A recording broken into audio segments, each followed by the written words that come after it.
Welcome to Sleep Audiobooks. If you would like our Better Sleep Quick Guide filled with proven techniques to improve sleep, sign up to our mailing list at sleepaudiobooks.com and we'll send the PDF as a thank you. Subscribing and leaving a comment helps this channel more than you know, so please feel free to offer suggestions for future audiobooks or to just say hi.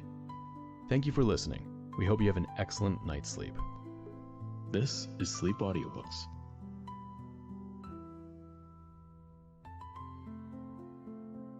Heidi by Johanna Spyri, translated by Elizabeth P. Stark. Recording by Phil Chenevert, Part 1. Chapter 1, Going Up to the Uncle. The little old town of Mayenfeld is charmingly situated. From it a footpath leads through green, well-wooded stretches to the foot of the heights which look down imposingly upon the valley. Where the footpath begins to go steeply and abruptly up the Alps, the heath, with its short grass and pungent herbage, at once sends out its soft perfume to meet the wayfarer. One bright sunny morning in June, a tall, vigorous maiden of the mountain region climbed up the narrow path, leading a little girl by the hand. The youngster's cheeks were in such a glow that it showed even through her sun-browned skin. Small wonder, though, for in spite of the heat, the little one, who was scarcely 5 years old, was bundled up as if she had to brave a bitter frost. Her shape was difficult to distinguish, for she wore 2 dresses, if not 3, and around her shoulders a large red cotton shawl. With her feet encased in heavy hobnailed boots, this hot and shapeless little person toiled up the mountain. The pair had been climbing for about an hour when they reached a hamlet halfway up the great mountain called the Alm. This hamlet was called Im Dorfli, or the little village. It was the elder girl's hometown, and therefore she was greeted from nearly every house. People called to her from windows and doors and very often from the road. But, answering the questions and calls as she went by, the girl did not loiter on her way and only stood still when she reached the end of the hamlet. There a few cottages lay scattered about, from the furthest of which a voice called out to her through an open door. "Deta, please wait 1 moment. I am coming with you if you are going further up." When the girl stood still to wait, the child instantly let go her hand and promptly sat down on the ground. "Are you tired, Heidi?" Deta asked the child. "No, but hot," she replied. "We shall be up in an hour if you take big steps and climb with all your little might." Thus the elder girl tried to encourage her small companion. A stout, pleasant-looking woman stepped out of the house and joined the two. The child had risen and wandered behind the old acquaintances, who immediately started gossiping about their friends in the neighborhood and the people of the hamlet generally. "Where are you taking the child, Deta?" asked the newcomer. "Is she the child your sister left?" "Yes," Deta assured her. "I am taking her up to the uncle, and there I want her to remain." "You can't really mean to take her there, Deta? You must have lost your senses. To go to him. I am sure the old man will show you the door and won't even listen to what you say." "Why not? As he's her grandfather, it is high time he should do something for the child. I have taken care of her until this summer, and now a good place has been offered to me. The child shall not hinder me from accepting it, I tell you that. It would not be so hard if he were like other mortals, but you know him yourself. How could he look after a child, especially such a little one? She'll never get along with him, I am sure of that. But tell me of your prospects." "I am going to a splendid house in Frankfurt. Last summer some people went off to the baths, and I took care of their rooms. As they got to like me, they wanted to take me along, but I could not leave. They have come back now and have persuaded me to go with them." "I am glad I am not the child," exclaimed Barbara with a shudder. "Nobody knows anything about the old man's life up there. He doesn't speak to a living soul, and from one year's end to the other he keeps away from church. People get out of his way when he appears once in a 12-month down here among us. We all fear him, and he is really just like a heathen or an old Indian, with those thick gray eyebrows and that huge uncanny beard. When he wanders along the road with his twisted stick, we are all afraid to meet him alone." "That is not my fault," said Detta stubbornly. "He won't do her any harm, and if he should, he is responsible, not I. I wish I knew what weighs on the old man's conscience. Why are his eyes so fierce, and why does he live up there all alone? Nobody ever sees him, and we hear many strange things about him. Didn't your sister tell you anything, Detta?" "Of course she did, but I shall hold my tongue. He would make me pay for it if I didn't." Barbara had long been anxious to know something about the old uncle, and why he lived apart from everybody. Nobody had a good word for him, and when people talked about him, they did not speak openly, as if they were afraid. She could not even explain to herself why he was called the uncle. He could not possibly be the uncle of all the people in the village, but since everybody spoke of him so, she did the same. Barbara, who had only lived in the village since her marriage, was glad to get some information from her friend. Detta had been bred there, but since her mother's death had gone away to earn her livelihood. She confidently seized Detta's arm and said, "I wish you would tell me the truth about him, Detta. You know it all. People only gossip. Tell me, what has happened to the old man to turn everybody against him so? Did he always hate his fellow creatures?" "I cannot tell you whether he always did, and that for a very good reason. He being 60 years old and I only 26, you can't expect me to give you an account of his early youth.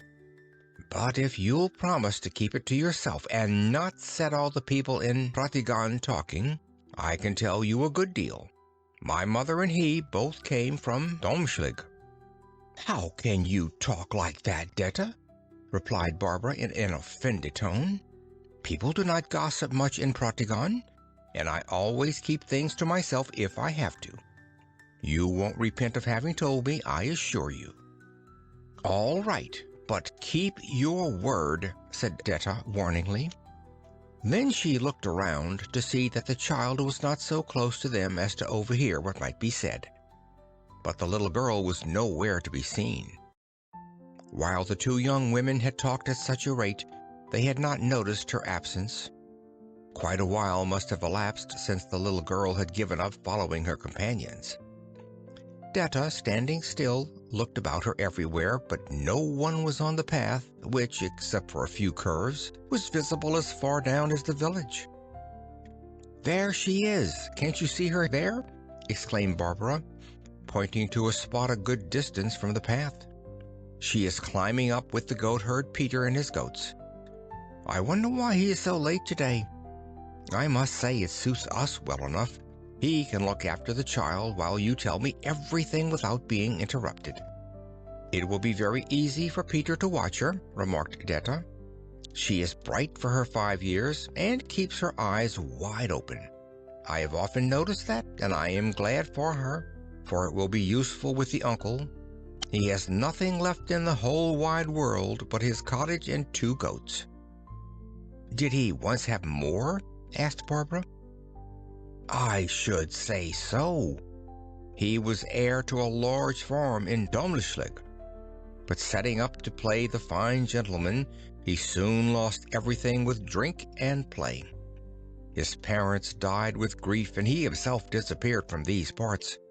After many years, he came back with a half-grown boy, his son Tobias, that was his name, became a carpenter, and turned out to be a quiet, steady fellow. Many strange rumors went round about the uncle, and I think that was why he left Domschlig for Dorfli. We acknowledged relationship, my mother's grandmother being a cousin of his. We called him uncle, and because we are related on my father's side to nearly all the people in the hamlet, they too all called him uncle. He was named Alm Uncle when he moved up to the Alm. "But what happened to Tobias?" asked Barbara eagerly. "Just wait. How can I tell you everything at once?" exclaimed Detta. "Tobias was an apprentice in Mel's, and when he was made master, he came home to the village and married my sister Adelheid. They always had been fond of each other, and they lived very happily as man and wife. But their joy was short. 2 years afterwards, when Tobias was helping to build a house, a beam fell on him and killed him. Adelheid was thrown into a violent fever with grief and fright, and never recovered from it. She had never been strong, and had often suffered from queer spells, when we did not know whether she was awake or asleep. Only a few weeks after Tobias's death they buried poor Adelheid. People said that heaven had punished the uncle for his misdeeds. After the death of his son, he never spoke to a living soul. Suddenly he moved up to the Alp to live there at enmity with God and man. My mother and I took Adelheid's little year-old baby, Heidi, to live with us. When I went to Ragaz, I took her with me, but in the spring the family whose work I had done last year came from Frankfurt and resolved to take me to their townhouse. I am very glad to get such a good position.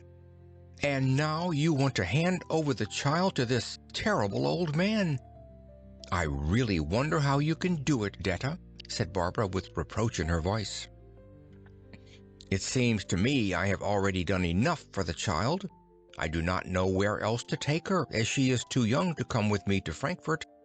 By the way, Barbara, where are you going? We are halfway up the Alm already."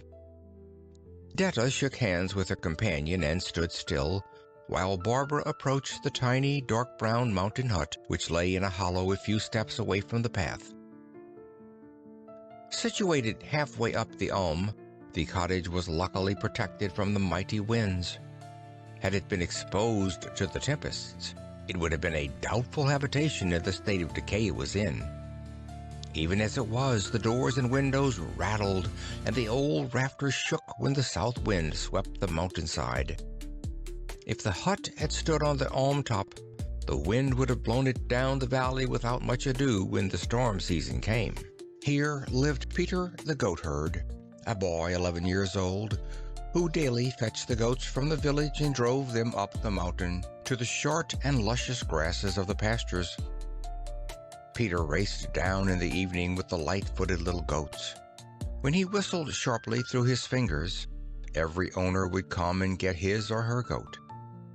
These owners were mostly small boys and girls, and as the goats were friendly, they did not fear them. That was the only time Peter spent with other children. The rest of the day the animals were his sole companions. At home lived his mother and an old blind grandmother, but he only spent enough time in the hut to swallow his bread and milk for breakfast and the same repast for supper. After that, he sought his bed to sleep. He always left early in the morning, and at night he came home late, so that he could be with his friends as long as possible. His father had met with an accident some years ago. He also had been called Peter the goatherd. His mother, whose name was Brigida, was called Goatherd Peter's wife, and his blind grandmother was called by young and old from many miles about just grandmother. Detta waited about 10 minutes to see if the children were coming up behind with the goats. As she could not find them anywhere, she climbed up a little higher to get a better view down the valley from there, and peered from side to side with marks of great impatience on her countenance. The children, in the meantime, were ascending slowly in a zigzag way, Peter always knowing where to find all sorts of good grazing places for his goats where they could nibble. Thus they strayed from side to side.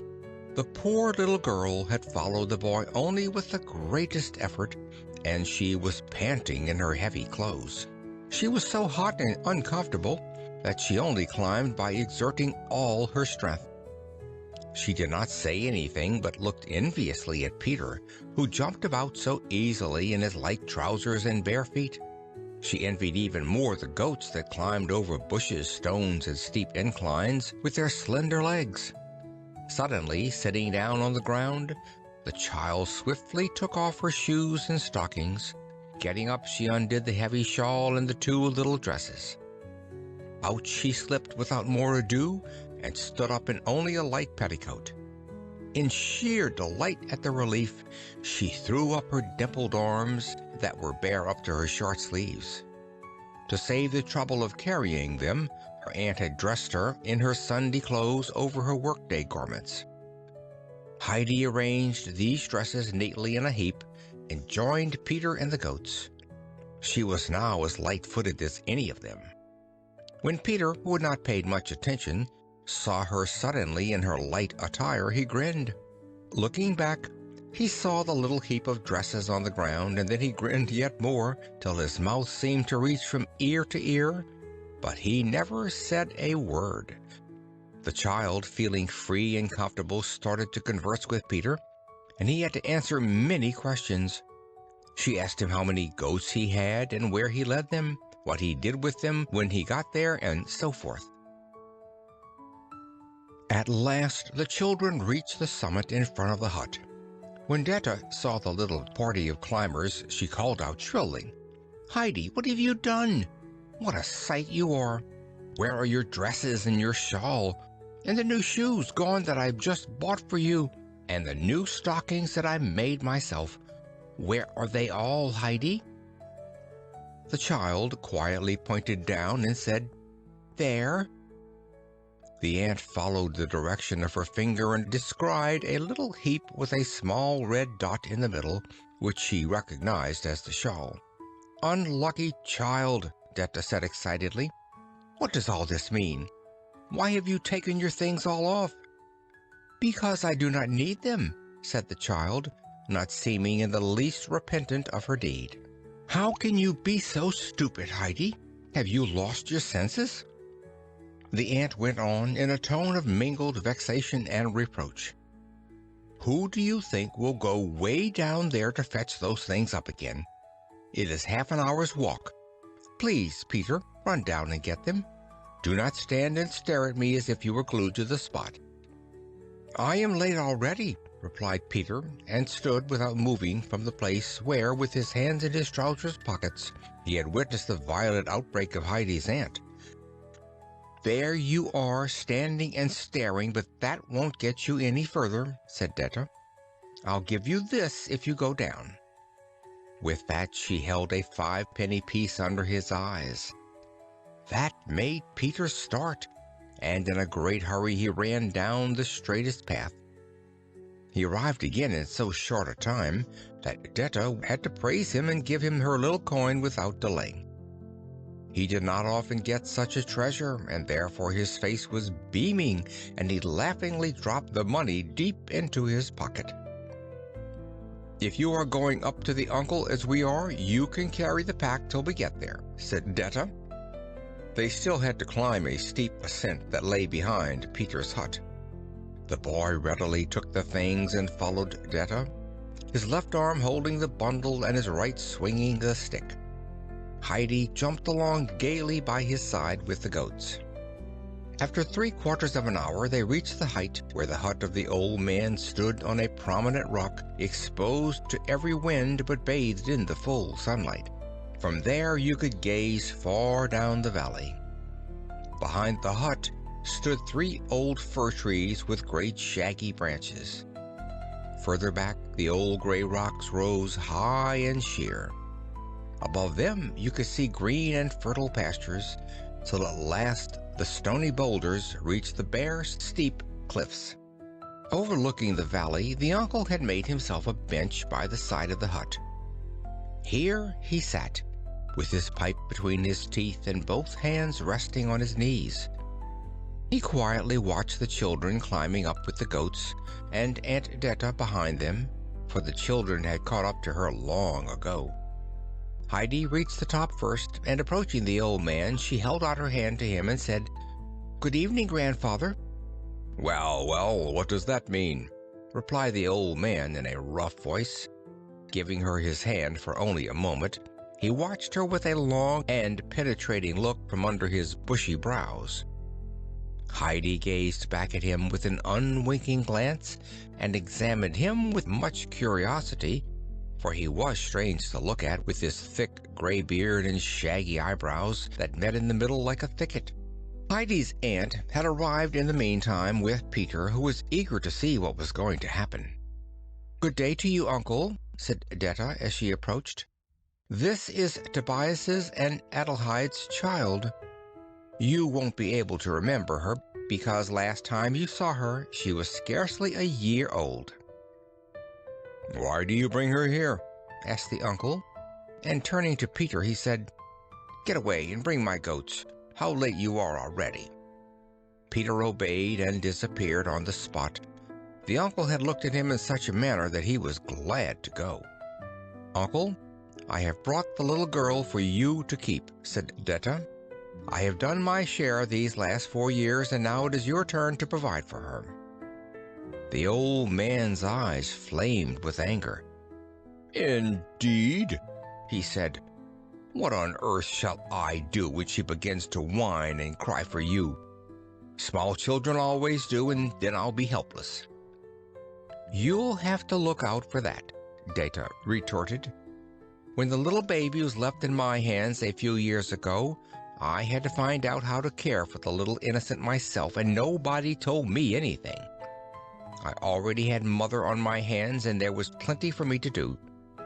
You can't blame me if I want to earn some money now. If you can't keep the child, you can do with her whatever you please.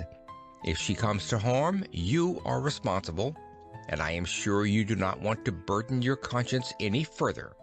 Detta had said more in her excitement than she had intended, just because her conscience was not quite clear. The uncle had risen during her last words, and now he gave her such a look that she retreated a few steps. Stretching out his arm in a commanding gesture, he said to her, "Away with you! Be gone! Stay wherever you came from, and don't venture again soon into my sight." Detta did not have to be told twice. She said "Goodbye" to Heidi and "Farewell" to Uncle, and started down the mountain. Like steam, her excitement seemed to drive her forward, and she ran down at a tremendous rate. The people in the village called to her now more than they had on her way up, because they all wondered where she had left the child. They were well acquainted with both, and knew their history. When she heard from door and windows, "Where is the child? Where have you left her, Detta?" and so forth, she answered more and more reluctantly, "Up with the uncle, with the uncle." She became much provoked because the women called to her from every side. "How could you do it, the poor little creature? The idea of leaving such a helpless child up there!" And over again, "The poor little dear." Detta ran as quickly as she could, and was glad when she heard no more calls, because, to tell the truth, she herself was uneasy. Her mother had asked her on her deathbed to care for Heidi, but she consoled herself with the thought that she would be able to do more for the child if she could earn some money. She was very glad to go away from the people who interfered in her affairs, and looked forward with great delight to her new place. End of Chapter 1. Chapter 2. With the Grandfather. After Detta disappeared, the uncle sat down again on the bench, blowing big clouds of smoke out of his pipe. He did not speak, but kept his eyes fastened on the ground. In the meantime, Heidi looked about her, and discovering the goat shed, peeped in. Nothing could be seen inside. Searching for some more interesting thing, she saw the 3 old fir trees behind the hut. Here the wind was roaring through the branches, and the tree-tops were swaying to and fro. Heidi stood still to listen. After the wind had ceased somewhat, she walked round the hut back to her grandfather. She found him in exactly the same position, and planting herself in front of the old man, with arms folded behind her back, she gazed at him. The grandfather, looking up, saw the child standing motionless before him. "What do you want to do now?" he asked her. "I want to see what's in the hut," replied Heidi. "Come then." And with that, the grandfather got up and entered the cottage. "Take your things along," he commanded. "I do not want them any more," answered Heidi. The old man, turning about, threw a penetrating glance at her. The child's black eyes were sparkling in expectation of all the things to come. "She is not lacking in intelligence," he muttered to himself. Aloud he added, "Why don't you need them any more?" "I want to go about like the light-footed goats." "All right, you can, but fetch the things and we'll put them in the cupboard." The child obeyed the command. The old man now opened the door, and Heidi followed him into a fairly spacious room which took in the whole expanse of the hut. In one corner stood a table and a chair, and in another the grandfather's bed. Across the room a large kettle was suspended over the hearth, and opposite to it a large door was sunk into the wall. This the grandfather opened. It was the cupboard in which all his clothes were kept. In one shelf were a few shirts, socks, and towels. On another a few plates, cups, and glasses. And on the top shelf Heidi could see a round loaf of bread, some bacon, and cheese. In this cupboard the grandfather kept everything that he needed for his subsistence. When he opened it, Heidi pushed her things as far behind the grandfather's clothes as she could reach. She did not want them found again in a hurry. After looking around attentively in the room, she asked, "Where am I going to sleep, grandfather?" "Wherever you want to," he replied. That suited Heidi exactly. She peeped into all the corners of the room and looked at every little nook to find a cozy place to sleep. Beside the old man's bed she saw a ladder.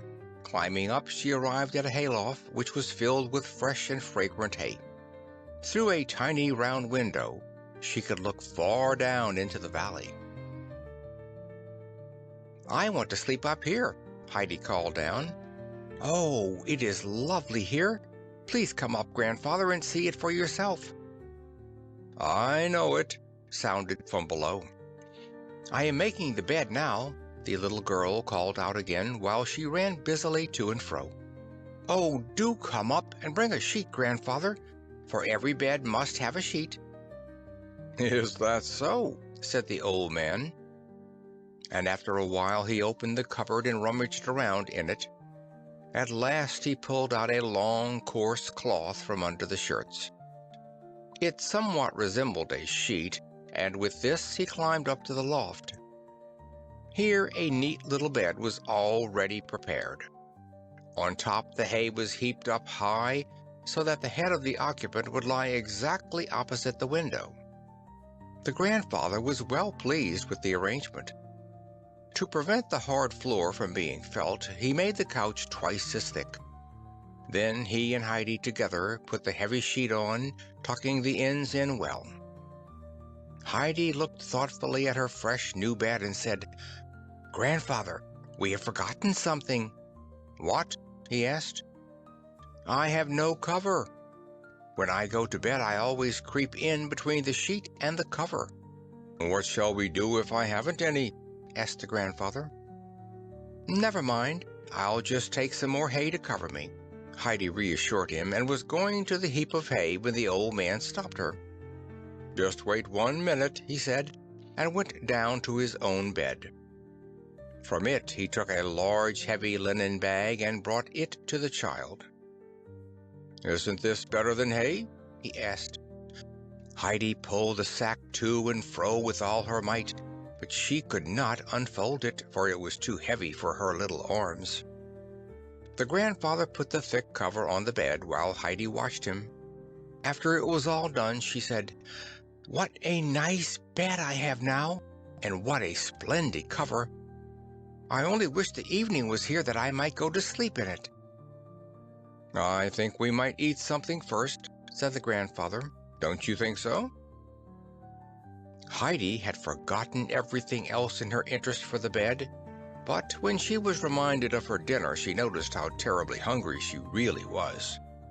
She had had only a piece of bread and a cup of thin coffee very early in the morning before her long journey. Heidi said approvingly, "I think we might, grandfather."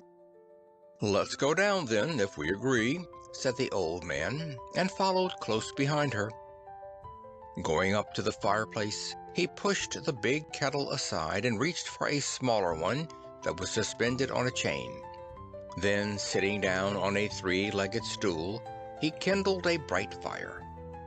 When the kettle was boiling, the old man put a large piece of cheese on a long iron fork and held it over the fire, turning it to and fro till it was golden brown on all sides. Heidi had watched him eagerly. Suddenly she ran to the cupboard. When her grandfather brought a pot and the toasted cheese to the table, he found it already nicely set with 2 plates and 2 knives and the bread in the middle. Heidi had seen the things in the cupboard and knew that they would be needed for the meal. "I am glad to see you can think for yourself," said the grandfather, while he put the cheese on top of the bread. "But something is missing yet." Heidi saw the steaming pot and ran back to the cupboard in all haste. A single little bowl was on the shelf. That did not perplex Heidi, though, for she saw 2 glasses standing behind. With those 3 things, she returned to the table. "You certainly can't help yourself. Where shall you sit, though?" asked the grandfather, who occupied the only chair himself. Heidi flew to the hearth and, bringing back the little stool, sat down on it. "Now you have a seat, but it is much too low. In fact, you are too little to reach the table from my chair. Now you shall have something to eat at last." And with that the grandfather filled the little bowl with milk. Putting it on his chair, he pushed it as near to the stool as was possible, and in that way Heidi had a table before her. He commanded her to eat the large piece of bread and the slice of golden cheese. He sat down himself on a corner of the table and started his own dinner. Heidi drank without stopping, for she was exceedingly thirsty after her long journey. Taking a long breath, she put down her little bowl. "How do you like the milk?" the grandfather asked her. "I never tasted better," answered Heidi. "Then you shall have more." And with that the grandfather filled the little bowl again. The little girl ate and drank with the greatest enjoyment. After she was through, both went out into the goat shed. Here the old man busied himself, and Heidi watched him attentively while he was sweeping and putting down fresh straw for the goats to sleep on. Then he went to the little shop alongside and fashioned a high chair for Heidi, to the little girl's greatest amazement. "What is this?" asked the grandfather. "This is a chair for me. I am sure of it because it is so high." "How quickly it was made," said the child, full of admiration and wonder. "She knows what is what, and has her eyes on the right place," the grandfather said to himself, while he walked around the hut, fastening a nail or a loose board here and there. He wandered about with his hammer and nails, repairing whatever was in need of fixing. Heidi followed him at every step and watched the performance with great enjoyment and attention. At last the evening came. The old fir trees were rustling, and a mighty wind was roaring and howling through the treetops.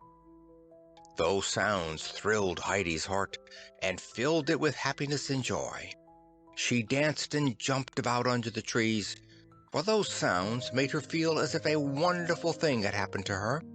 The grandfather stood under the door, watching her, when suddenly a shrill whistle was heard.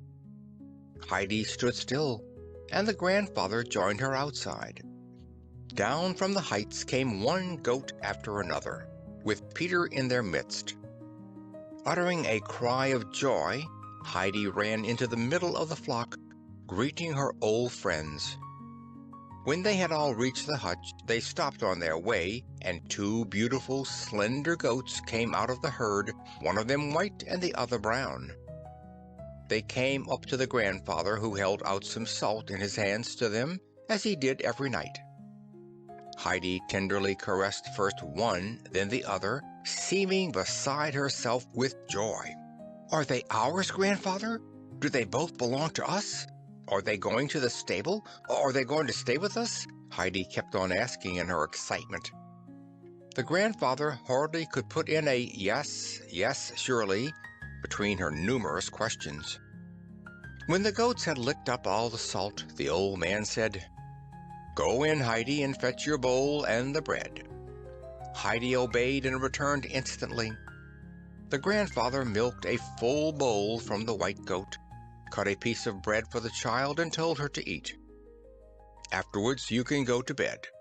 If you need some shirts and other linen, you will find them in the bottom of the cupboard. Aunt Detta has left a bundle for you.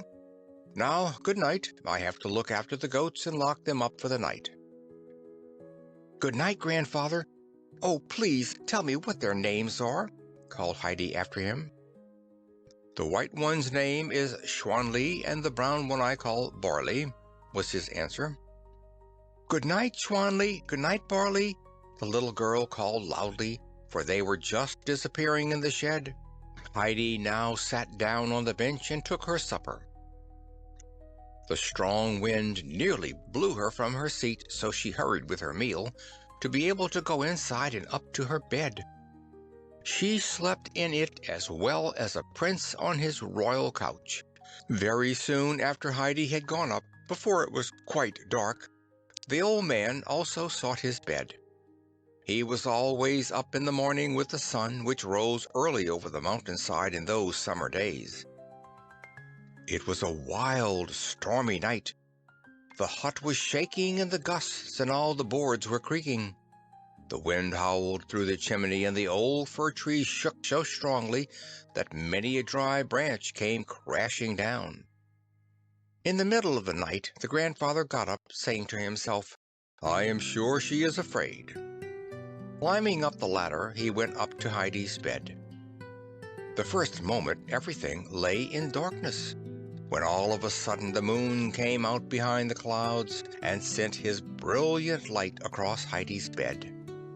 Her cheeks were burning red, and she lay peaceably on her round and chubby arms. She must have had a happy dream, for she was smiling in her sleep. The grandfather stood and watched her till a cloud flew over the moon and left everything in total darkness. Then he went down to seek his bed again. End of Chapter 2. Chapter 3. On the Pasture. Heidi was awakened early next morning by a loud whistle. Opening her eyes, she saw her little bed and the hay beside her bathed in golden sunlight. For a short time she did not know where she was, but when she heard her grandfather's deep voice outside, she recollected everything. She remembered how she had come up the mountain the day before and left old Ursula, who was always shivering with cold, and sat near the stove all day. While Heidi lived with Ursula, she had always been obliged to keep in the house where the old woman could see her. Being deaf, Ursula was afraid to let Heidi go outdoors, and the child had often fretted in the narrow room and had longed to run outside. She was therefore delighted to find herself in her new home, and hardly could wait to see the goats again. Jumping out of bed, she put on her few things, and in a short time went down the ladder and ran outside. Peter was already there with his flock, waiting for Schwanli and Barley, whom the grandfather was just bringing to join the other goats. "Do you want to go with him to the pasture?" asked the grandfather. "Yes," cried Heidi, clapping her hands. "Go now and wash yourself first, for the son will laugh at you if he sees how dirty you are. Everything is ready there for you," he added, pointing to a large tub of water that stood in the sun.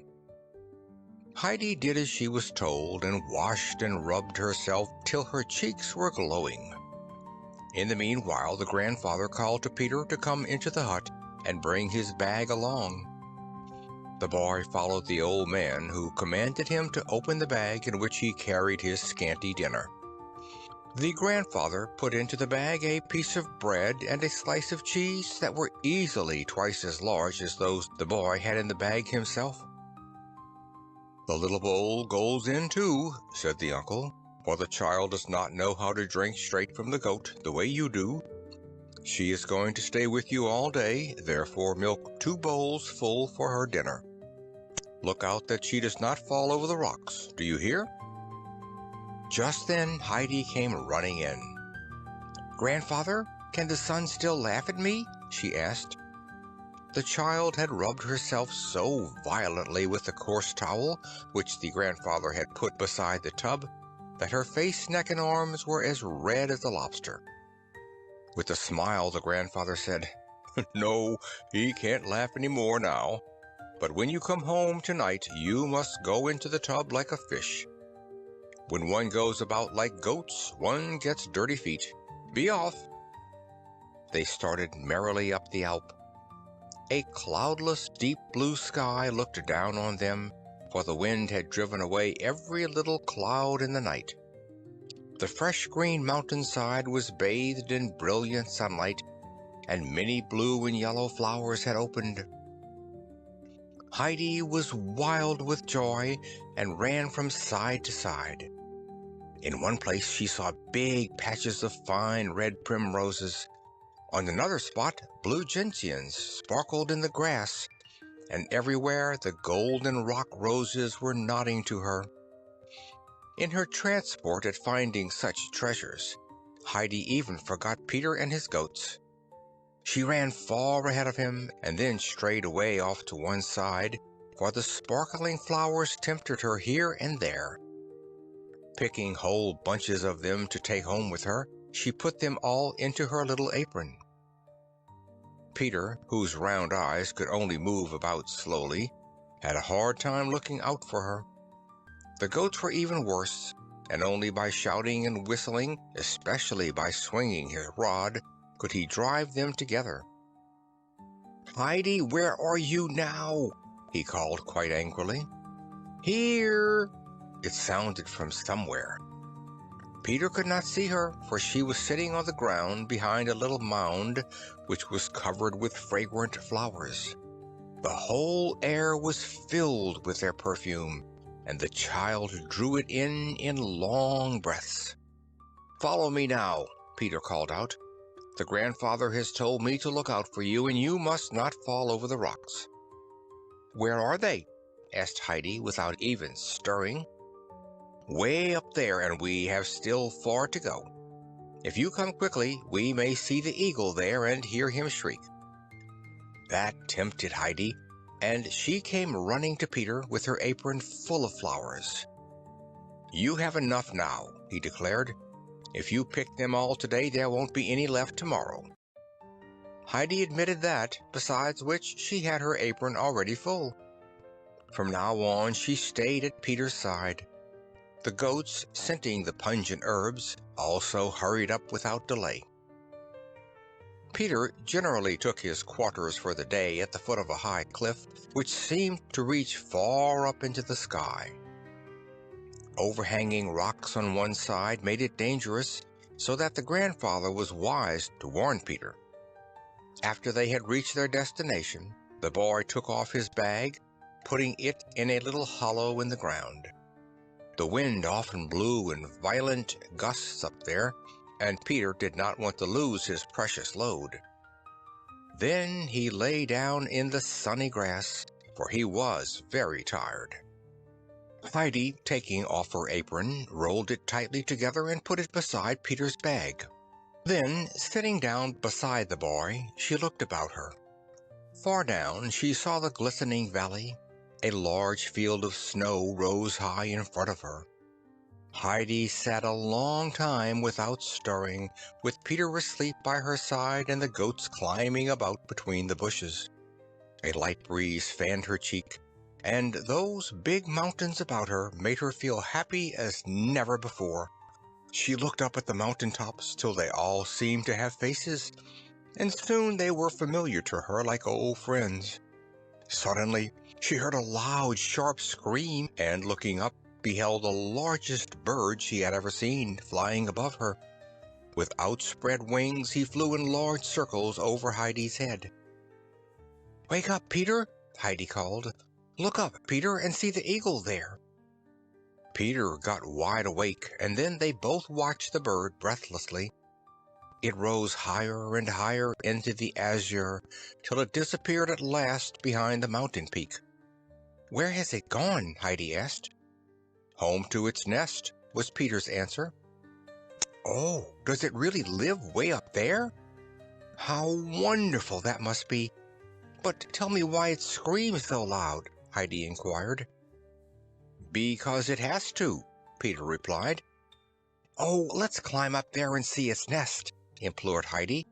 But Peter, expressing decided disapproval in his voice, answered, oh dear, not even goats could climb up there. Grandfather has told me not to let you fall down the rocks, so we can't go." Peter now began to call loudly and to whistle, and soon all the goats were assembled on the green field. Heidi ran into their midst, for she loved to see them leaping and playing about. Peter, in the meantime, was preparing dinner for Heidi and himself by putting her large pieces on one side and his own small ones on the other. Then he milked barley and put the full bowl in the middle. When he was ready, he called to the little girl, but it took some time before she obeyed his call. "Stop jumping now," said Peter, "and sit down. Your dinner is ready." "Is this milk for me?" she inquired. "Yes, it is. Those large pieces also belong to you. When you are through with the milk, I'll get you some more. After that, I'll get mine." "What milk do you get?" Heidi inquired. "I get it from my own goat, that speckled one over there. But go ahead and eat," Peter commanded again. Heidi obeyed, and when the bowl was empty, he filled it again. Breaking off a piece of bread for herself, she gave Peter the rest, which was still bigger than his own portion had been. She handed him almost the whole slice of cheese, saying, "You can eat that. I have had enough." Peter was speechless with surprise, for it would have been impossible for him ever to give up any of his share. Not taking Heidi in earnest, he hesitated till she put the things on his knees. Then he saw she really meant it, and he seized his prize. Nodding his thanks to her, he ate the most luxurious meal he had ever had in all his life. Heidi was watching the goats in the meantime and asked Peter for their names. The boy could tell them all to her, for their names were about the only thing he had to carry in his head. She soon knew them too, for she had listened attentively. One of them was the Big Turk, who tried to stick his big horns into all the others. Most of the goats ran away from their rough comrade. The bold Thistle-Finch alone was not afraid, and running his horns 3 or 4 times into the other, so astonished the Turk with his great daring that he stood still and gave up fighting, for the Thistle-Finch had sharp horns and met him in the most warlike attitude. A small white goat called Snowpopper kept up bleating in the most piteous way, which induced Heidi to console it several times. Heidi at last went to the little thing again, and throwing her arms around its head, she asked, "What is the matter with you, Snowhopper? Why do you always cry for help?" The little goat pressed close to Heidi's side and became perfectly quiet. Peter was still eating, but between the swallows he called to Heidi, "She is so unhappy because the old goat has left us. She was sold to somebody in Mayenfeld 2 days ago." "Who is the old goat?" "Her mother, of course." "Where is her grandmother?" "She hasn't any." "And her grandfather?" "Hasn't any either." "Poor little Snowhopper," said Heidi, drawing the little creature tenderly to her. "Don't grieve any more. See, I am coming up with you every day now, and if there is anything the matter, you can come to me." Snowhopper rubbed her head against Heidi's shoulder and stopped bleating. When Peter had finally finished his dinner, he joined Heidi. The little girl had just been observing that Schwanli and Barley were by far the cleanest and prettiest of the goats. They evaded the obtrusive Turk with a sort of contempt, and always managed to find the greenest bushes for themselves. She mentioned it to Peter, who replied, "I know, of course they are the prettiest, because the uncle washes them and gives them salt. He has the best stable by far." All of a sudden Peter, who had been lying on the ground, jumped up and bounded after the goats. Heidi, knowing that something must have happened, followed him. She saw him running to a dangerous abyss on the side. Peter had noticed how the rash thistlefinch had gone nearer and nearer to the dangerous spot. Peter only just came in time to prevent the goat from falling down over the very edge. Unfortunately, Peter had stumbled over a stone in his hurry and was only able to catch the goat by one leg. The thistlefinch, being enraged to find herself stopped in his charming ramble, bleated furiously. Not being able to get up, Peter loudly called for help. Heidi immediately saw that Peter was nearly pulling off the animal's leg. She quickly picked up some fragrant herbs, and holding them under the animal's nose, she said soothingly, "Come, come, Thistlefinch, and be sensible. You might fall down there and break your leg. That would hurt you horribly." The goat turned about and devoured the herbs Heidi held in her hand. When Peter got to his feet, he led back the runaway with Heidi's help. When he had the goat in safety, he raised his rod to beat it for punishment. The goat retreated shyly, for it knew what was coming. Heidi screamed loudly, "Peter, no! Do not beat him! Look how scared he is!" "Well, he deserves it," snarled Peter, ready to strike. But Heidi, seizing his arm, shouted, full of indignation, "You mustn't hurt him! Let him go!" Heidi's eyes were sparkling, and when he saw her with her commanding mien, he desisted and dropped his rope. "I'll let him go if you give me a piece of your cheese again tomorrow," he said, for he wanted a compensation for his fright. "You may have it all tomorrow and every day, because I don't need it," Heidi assured him. "I shall also give you a big piece of bread if you promise never to beat any of the goats."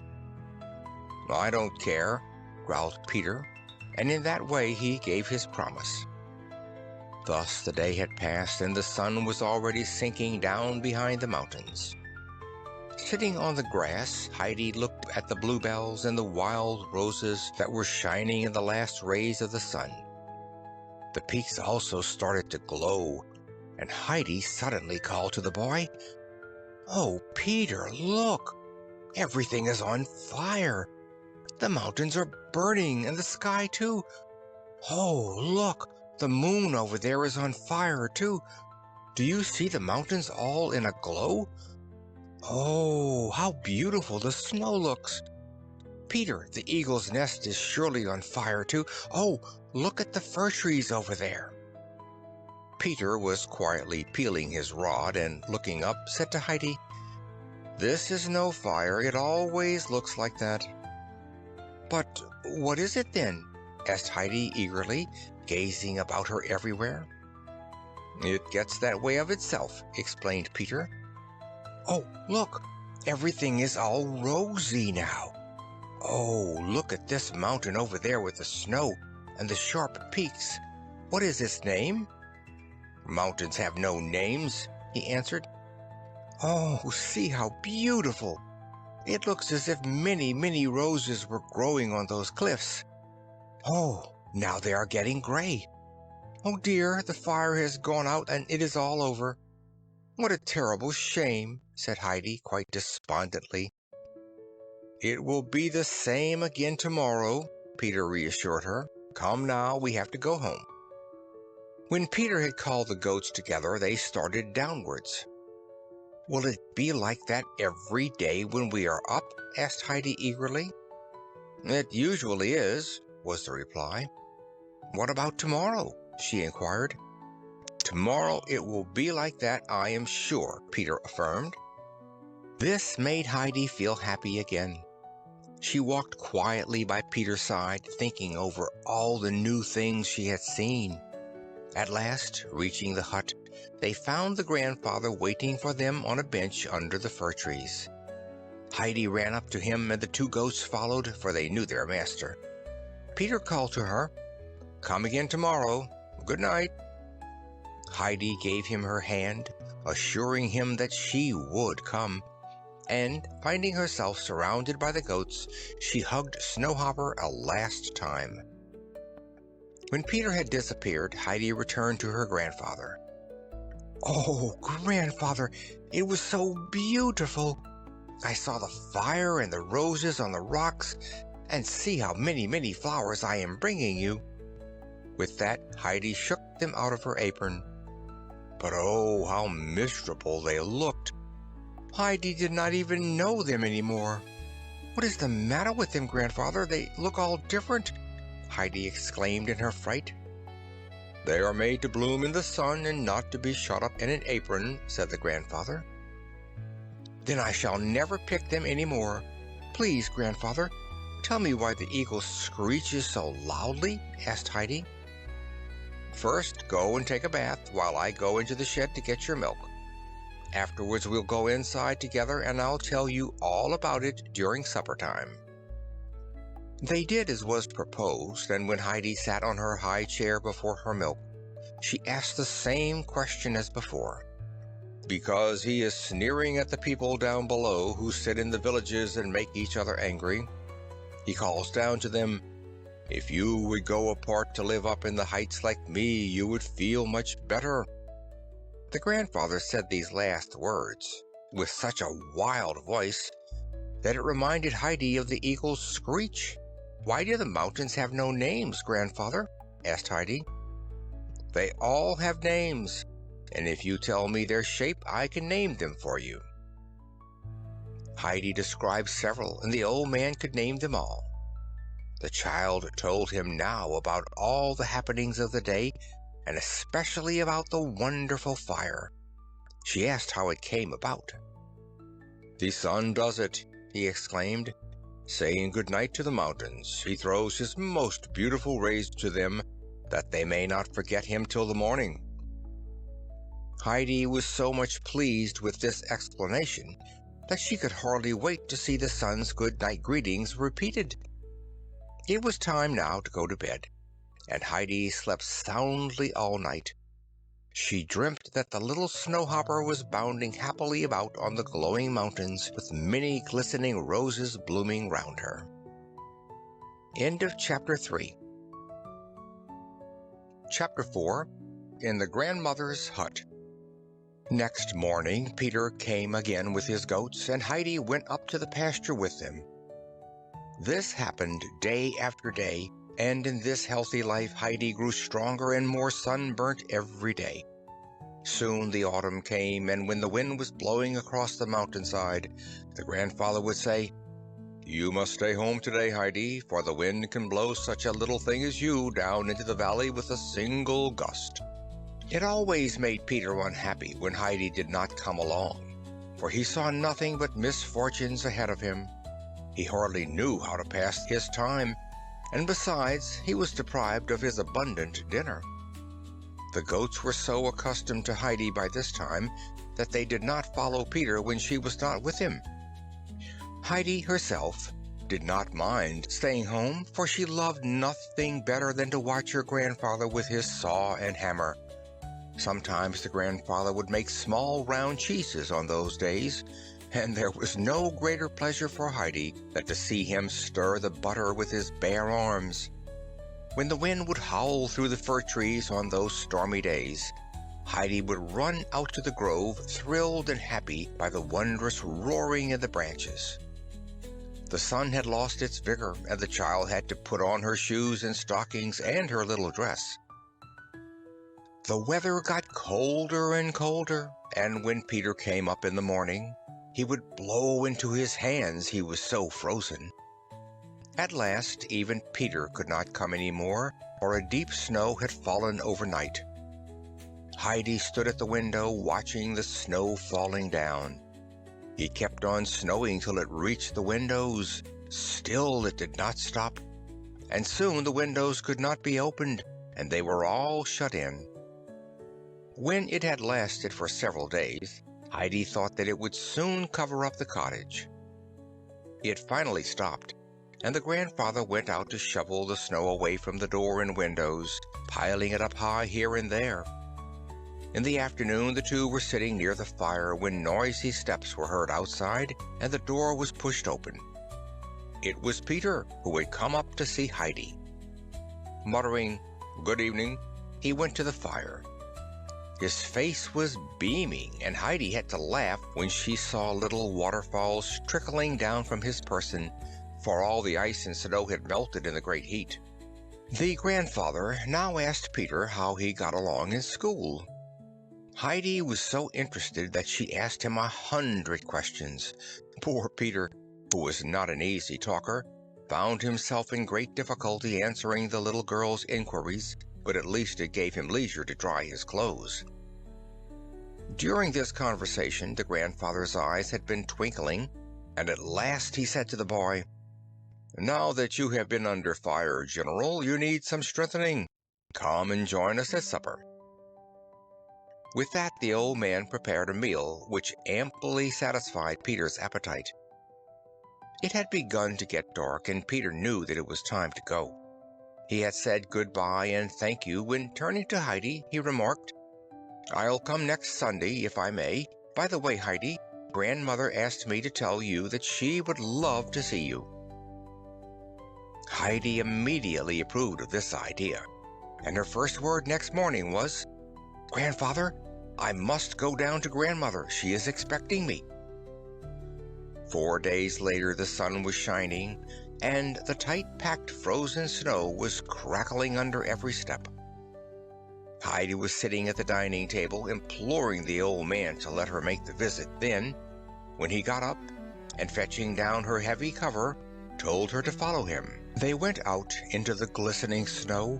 No sound was heard, and the snow-laden fir trees shone and glittered in the sun. Heidi, in her transport, was running to and fro. "Grandfather, come out! Oh, look at the trees! They are all covered with silver and gold," she called to the grandfather, who had just come out of his workshop with a wide sled. Wrapping the child up in her cover, he put her on the sled, holding her fast. Off they started at such a pace that Heidi shouted for joy, for she seemed to be flying like a bird. The sled had stopped in front of Peter's hut, and grandfather said, "Go in. When it gets dark, start on your way home." When he had unwrapped her, he turned homewards with his sled. Opening the door, Heidi found herself in a tiny, dark kitchen, and going through another door, she entered a narrow chamber. Near a table, a woman was seated, busy with mending Peter's coat, which Heidi had recognized immediately. A bent old woman was sitting in a corner, and Heidi approached her at once and said, "How do you do, grandmother? I have come now, and I hope I haven't kept you waiting too long." Lifting her head, the grandmother sought for Heidi's hand. Feeling it thoughtfully, she said, "Are you the little girl who lives up with the uncle? Is your name Heidi?" "Yes," Heidi replied. "The grandfather just brought me down in his sled." "How is it possible? Your hands are as warm as toast. Brigida, did the uncle really come down with the child?" Brigida, Peter's mother, had gotten up to look at the child. She said, "I don't know if he did, but I don't think so. She probably doesn't know." Heidi, looking up, said quite decidedly, "I know that grandfather wrapped me up in a cover when we coasted down together." "Peter was right after all," said the grandmother. "We never thought the child would live more than 3 weeks with him. Brigida, tell me what she looks like." "She has Adelheide's fine limbs and black eyes and curly hair like Tobias and the old man. I think she looks like both of them." While the women were talking, Heidi had taken in everything. Then she said, "Grandmother, look at the shutter over there. It is hanging loose. If Grandfather were here, he could fasten it. It will break the window pane. Just look at it." "What a sweet child you are," said the grandmother tenderly. "I can hear it, but I cannot see it, child. This cottage rattles and creaks, and when the wind blows, it comes in through every chink. Some day the whole house will break to pieces and fall on top of us. If only Peter knew how to mend it. We have no one else." "Why, Grandmother, can't you see the shutter?" asked Heidi. "Child, I cannot see anything," lamented the old woman. "Can't you see it when I open the shutter to let in the light?" No, not even that. And nobody can ever show me the light again. But you can see when you go out into the snow when everything is bright. Come with me, Grandmother, I'll show you." And Heidi, taking the old woman by the hand, tried to lead her out. Heidi was frightened and got more anxious all the time. "Just let me stay here, child. Everything is dark for me, and my poor eyes can neither see the snow nor the light." "But, Grandmother, does it not get light in the summer when the sun shines down on the mountains to say good night, setting them all aflame?" "No, child. I can never see the fiery mountains any more. I have to live in darkness always." Heidi burst out crying now and sobbed aloud. "Can nobody make it light for you? Is there nobody who can do it, Grandmother? Nobody?" The grandmother tried all possible means to comfort the child. It wrung her heart to see her terrible distress. It was awfully hard for Heidi to stop crying when she had once begun, for she cried so seldom. The grandmother said, "Heidi, let me tell you something. People who cannot see love to listen to friendly words. Sit down beside me and tell me all about yourself. Talk to me about your grandfather, for it has been long since I have heard anything about him. I used to know him very well." Heidi suddenly wiped away her tears, for she had had a cheering thought. "Grandmother, I shall tell Grandfather about it, and I am sure he can make it light for you. He can mend your little house and stop the rattling." The old woman remained silent, and Heidi, with the greatest vivacity, began to describe her life with the grandfather. Listening attentively, the two women would say to each other sometimes, "Do you hear what she says about the uncle? Did you listen?" Heidi's tale was interrupted suddenly by a great thumping on the door, and who should come in but Peter. No sooner had he seen Heidi than he smiled, opening his round eyes as wide as possible. Heidi called, "Good evening, Peter." "Is it really time for him to come home?" exclaimed Peter's grandmother. "How quickly the time has flown. Good evening, little Peter. How is your reading going?" "Just the same," the boy replied. "Oh, dear, I was hoping for a change at last. You are nearly 12 years old, my boy." "Why should there be a change?" inquired Heidi with greatest interest. "I am afraid he'll never learn it after all. On the shelf over there is an old prayer book with beautiful songs. I have forgotten them all, for I do not hear them any more. I longed that Peter should read them to me some day, but he will never be able to." Peter's mother got up from her work now, saying, "I must make a light. The afternoon has passed, and now it's getting dark." When Heidi heard those words, she started, and holding out her hand to all, she said, "Good night. I have to go, for it is getting dark." But the anxious grandmother called out, "Wait, child, don't go up alone. Go with her, Peter, and take care that she does not fall. Don't let her get cold, do you hear? Has Heidi a shawl?" "I haven't, but I won't be cold," Heidi called back, for she had already escaped through the door. She ran so fast that Peter could hardly follow her. The old woman frettingly called out, "Brigida, run after her. Get a warm shawl. She'll freeze in this cold night. Hurry up." Brigida obeyed. The children had hardly climbed any distance when they saw the old man coming, and with a few vigorous steps he stood beside them. "I am glad you kept your word, Heidi," he said, and packing her into her cover, he started up the hill, carrying the child in his arms. Brigida had come in time to see it and told the grandmother what she had witnessed. "Thank God, thank God," the old woman said. "I hope she'll come again. She has done so much good.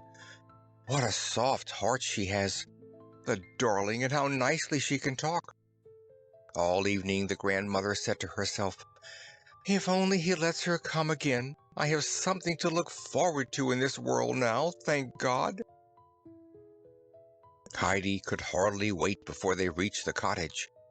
She had tried to talk on the way, but no sound could be heard through the heavy cover. As soon as they were inside the hut, she began, "Grandfather, we must take some nails and a hammer down tomorrow. A shutter is loose in Grandmother's house, and many other places shake.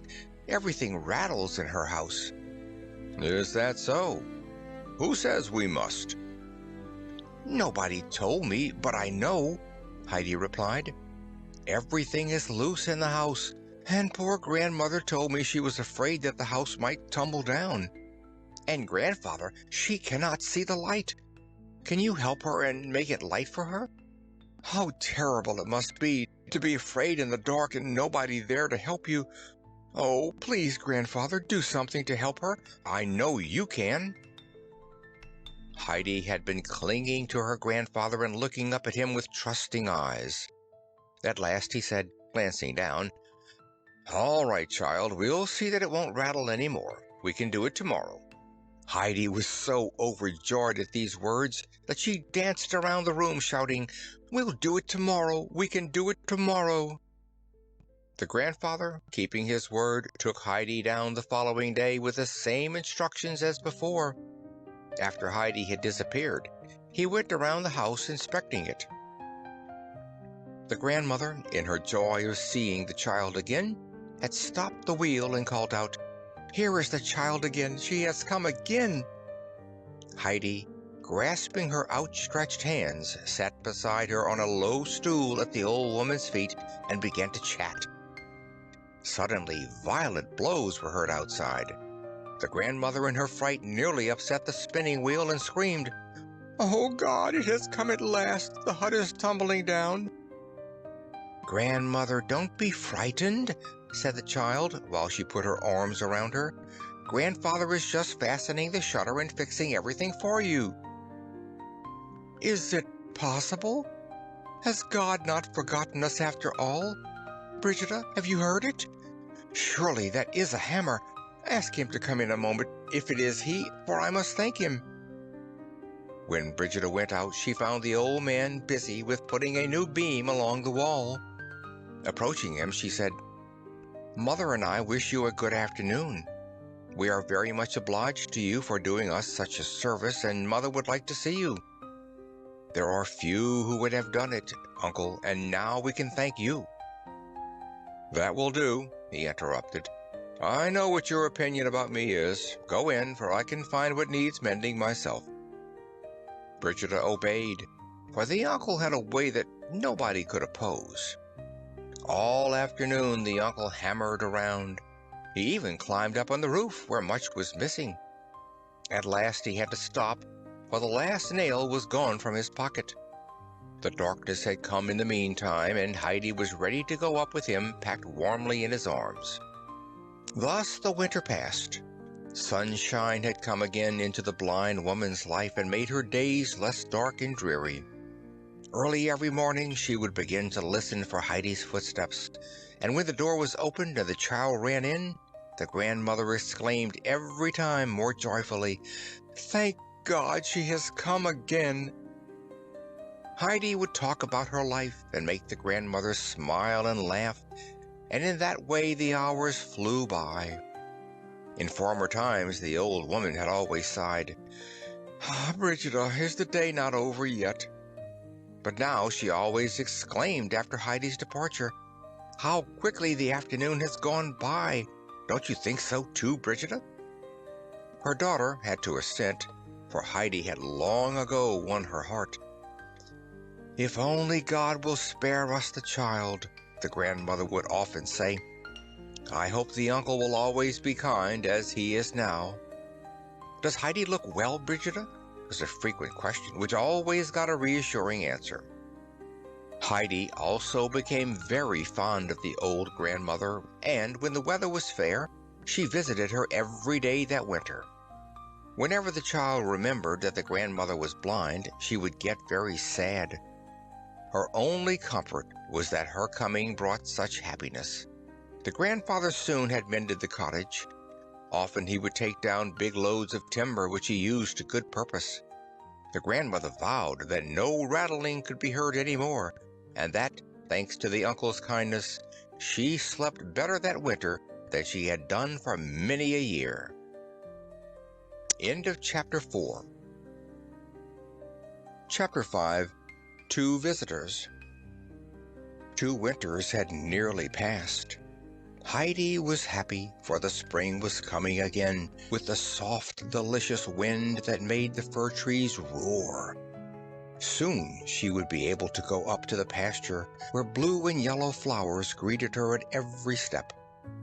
She was nearly 8 years old, and had learned to take care of the goats who ran after her like little dogs.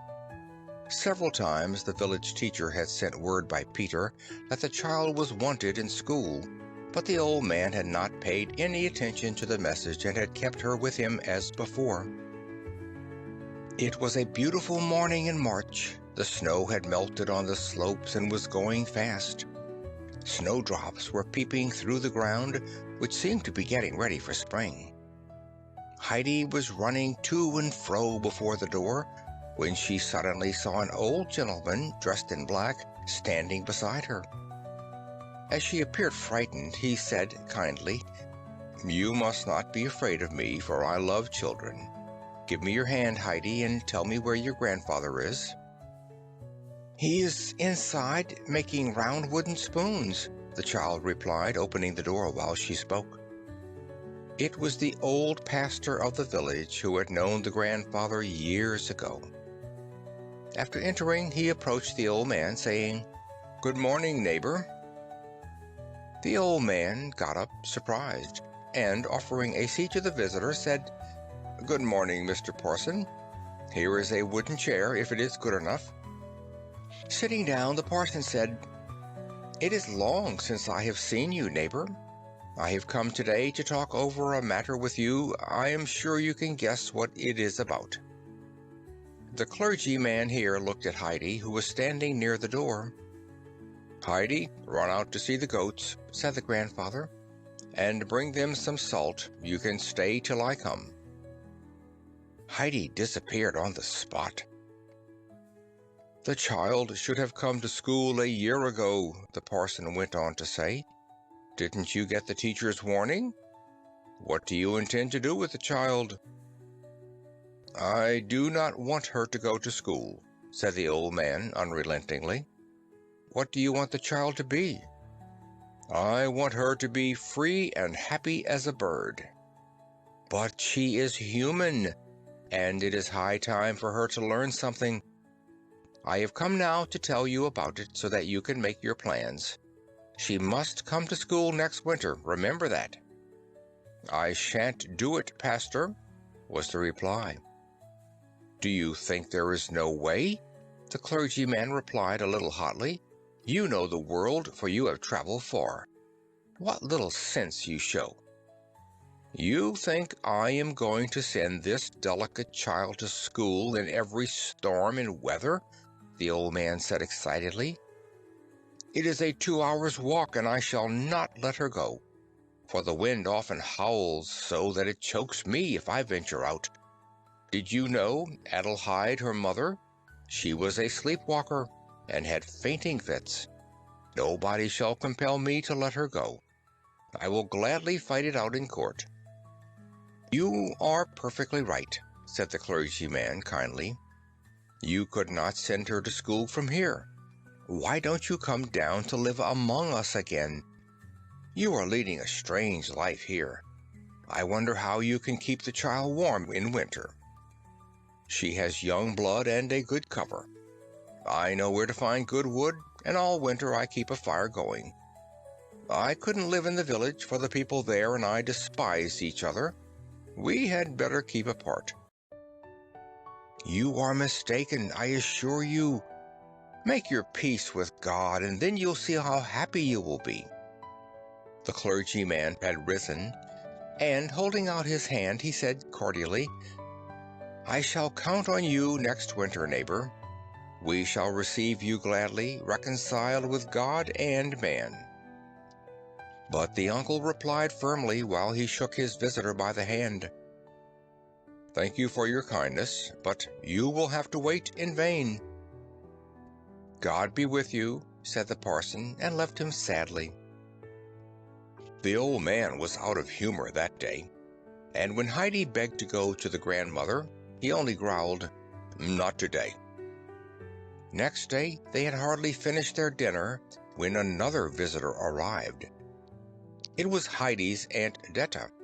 She wore a hat with a feather and a dress with such a train that it swept up everything that lay on the cottage floor. While the uncle looked at her silently, Detta began to praise him and the child's red cheeks. She told him that it had not been her intention to leave Heidi with him so long, for she knew she must be in his way. She had tried to provide for the child elsewhere, and at last she had found a splendid chance for her. Very rich relations of her lady, who owned the largest house in Frankfurt, had a lame daughter. This poor girl was confined to her rolling chair and needed a companion at her lessons. Detta had heard from her lady that a sweet, quaint child was wanted as playmate and schoolmate for the invalid. She had gone to the housekeeper and told her all about Heidi.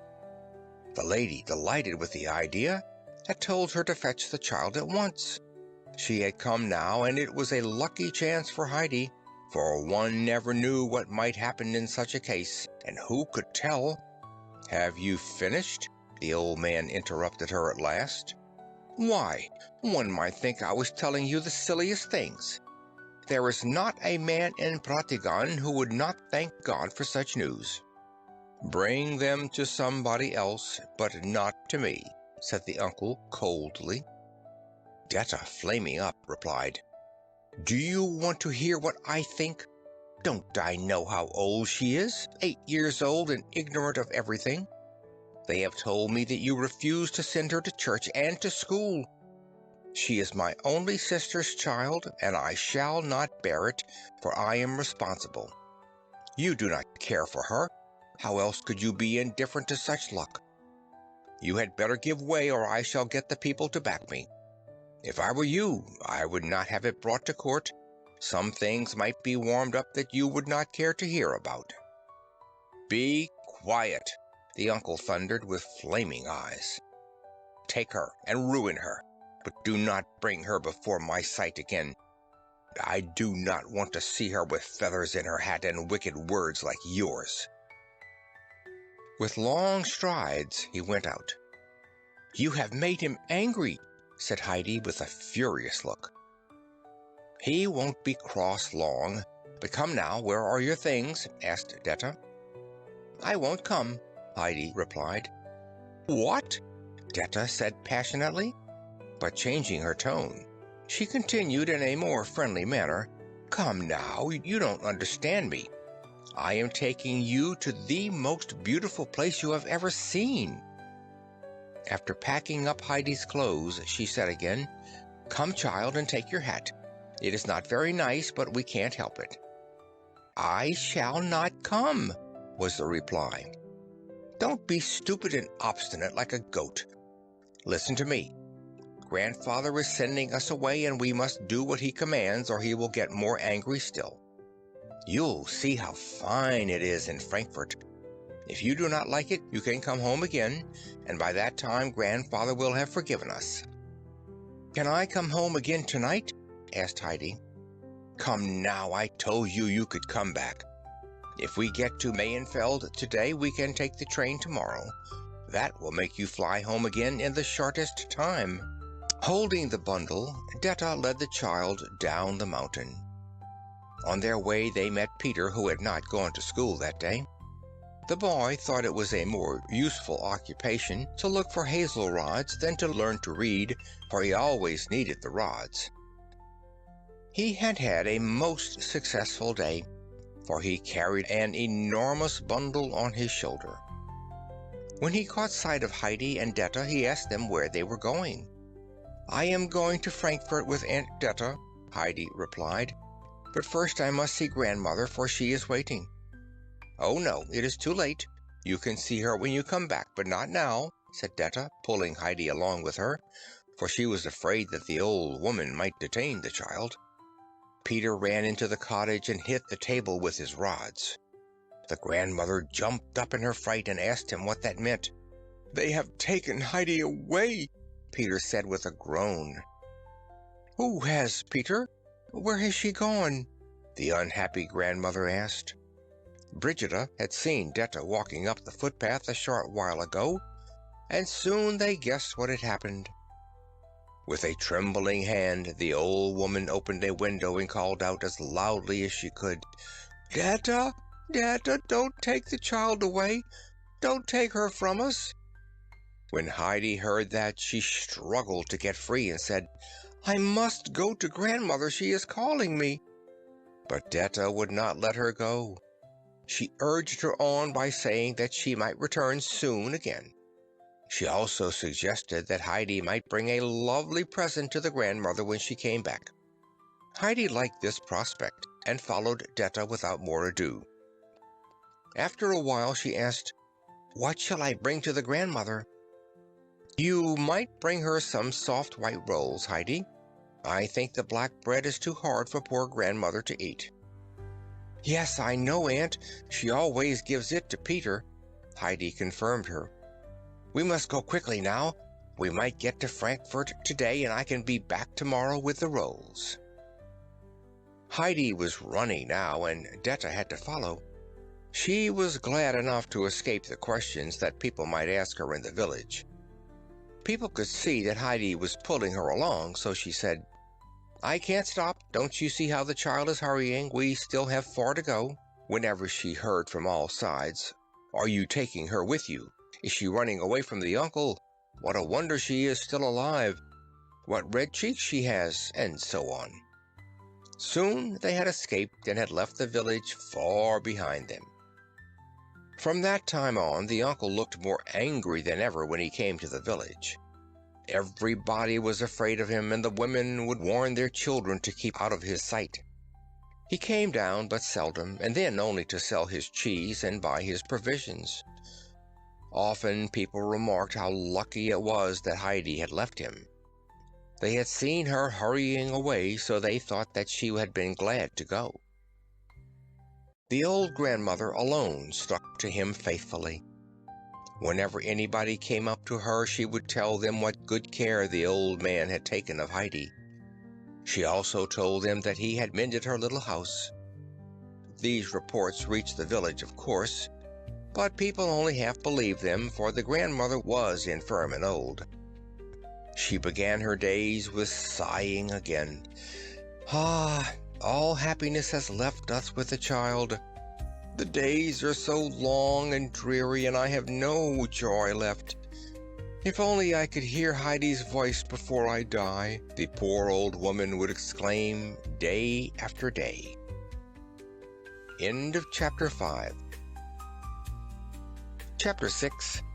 A new chapter with new things. In a beautiful house in Frankfurt lived a sick child by the name of Clara Seismann. She was sitting in a comfortable rolling chair which could be pushed from room to room. Clara spent most of her time in the study, where long rows of bookcases lined the walls. This room was used as a living room, and here she was also given her lessons. Clara had a pale, thin face with soft blue eyes, which at that moment were watching the clock impatiently. At last she said, "Oh, Miss Rottenmeier, isn't it time yet?" The lady so addressed was the housekeeper who had lived with Clara since Mrs. Seismann's death. Miss Rottenmeier wore a peculiar uniform with a long cape and a high cap on her head. Clara's father, who was away from home a great deal, left the entire management of the house to this lady on the condition that her daughter's wishes should always be considered. While Clara was waiting, Detta had arrived at the front door with Heidi. She was asking the coachman who had brought her if she could go upstairs. "That's not my business," grumbled the coachman. "You must ring for the butler." Sebastian, the butler, a man with large brass buttons on his coat, soon stood before her. "May I see Miss Rottenmeier?" Detta asked. "That's not my business," the butler announced. "Ring for Tinette, the maid." With that, he disappeared. Detta, ringing again, saw a girl with a brilliant white cap on her head coming down the stairway. The maid stopped halfway down and asked scornfully, "What do you want?" Detta repeated her wish again. Tinette told her to wait while she went upstairs, but it did not take long before the two were asked to come up. Following the maid, they found themselves in the study. Detta held on to Heidi's hand and stayed near the door. Miss Rottenmeier, slowly getting up, approached the newcomers. She did not seem pleased with Heidi, who wore her hat and shawl and was looking up at the lady's headdress with innocent wonder. "What is your name?" the lady asked. "Heidi," was the child's clear answer. "What? Is that a Christian name? What name did you receive in baptism?" inquired the lady again. "I don't remember that anymore," the child replied. "What an answer! What does that mean?" said the housekeeper, shaking her head. "Is the child ignorant or pert, Miss Detta?" "I shall speak for the child, if I may, madam," Detta said after giving Heidi a little blow for her unbecoming answer. "The child has never been in such a fine house and does not know how to behave. I hope the lady will forgive her manners. She is called Adelheid after her mother, who was my sister." "Oh, well, that is better. But, Miss Detta, the child seems peculiar for her age. I thought I told you that Miss Clara's companion would have to be 12 years old, like her, to be able to share her studies. How old is Adelheid?" "I am sorry, but I am afraid she is somewhat younger than I thought. I think she is about 10 years old." "Grandfather said that I was 8 years old," said Heidi now. Detta gave her another blow, but as the child had no idea why, she did not get embarrassed. "What? Only 8 years old?" Miss Rottenmeier exclaimed indignantly. "How can we get along? What have you learned? What books have you studied?" "None," said Heidi. "But how did you learn to read?" "I can't read, and Peter can't do it either," Heidi retorted. "For mercy's sake, you cannot read?" cried the lady in her surprise. "How is it possible? What else have you studied?" "Nothing," replied Heidi truthfully. "Miss Detta, how could you bring this child?" said the housekeeper when she was more composed. Detta, however, was not easily intimidated and said, "I am sorry, but I thought this child would suit you. She is small, but older children are often spoilt and not like her. I must go now, for my mistress is waiting. As soon as I can, I'll come to see how the child is getting along." With a bow, she was outside, and with a few quick steps hurried downstairs. Miss Rottenmeier followed her and tried to call her back, for she wanted to ask Detta a number of questions. Heidi was still standing on the same spot. Clara had watched the scene and called to the child now to come to her. Heidi approached the rolling chair. "Do you want to be called Heidi or Adelheid?" asked Clara. "My name is Heidi and nothing else," was the child's answer. "I'll call you Heidi then, for I like it very much," said Clara. "I have never heard the name before. What curly hair you have! Was it always like that?" "I think so." "Did you like to come to Frankfurt?" asked Clara again. "Oh, no, but then I am going home again tomorrow and shall bring grandmother some soft white rolls," Heidi explained. "What a curious child you are," said Clara. "You have come to Frankfurt to stay with me, don't you know that? We shall have our lessons together, and I think it will be great fun when you learn to read. Generally, the morning seems to have no end, for Mr. Candidate comes at 10 and stays till 2.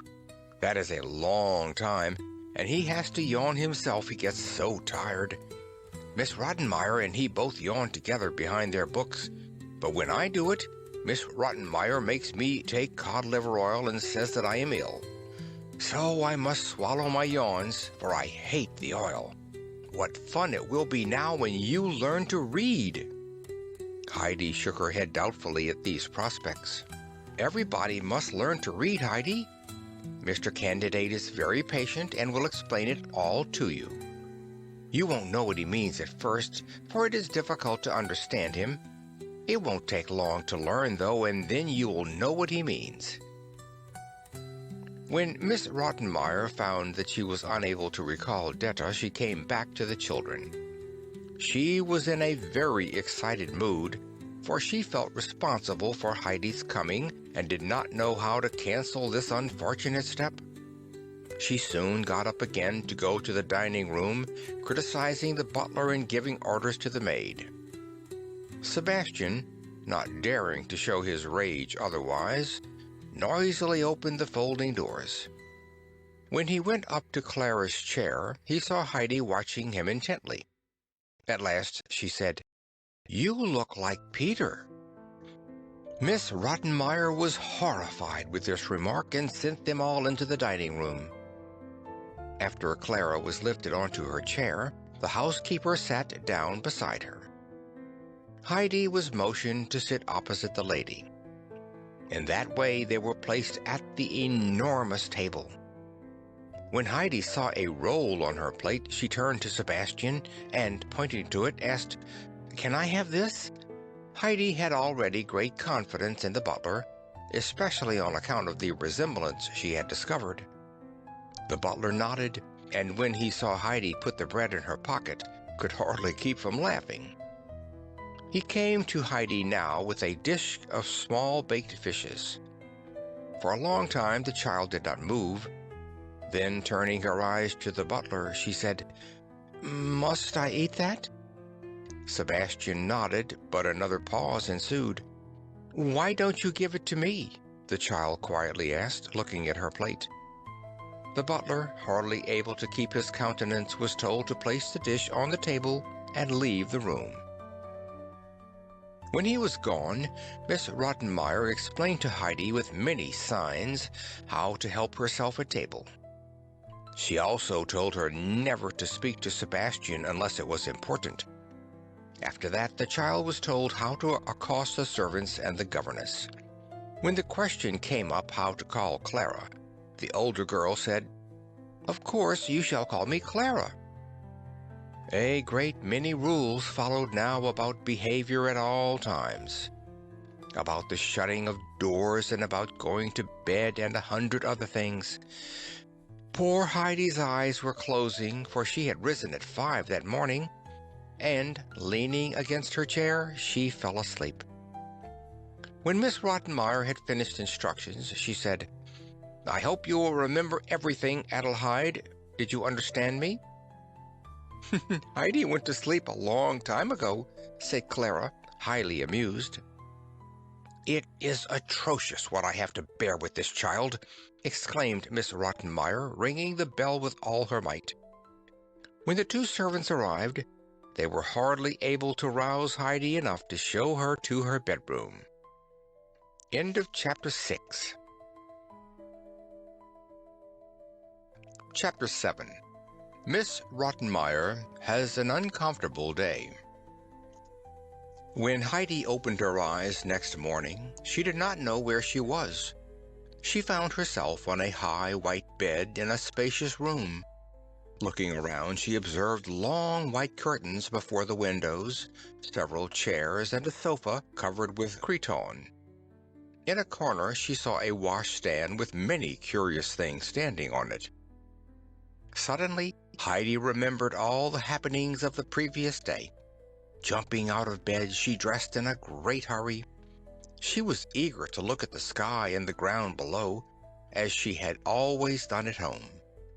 What was her disappointment when she found that the windows were too high for her to see anything except the walls and windows opposite. Trying to open them, she turned from one to the other, but in vain. The poor child felt like a little bird that is placed in a glittering cage for the first time. At last she had to resign herself and sat down on a low stool, thinking of the melting snow on the slopes and the first flowers of spring that she had hailed with such delight. Suddenly, Tinette opened the door and said curtly, "Breakfast is ready." Heidi did not take this for a summons, for the maid's face was scornful and forbidding. She was waiting patiently for what would happen next, when Miss Rottenmeier burst into the room, saying, "What is the matter, Adelheid? Didn't you understand? Come to breakfast." Heidi immediately followed the lady into the dining room, where Clara greeted her with a smile. She looked much happier than usual, for she expected new things to happen that day. When breakfast had passed without disturbance, the two children were allowed to go into the library together and were soon left alone. "How can I see down to the ground?" Heidi asked. "Open a window and peep out," replied Clara, amused at the question. "But it is impossible to open them," Heidi said sadly. "Oh, no, you can't do it, and I can't help you either. But if you ask Sebastian, he'll do it for you." Heidi was relieved. The poor child had felt like a prisoner in her room. Clara now asked Heidi what her home had been like, and Heidi told her gladly about her life in the hut. The tutor had arrived in the meantime, but he was not asked to go to the study as usual. Miss Rottenmeier was very much excited about Heidi's coming and all the complications that arose therefrom. She was really responsible for it, having arranged everything herself.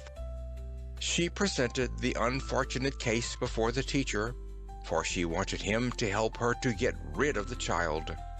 Mr. Candidate, however, was always careful of his judgments and not afraid of teaching beginners.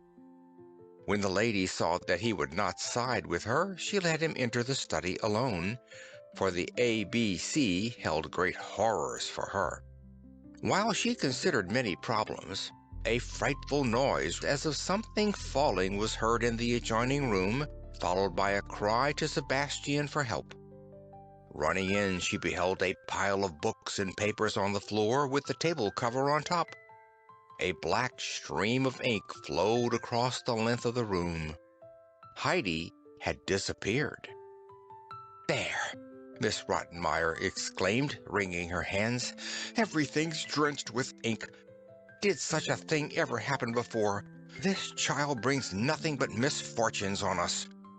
The teacher was standing up, looking at the devastation, but Clara was highly entertained by these events and said, "Heidi has not done it on purpose and must not be punished. In her hurry to get away, she caught on the table cover and pulled it down. I think she must never have seen a coach in all her life, for when she heard a carriage rumbling by, she rushed out like mad." "Didn't I tell you, Mr. Candidate, that she has no idea whatever about behavior? She does not even know that she is to sit quiet at her lessons. What would Mr. Sesamon say if she should run away?"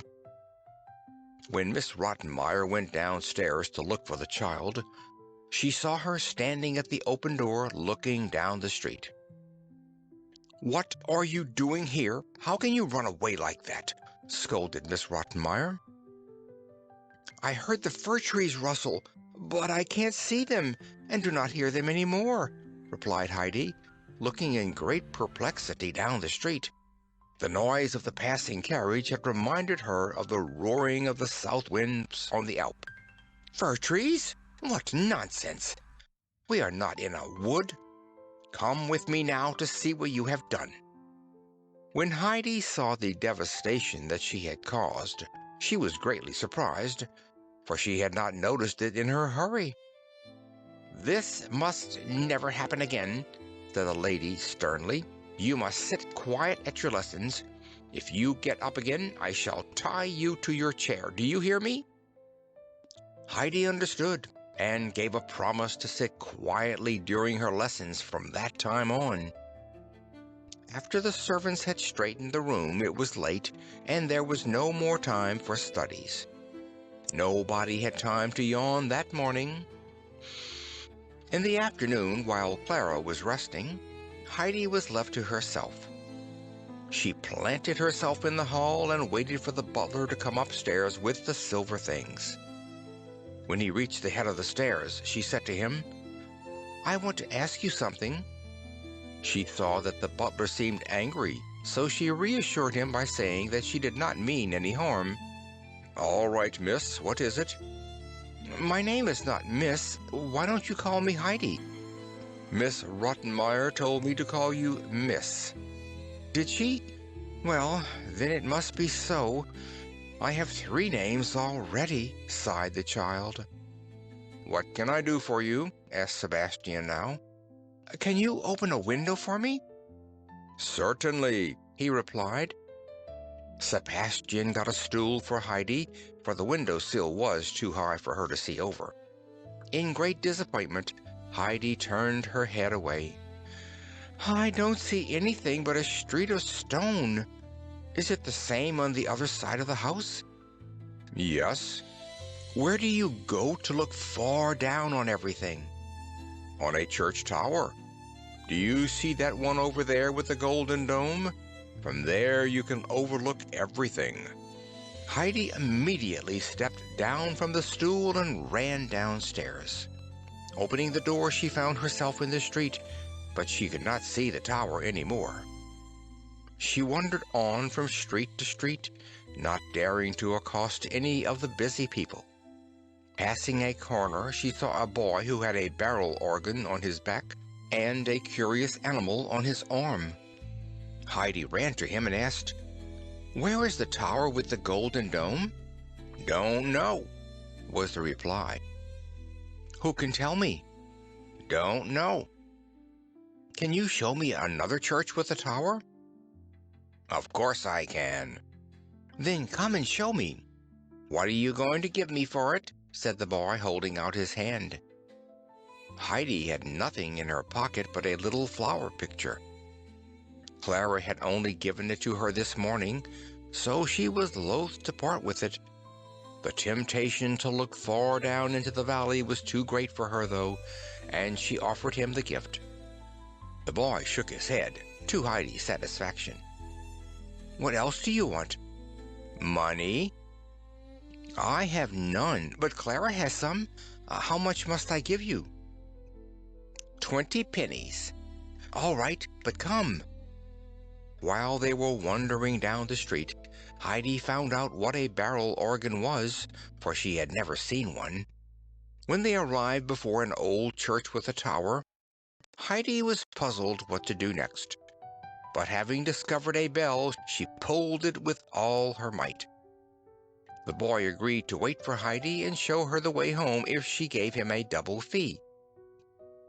The lock creaked now from inside, and an old man opened the door. In an angry voice he said, "How do you dare to ring for me? Can't you see that it is only for those who want to see the tower?" "But I do," said Heidi. "What do you want to see? Did anybody send you?" asked the man.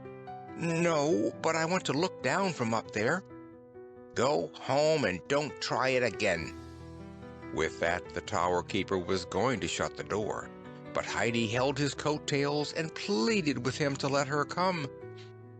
The tower keeper looked at the child's eyes, which were nearly full of tears. "All right, come along if you care so much," he said, taking her by the hand. The two climbed up now many steps, which got narrower all the time. When they had arrived on top, the old man lifted Heidi up to the open window. Heidi saw nothing but a sea of chimneys, roofs, and towers, and her heart sank. "Oh, dear, it's different from the way I thought it would be," she said. "There, what could such a little girl know about a view? We'll go down now, and you must promise never to ring at my tower any more."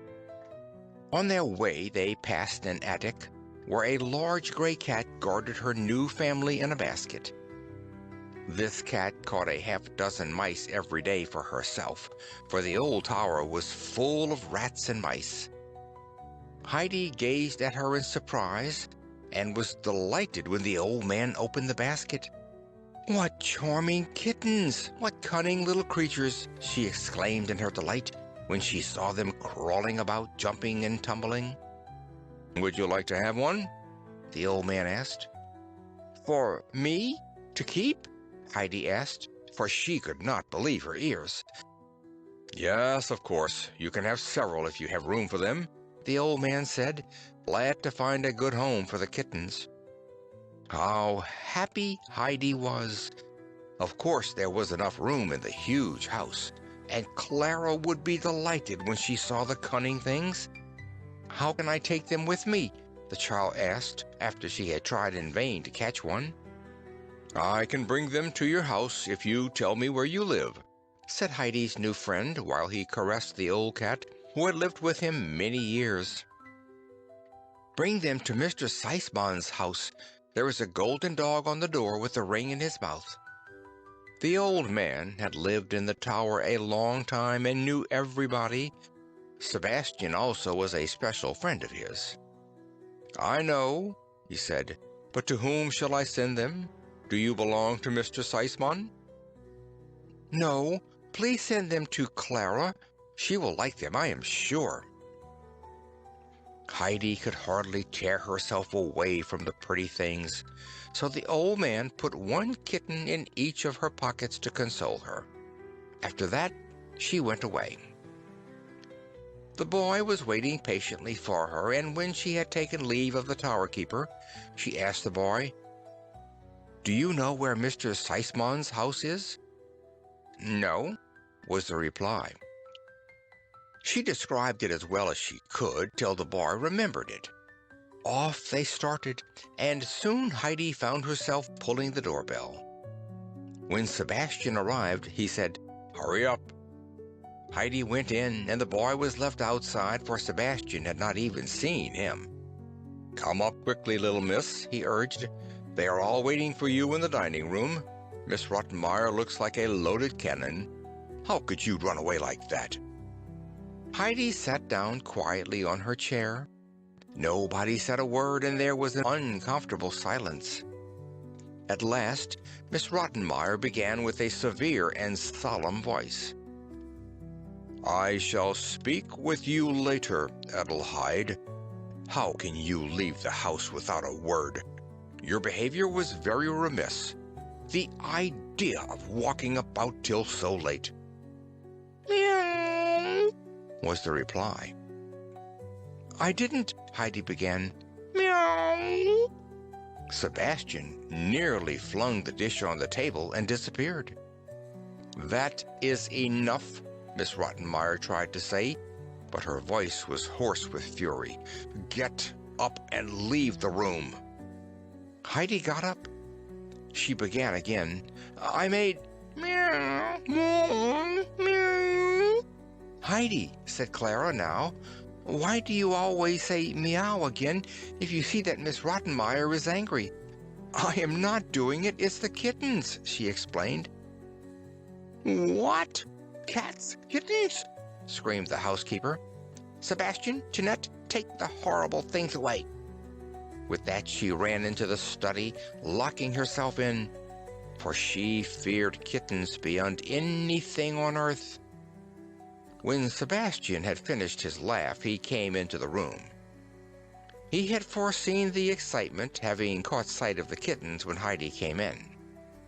The scene was a very peaceful one now. Clara held the little kittens in her lap, and Heidi was kneeling beside her. They both played happily with the two graceful creatures. The butler promised to look after the newcomers and prepared a bed for them in a basket. A long time afterwards, when it was time to go to bed, Miss Rottenmeier cautiously opened the door. "Are they away?" she asked. "Yes," replied the butler, quickly seizing the kittens and taking them away. The lecture that Miss Rottenmeier was going to give Heidi was postponed to the following day, for the lady was too much exhausted after her fright. They all went quietly to bed, and the children were happy in the thought that their kittens had a comfortable bed. End of Chapter 7. Chapter 8. Great Disturbances in the Seismann House. A short time after the tutor had arrived next morning, the doorbell rang so violently that Sebastian thought it must be Mr. Seismann himself. What was his surprise when a dirty street boy with a barrel organ on his back stood before him. "What do you mean by pulling the bell like that?" the butler said. "I want to see Clara." "Can't you at least say Miss Clara, you ragged urchin?" said Sebastian harshly. "She owes me 40 pennies, said the boy. "You are crazy. How do you know Miss Clara lives here?" "I showed her the way yesterday, and she promised to give me 40 pennies. "What nonsense! Miss Clara never goes out. You had better take yourself off before I send you." The boy, however, did not even budge, and said, "I saw her. She has curly hair, black eyes, and talks in a funny way." "Oh," Sebastian chuckled to himself, "that was the little miss." Pulling the boy into the house, he said, "All right, you can follow me. Wait at the door till I call you, and then you can play something for Miss Clara." Knocking at the study door, Sebastian said, when he had entered, "A boy is here who wants to see Miss Clara." Clara, delighted at his interruption, said, "Can't he come right up, Mr. Candidate?" But the boy was already inside and started to play. Miss Rottenmeier was in the adjoining room when she heard the sounds. Where did they come from?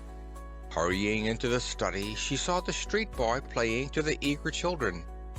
"Stop! Stop!" she called, but in vain, for the music drowned her voice. Suddenly she made a big jump, for there, between her feet, crawled a black turtle. Only when she shrieked for Sebastian could her voice be heard. The butler came straight in, for he had seen everything behind the door, and a great scene it had been. Glued to a chair in her fright, Miss Rottenmeier called, "Send the boy away! Take them away!" Sebastian obediently pulled the boy after him. Then he said, "Here are 40 pennies from Miss Clara, and 40 more for playing. It was well done, my boy." With that, he closed the door behind him. Miss Rottenmeier found it wiser now to stay in the study to prevent further disturbances. Suddenly, there was another knock at the door. Sebastian appeared with a large basket which had been brought for Clara. "We had better have our lesson before we inspect it," said Miss Rottenmeier. But Clara, turning to the tutor, said, "Oh, please, Mr. Candidate, can't we just peep in to see what it is?" "I'm afraid that you will think of nothing else," the teacher began. Just then, something in the basket, which had been only lightly fastened, moved, and 1, 2, 3, and still more little kittens jumped out, scampering around the room with the utmost speed. They bounded over the tutor's boots and bit his trousers. They climbed up on Miss Rottenmeier's dress and crawled around her feet. Mewing and running, they caused a frightful confusion. Clara called out in delight, "Oh, look at the cunning creatures! Look how they jump! Heidi, look at that one! Oh, see the one over there?" Heidi followed them about while the teacher shook them off. When the housekeeper had collected her wits after the great fright, she called for the servants. They soon arrived and stored the little kittens safely in the new bed. No time had been found for yawning that day either. When Miss Rottenmeier, who had found out the culprit, was alone with the children in the evening, she began severely. "Adelheid, there is only one punishment for you. I am going to send you to the cellar to think over your dreadful misdeeds in company with the rats." A cellar held no terrors for Heidi, for in her grandfather's cellar fresh milk and the good cheese had been kept, and no rats had lodged there. But Clara shrieked, "Oh, Miss Rottenmeier, you must wait till Papa comes home, and then he can punish Heidi." The lady unwillingly replied, "All right, Clara, but I shall also speak a few words to Mr. Seismann." With those words she left the room. Since the child's arrival, everything had been upset, and the lady often felt discouraged, though nothing remarkable happened for a few days. Clara, on the contrary, enjoyed her companion's society, for she always did funny things. In her lessons she could never get her letters straight. They meant absolutely nothing to her, except that they would remind her of goats and eagles. The girls always spent their evenings together, and Heidi would entertain her friend with tales of her former life, till her longing grew so great that she added, "I have to go home now. I must go tomorrow." Clara's soothing words and the prospect of more rolls for the grandmother kept the child. Every day after dinner she was left alone in her room for some hours. Thinking of the green fields at home, of the sparkling flowers on the mountains, she would sit in a corner till her desire for all those things became too great to bear. Her aunt had clearly told her that she might return if she wished to do so, so one day she resolved to leave for the almhut. In a great hurry she packed the bread in the red shawl, and, putting on her old straw hat, started off. The poor child did not get very far. At the door she encountered Miss Rottenmeier, who stared at Heidi in mute surprise. "What are you up to?" she exploded. "Haven't I forbidden you to run away? You look like a vagabond." "I was only going home," whispered the frightened child. "What? You want to run away from this house? What would Mr. Seismann say? What is it that does not suit you here? Don't you get better treatment than you deserve? Have you ever before had such food, service, and such a room? Answer." "No," was the reply. "Don't I know that?" the furious lady proceeded. "What a thankless child you are, just idle and good for nothing." But Heidi could not bear it any longer. She loudly wailed, "Oh, I want to go home. What will poor Snowhopper do without me? Grandmother is waiting for me every day. Poor Thistlefinch gets blows if Peter gets no cheese, and I must see the sun again when he says good night to the mountains. How the eagle would screech if he saw all the people here in Frankfurt. For mercy's sake, the child is crazy," exclaimed Miss Rottenmeier, running up the stairs. In her hurry she had bumped into Sebastian, who was just then coming down. "Bring the unlucky child up," she called to him, rubbing her head. "All right, many thanks," answered the butler, rubbing his head too, for he had encountered something far harder than she had. When the butler came down, he saw Heidi standing near the door with flaming eyes, trembling all over. Cheerfully he asked, "What has happened, little one? Do not take it to heart, and cheer up. She nearly made a hole in my head just now, but we must not get discouraged. Oh, no. Come, up with you. She said so." Heidi walked upstairs very slowly. Seeing her so changed, Sebastian said, "Don't give in. Don't be sad. You have been so courageous till now. I have never heard you cry yet. Come up now, and when the lady's away we'll go and look at the kittens. They are running round like wild." Nodding cheerlessly, the child disappeared in her room. That night at supper, Miss Rottenmeier watched Heidi constantly, but nothing happened. The child sat as quiet as a mouse, hardly touching her food except the little roll. Talking with the tutor next morning, Miss Rottenmeier told him her fears about Heidi's mind, but the teacher had more serious troubles still, for Heidi had never even learned her ABC in all this time. Heidi was sorely in need of some clothes, so Clara had given her some.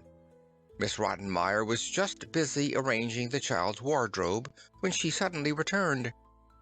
"Adelheid," she said contemptuously, "what do I find? A big pile of bread in your wardrobe?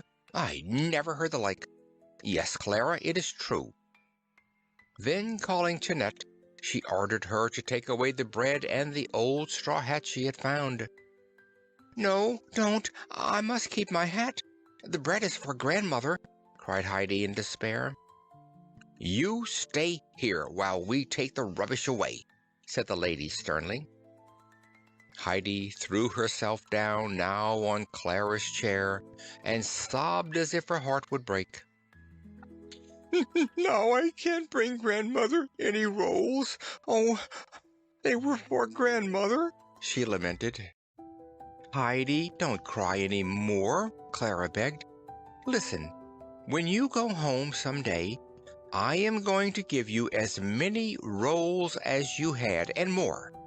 They will be much softer and better than those stale ones you have kept. They are not fit to eat, Heidi. Stop now, please, and don't cry any more."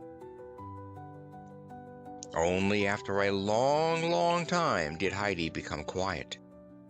When she had heard Clara's promise, she cried, "Are you really going to give me as many as I had?"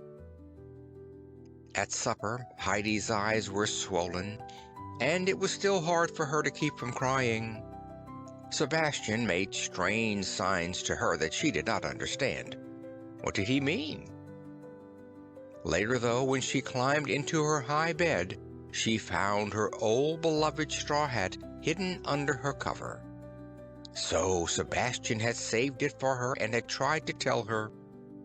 She crushed it for joy, and, wrapping it in a handkerchief, she hid it in the furthest corner of her wardrobe.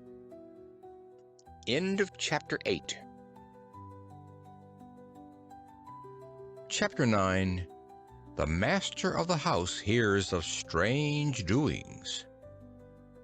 A few days afterwards there was great excitement at the Seismann residence, for the master of the house had just arrived. The servants were taking upstairs one load after another, for Mr. Seismann always brought many lovely things home with him.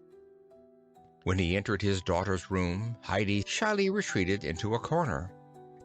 He greeted Clara affectionately, and she was equally delighted to see him, for she loved her father dearly.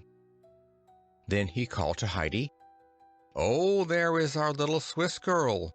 Come and give me your hand. That's right. Are you good friends, my girls? Tell me now. You don't fight together, what?" "Oh, no. Clara is always kind to me," Heidi replied. "Heidi has never even tried to fight, Papa," Clara quickly remarked. "That's good. I like to hear that," said the father, rising. "I must get my dinner now, for I am hungry. I shall come back soon and show you what I have brought home with me." In the dining room he found Miss Rottenmeier surveying the table with a most tragic face. "You do not look very happy at my arrival, Miss Rottenmeier. What is the matter?" "Clara seems well enough," he said to her. "Oh, Mr. Seismann, we have been terribly disappointed," said the lady. "How do you mean?" asked Mr. Seismann, calmly sipping his wine. "We had decided, as you know, to have a companion for Clara.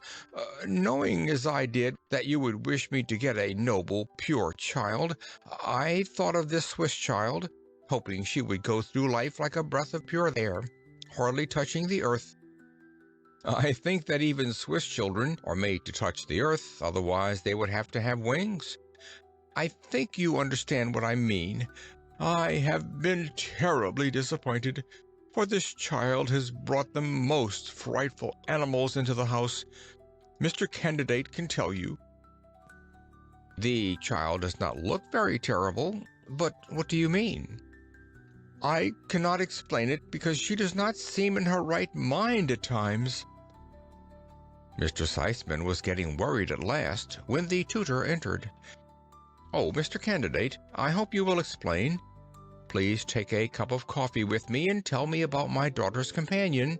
Make it short, if you please." But this was impossible for Mr. Candidate, who had to greet Mr. Seisman first. Then he began to reassure his host about the child, pointing out to him that her education had been neglected till then, and so on. But poor Mr. Seisman, unfortunately, did not get his answer and had to listen to very long-winded explanations of the child's character. At last, Mr. Seisman got up, saying, "Excuse me, Mr. Candidate, but I must go over to Clara now." He found the children in the study. Turning to Heidi, who had risen at his approach, he said, "Come, little one, get me a glass of water." "Fresh water?" "Of course, fresh water," he replied. When Heidi had gone, he sat down near Clara, holding her hand. "Tell me, little Clara," he asked, "please tell me clearly what animals Heidi has brought into the house. Is she really not right in her mind?" Clara now began to relate to her father all the incidents with the kittens and the turtle, and explained Heidi's speeches that had so frightened the lady. Mr. Seisman laughed heartily and asked Clara if she wished Heidi to remain. "Of course, Papa. Since she is here, something amusing happens every day. It used to be so dull, but now Heidi keeps me company." Very good, Clara. Oh, here is your friend back again. Did you get nice fresh water?" asked Mr. Seisman. Heidi handed him the glass and said, "Yes, fresh from the fountain." "You did not go to the fountain yourself, Heidi?" said Clara. "Certainly, but I had to get it from far. There were so many people at the first and at the second fountain. I had to go down another street, and there I got it. A gentleman with white hair sends his regards to you, Mr. Seisman." Clara's father laughed and asked, "Who was the gentleman?" "When he passed by the fountain and saw me there with a glass, he stood still and said, 'Please give me to drink, for you have a glass. To whom are you bringing the water?' Then I said, 'I am bringing it to Mr. Seisman.' When he heard that, he laughed very loud and gave me his regards for you, with the wish that you would enjoy your drink. I wonder who it was. What did the gentleman look like?" "He had a friendly laugh and wears a gold pendant with a red stone on his thick gold chain. There is a horse head on his cane." "Oh, that was the doctor. That was my old doctor," exclaimed father and daughter at the same time. In the evening, Mr. Seisman told Miss Rottenmeier that Heidi was going to remain, for the children were very fond of each other, and he found Heidi normal and very sweet. "I want the child to be treated kindly," Mr. Seisman added decidedly. "Her peculiarities must not be punished. My mother is coming very soon to stay here, and she will help you to manage the child, for there is nobody in this world that my mother could not get along with, as you know, Miss Rottenmeier." "Of course I know that, Mr. Seisman," replied the lady, but she was not very much pleased at the prospect. Mr. Seisman only stayed 2 weeks, for his business called him back to Paris. He consoled his daughter by telling her that his mother was coming in a very few days. Mr. Seisman had hardly left when the grandmother's visit was announced for the following day. Clara was looking forward to this visit, and told Heidi so much about her dear grandmamma that Heidi also began to call her by that name, to Miss Rottenmeier's disapproval, who thought that the child was not entitled to this intimacy. End of Chapter 9. Chapter 10. A Grandmamma. The following evening, great expectation reigned in the house. Tinette had put on a new cap. Sebastian was placing footstools in front of nearly every armchair, and Miss Rottenmeier walked with great dignity about the house, inspecting everything. When the carriage at last drove up, the servants flew downstairs, followed by Miss Rottenmeier in more measured step. Heidi had been sent to her room to await further orders, but it was not long before Tinette opened the door and said brusquely, "Go into the study." The grandmamma, with her kind and loving way, immediately befriended the child and made her feel as if she had known her always. To the housekeeper's great mortification, she called the child Heidi, remarking to Miss Rottenmeier, "If somebody's name is Heidi, I call her so." The housekeeper soon found that she had to respect the grandmother's ways and opinions. Mrs. Seisman always knew what was going on in the house the minute she entered it. On the following afternoon, Clara was resting, and the old lady had shut her eyes for 5 minutes, when she got up again and went into the dining room. With a suspicion that the housekeeper was probably asleep, she went to this lady's room, knocking loudly on the door. After a while, somebody stirred inside, and with a bewildered face, Miss Rottenmeier appeared, staring at the unexpected visitor. "Rottenmeier, where is the child? How does she pass her time? I want to know," said Mrs. Seisman. "She just sits in her room, not moving a finger. She has not the slightest desire to do something useful, and that is why she thinks of such absurd things that one can hardly mention them in polite society." "I should do exactly the same thing if I were left alone like that. Please bring her to my room now. I want to show her some pretty books I have brought with me." "That is just the trouble. What should she do with books? And all this time she has not even learned the ABC, for it is impossible to instill any knowledge into this being. If Mr. Candidate was not as patient as an angel, he would have given up teaching her long ago." "How strange! The child does not look to me like one who cannot learn the ABC," said Mrs. Seisman. "Please fetch her now. We can look at the pictures anyway." The housekeeper was going to say more, but the old lady had turned already and gone to her room. She was thinking over what she had heard about Heidi, making up her mind to look into the matter. Heidi had come and was looking with wondering eyes at the splendid pictures in the large books that Grandmamma was showing her. Suddenly she screamed aloud, for there on the picture she saw a peaceful flock grazing on a green pasture. In the middle a shepherd was standing, leaning on his crook. The setting sun was shedding a golden light over everything. With glowing eyes, Heidi devoured the scene, but suddenly she began to sob violently. The grandmamma took her little hand in hers and said in the most soothing voice, "Come, child, you must not cry.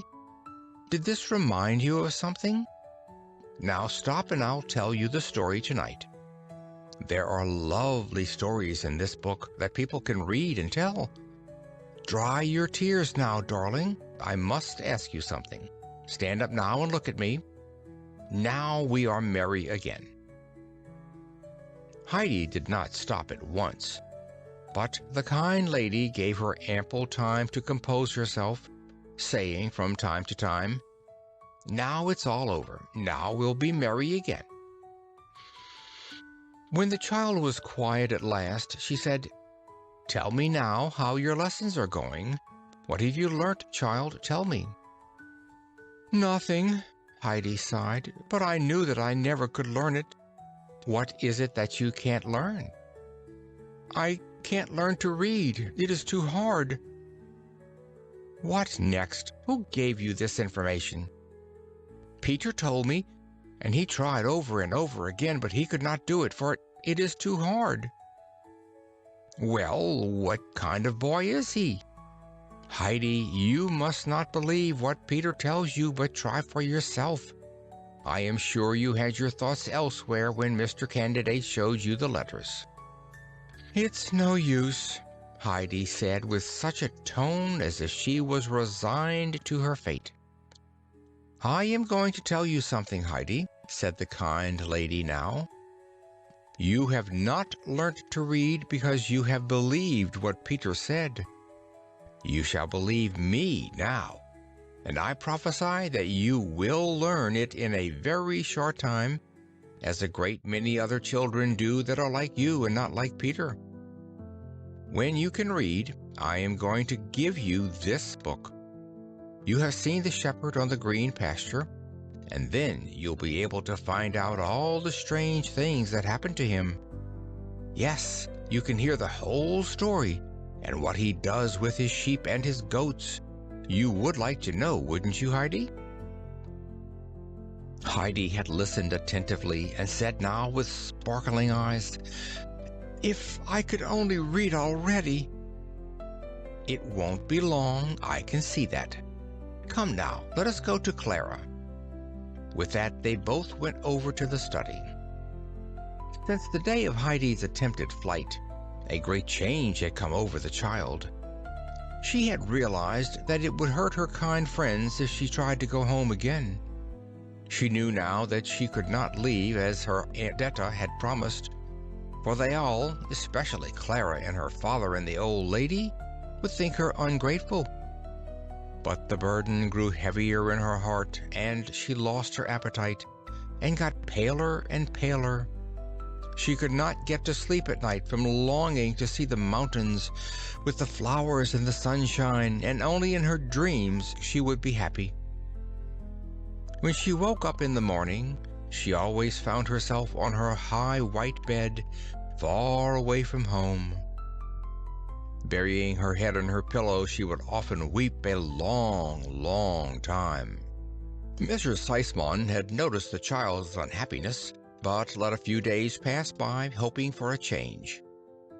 But the change never came, and often Heidi's eyes were red even in the early morning. So she called the child to her room one day and said, with great sympathy in her voice, "Tell me, Heidi, what is the matter with you?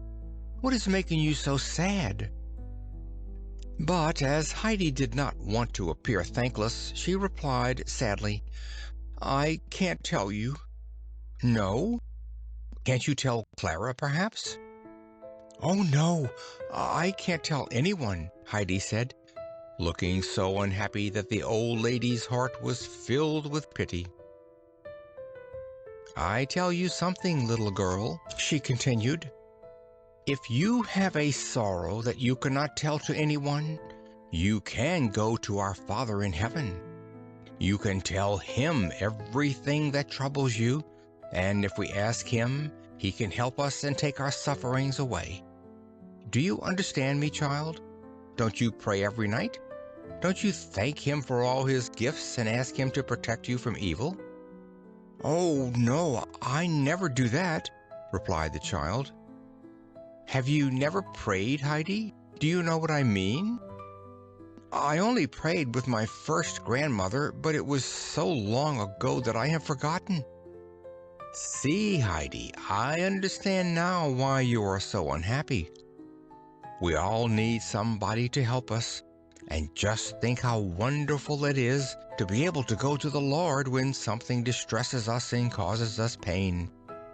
We can tell him everything and ask him to comfort us when nobody else can do it. He can give us happiness and joy."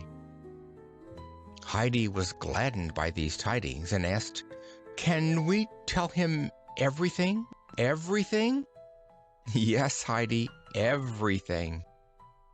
The child, withdrawing her hand from the grandmamma, said hurriedly, "Can I go now?" "Yes, of course," was the reply, and with this Heidi ran to her room. Sitting down on a stool, she folded her hands and poured out her heart to God, imploring him to help her and let her go home to her grandfather. About a week later, Mr. Candidate asked to see Mrs. Seismann to tell her of something unusual that had occurred. Being called to the lady's room, he began, "Mrs. Seismann, something has happened that I never expected." And with many more words, the happy grandmamma was told that Heidi had suddenly learned to read with the utmost correctness, most rare with beginners. Many strange things happen in this world, Mrs. Seismann remarked, while they went over to the study to witness Heidi's new accomplishment. Heidi was sitting close to Clara, reading her a story. She seemed amazed at the strange new world that had opened up before her. At supper, Heidi found the large book with the beautiful pictures on her plate, and looking doubtfully at Grandmamma, she saw the old lady nod. "Now it belongs to you, Heidi," she said. "Forever? Also when I am going home?" Heidi inquired, confused with joy. "Certainly forever," the Grandmamma assured her. "Tomorrow we shall begin to read it." "But Heidi, you must not go home. No, not for many years," Clara exclaimed. "Especially when Grandmamma goes away. You must stay with me." Heidi still looked at her book before going to bed that night, and this book became her dearest treasure. She would look at the beautiful pictures and read all the stories aloud to Clara. Grandmamma would quietly listen and explain something here and there, making it more beautiful than before. Heidi loved the pictures with the shepherd best of all. They told the story of the prodigal son, and the child would read and reread it till she nearly knew it by heart. Since Heidi had learned to read and possessed the book, the days seemed to fly, and the time had come near that the Grandmamma had fixed for her departure. End of Chapter 10. Chapter 11. Heidi gains in some respects and loses in others. The Grandmamma sent for Heidi every day after dinner, while Clara was resting and Miss Rottenmeier disappeared into her room. She talked to Heidi and amused her in various ways, showing her how to make clothes for pretty little dolls that she had brought. Unconsciously, Heidi had learned to sew and made now the sweetest dresses and coats for the little people out of lovely materials the Grandmamma would give her. Often Heidi would read to the old lady, for the oftener she read over the stories, the dearer they became to her. The child lived everything through with the people in the tales and was always happy to be with them again, but she never looked really cheerful, and her eyes never sparkled merrily as before. In the last week of Mrs. Seismann's stay, Heidi was called again to the old lady's room. The child entered with her beloved book under her arm. Mrs. Seismann drew Heidi close to her, and, laying the book aside, she said, "Come, child, and tell me why you are so sad. Do you still have the same sorrow?" "Yes," Heidi replied. "Did you confide it to our Lord?" "Yes." "Do you pray to him every day that he may make you happy again and take your affliction away?" "Oh, no, I don't pray any more." "What do I hear, Heidi? Why don't you pray?" "It does not help, for God has not listened." "I don't wonder," she added, "for if all the people in Frankfurt pray every night, he cannot listen to them all. I am sure he has not heard me." "Really? Why are you so sure?" "Because I have prayed for the same thing many, many weeks, and God has not done what I have asked him to." "That is not the way, Heidi. You see, God in heaven is a good Father to us all, who knows what we need better than we do. When something we ask for is not very good for us, he gives us something much better, if we confide in him and do not lose confidence in his love. I am sure what you asked for was not very good for you just now. He has heard you, for he can hear the prayers of all the people in the world at the same time, because he is God Almighty, and not a mortal like us. He heard your prayers and said to himself, 'Yes, Heidi shall get what she is praying for in time.' Now, while God was looking down on you to hear your prayers, you lost confidence and went away from Him. If God does not hear your prayers anymore, He will forget you also and let you go. Don't you want to go back to Him, Heidi, and ask His forgiveness? Pray to Him every day and hope in Him that He may bring cheer and happiness to you. Heidi had listened attentively. She had unbounded confidence in the old lady, whose words had made a deep impression on her. Full of repentance, she said, "I shall go at once and ask our Father to pardon me. I shall never forget Him any more." "That's right, Heidi. I am sure He will help you in time if you only trust in Him," the grandmother consoled her. Heidi went to her room now and prayed earnestly to God that He would forgive her and fulfill her wish. The day of departure had come, but Mrs. Seismann arranged everything in such a way that the children hardly realized she was actually going. Still, everything was empty and quiet when she had gone, and the children hardly knew how to pass their time. Next day, Heidi came to Clara in the afternoon and said, "Can I always read to you now, Clara?" Clara assented, and Heidi began. But she did not get very far, for the story she was reading told of a grandmother's death. Suddenly she cried aloud, "Oh, now grandmother is dead," and wept in the most pitiful fashion. Whatever Heidi read always seemed real to her, and now she thought it was her own grandmother at home. Louder and louder she sobbed, "Oh, now poor grandmother is dead, and I can never see her any more, and she never got one single roll." Clara attempted to explain the mistake, but Heidi was too much upset. She pictured to herself how terrible it would be if her dear old grandfather would die too while she was far away. How quiet and empty it would be in the hut. How lonely she would be.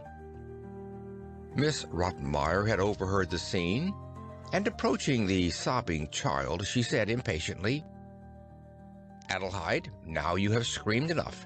If I hear you again giving way to yourself in such a noisy fashion, I shall take your book away forever." Heidi turned pale at that, for the book was her greatest treasure. Quickly drying her tears, she choked down her sobs. After that, Heidi never cried again. Often she could hardly repress her sobs and was obliged to make the strangest faces to keep herself from crying out. Clara often looked at her, full of surprise, but Miss Rottenmeier did not notice them and found no occasion to carry out her threat. However, the poor child got more cheerless every day and looked so thin and pale that Sebastian became worried. He tried to encourage her at table to help herself to all the good dishes, but listlessly she would let them pass and hardly touch them. In the evening she would cry quietly, her heart bursting with longing to go home. Thus the time passed by. Heidi never knew if it was summer or winter, for the walls opposite never changed. They drove out very seldom, for Clara was only able to go a short distance.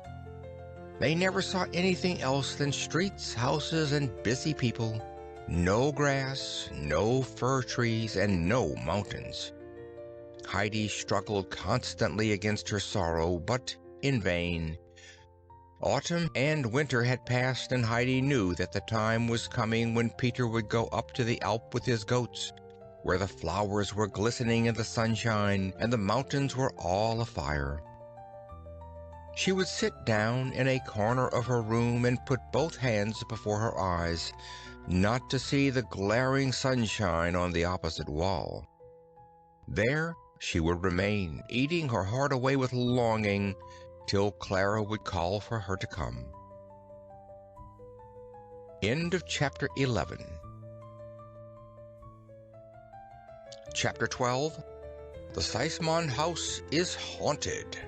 For several days Miss Rottenmeier had been wandering silently about the house. When she went from room to room or along the corridors, she would often glance back as if she were afraid that somebody was following her. If she had to go to the upper floor where the gorgeous guest rooms were, or to the lower floor where the big ballroom was situated, she always told Tinette to come with her.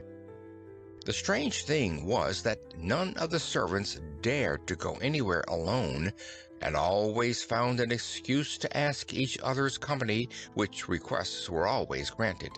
The cook, who had been in the house for many years, would often shake her head and mutter, "Ah, that I should live to see this." Something strange and weird was happening in the house.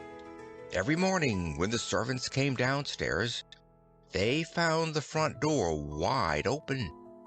At first, everybody had thought that the house must have been robbed, but nothing was missing. Each morning it was the same, despite the double locks that were put on the door. At last, John and Sebastian, taking courage, prepared themselves to watch through a night to see who was the ghost. Armed and provided with some strengthening liquor, they repaired to a room downstairs. First they talked, but soon, getting sleepy, they leaned silently back in their chairs. When the clock from the old church tower struck 1, Sebastian awoke and roused his comrade, which was no easy matter. At last, however, John was wide awake, and together they went out into the hall. The same moment, a strong wind put out the light that John held in his hand. Rushing back, he nearly upset Sebastian, who stood behind him, and pulling the butler back into the room, he locked the door in furious haste. When the light was lit again, Sebastian noticed that John was deadly pale and trembling like an aspen leaf. Sebastian, not having seen anything, asked anxiously, "What's the matter? What did you see?" "The door was open, and a white form was on the stairs. It went up and was gone in a moment," gasped John.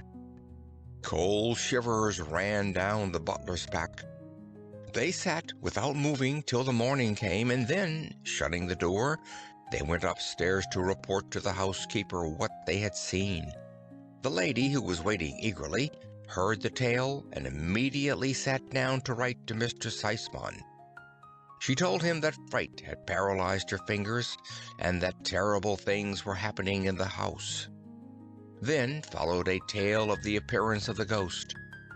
Mr. Seismann replied that he could not leave his business, and advised Miss Rottenmeier to ask his mother to come to stay with him, for Mrs. Seismann would easily dispatch the ghost. Miss Rottenmeier was offended with the tone of the letter, which did not seem to take her account seriously. Mrs. Seismann also replied that she could not come, so the housekeeper decided to tell the children all about it. Clara, at the uncanny tale, immediately exclaimed that she would not stay alone another moment and that she wished her father to come home.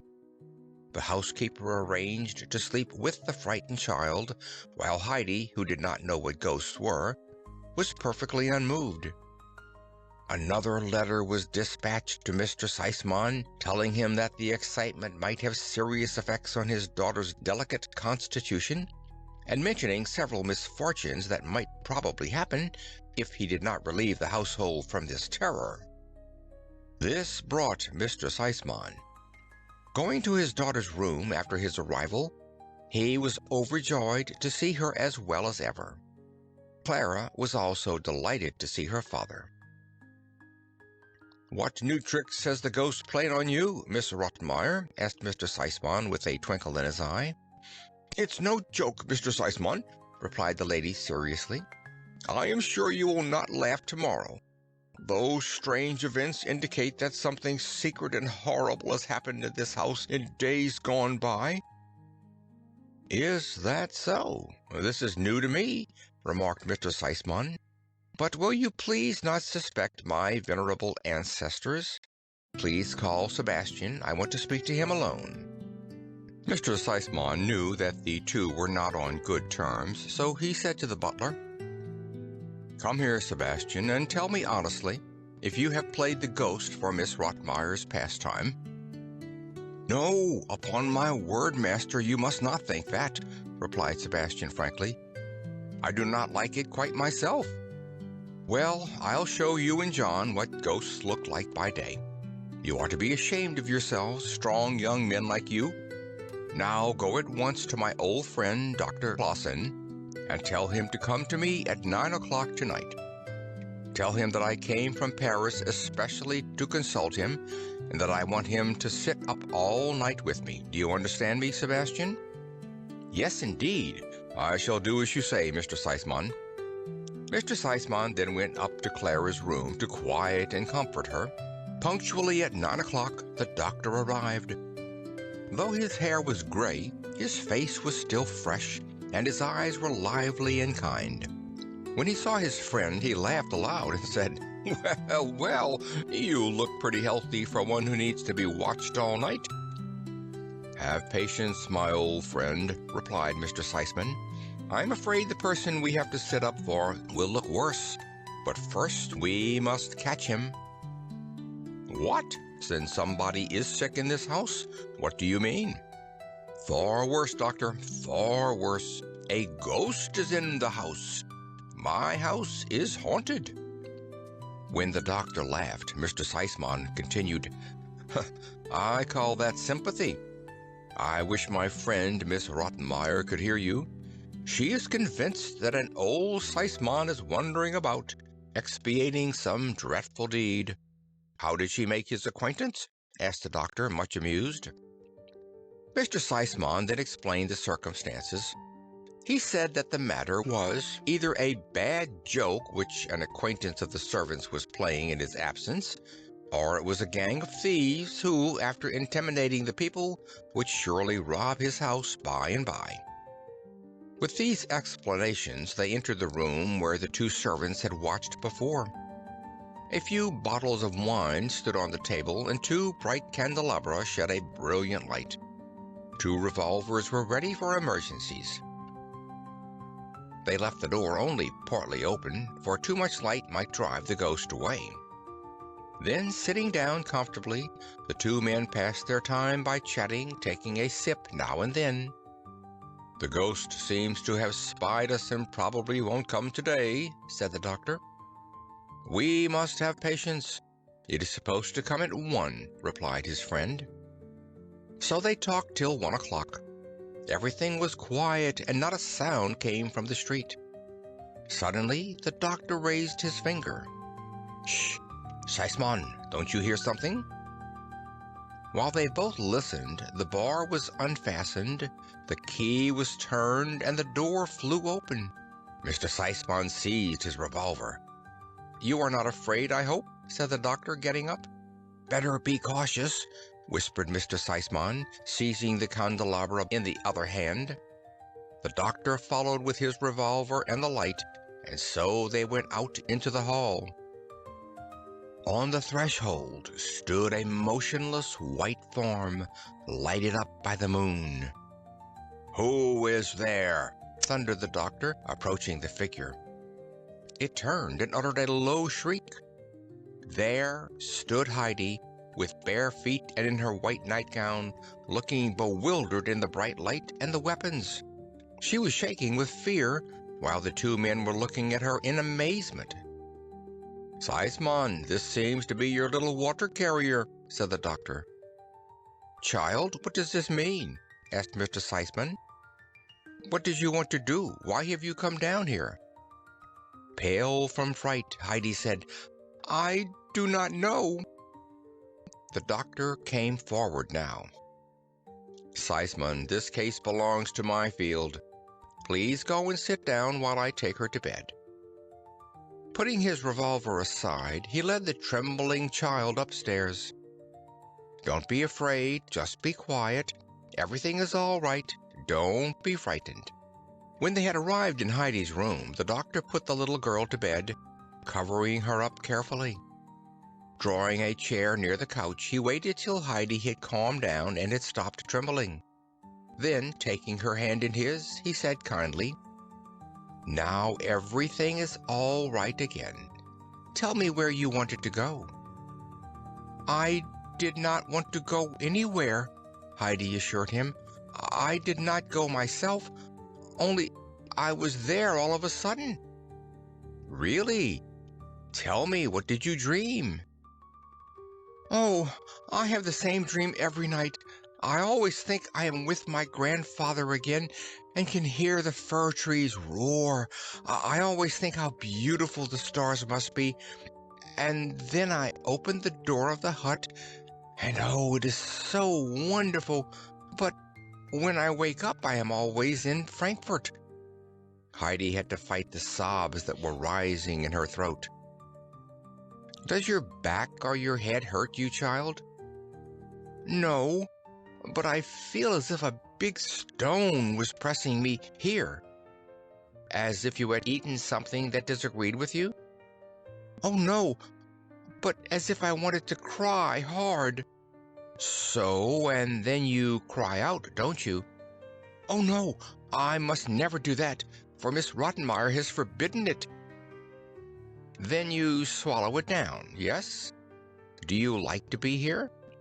Oh, yes, was the faint, uncertain reply. Where did you live with your grandfather? Up on the Alp? But wasn't it a little lonely there?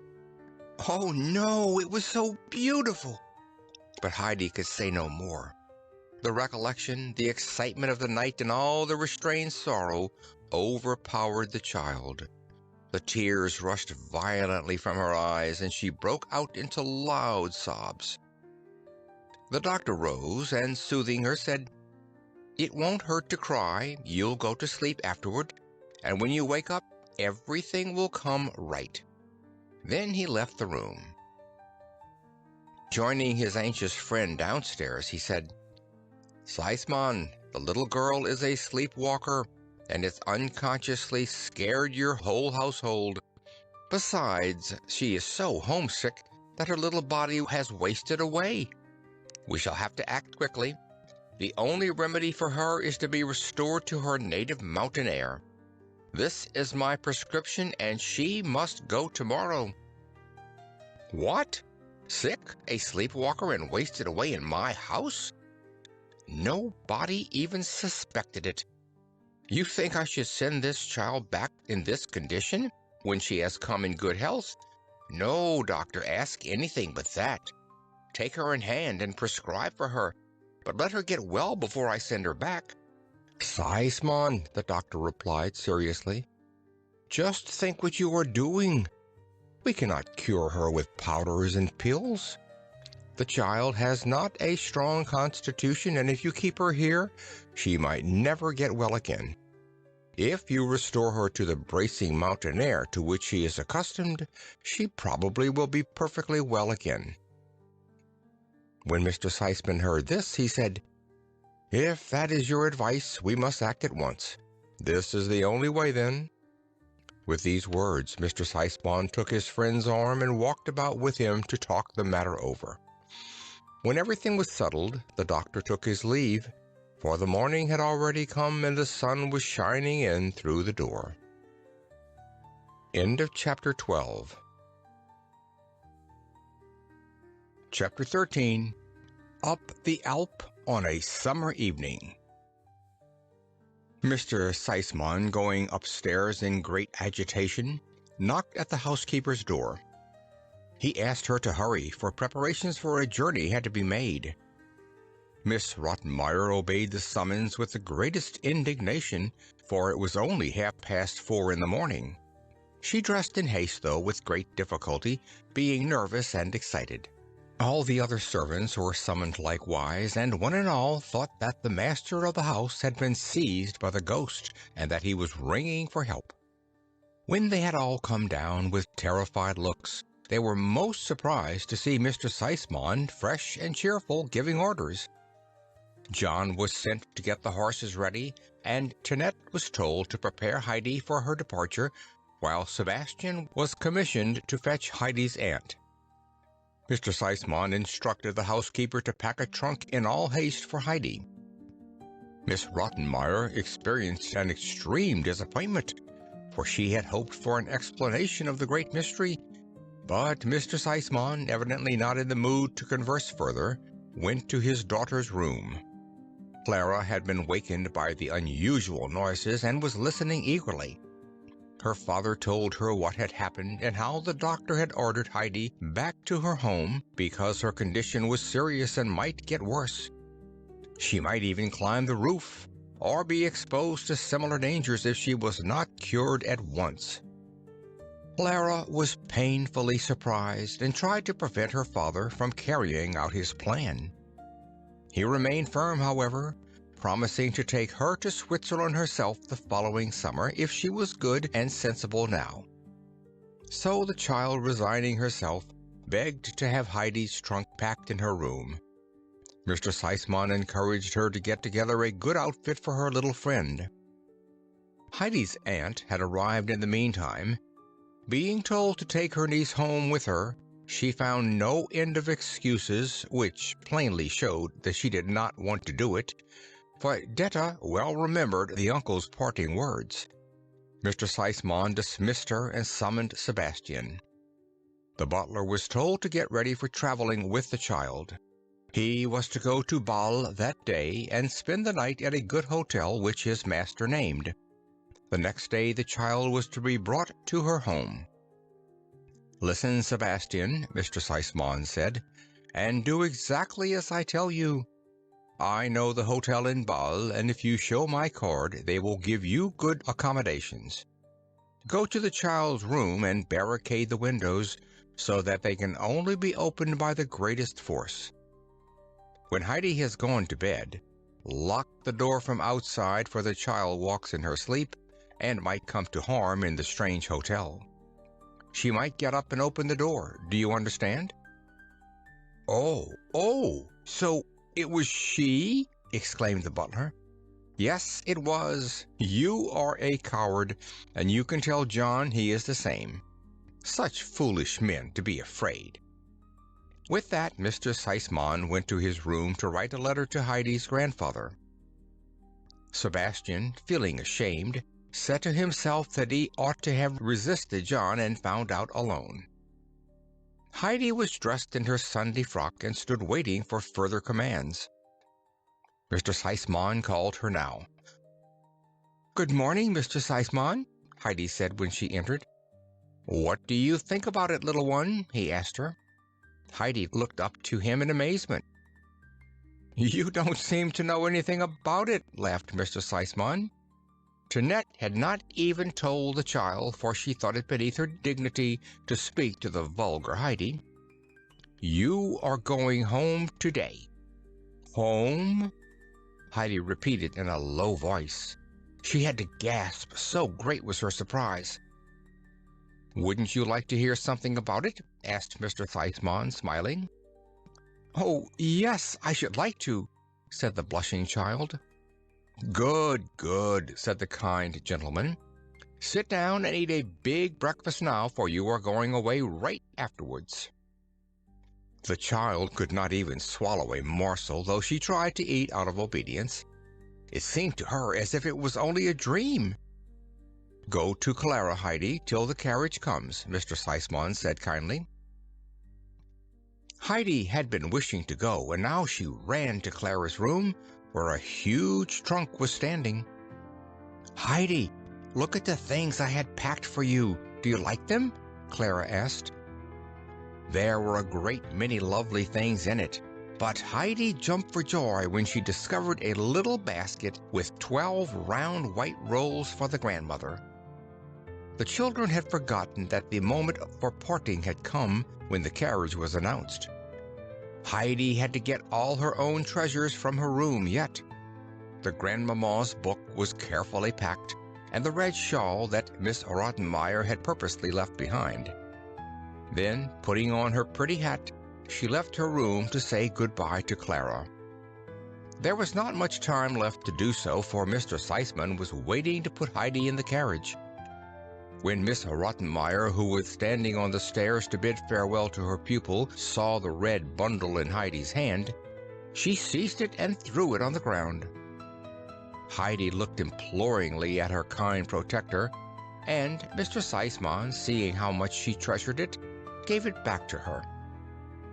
The happy child at parting thanked him for all his goodness. She also sent a message of thanks to the good old doctor, whom she suspected to be the real cause of her going. When Heidi had been lifted into the carriage, Mr. Seismann assured her that Clara and he would never forget her. Sebastian followed with Heidi's basket and a large bag with provisions. Mr. Seismann called out, "Happy journey," and the carriage rolled away. Only when Heidi was sitting in the train did she become conscious of where she was going. She knew now that she would really see her grandfather and the grandmother again, also Peter and the goats.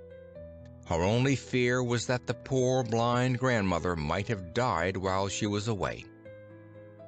The thing she looked forward to most was giving the soft white rolls to the grandmother. While she was musing over all these things, she fell asleep. In Bâle she was roused by Sebastian, for there they were to spend the night. The next morning they started off again, and it took them many hours before they reached Mayenfeld. When Sebastian stood on the platform of the station, he wished he could have traveled further in the train rather than have to climb a mountain. The last part of the trip might be dangerous, for everything seemed half wild in this country. Looking round, he discovered a small wagon with a lean horse. A broad-shouldered man was just loading up large bags which had come by the train. Sebastian, approaching the man, asked some information concerning the least dangerous ascent to the Alp. After a while it was settled that the man should take Heidi and her trunk to the village and see to it that somebody would go up with her from there. Not a word had escaped Heidi until she now said, "I can go up alone from the village. I know the road."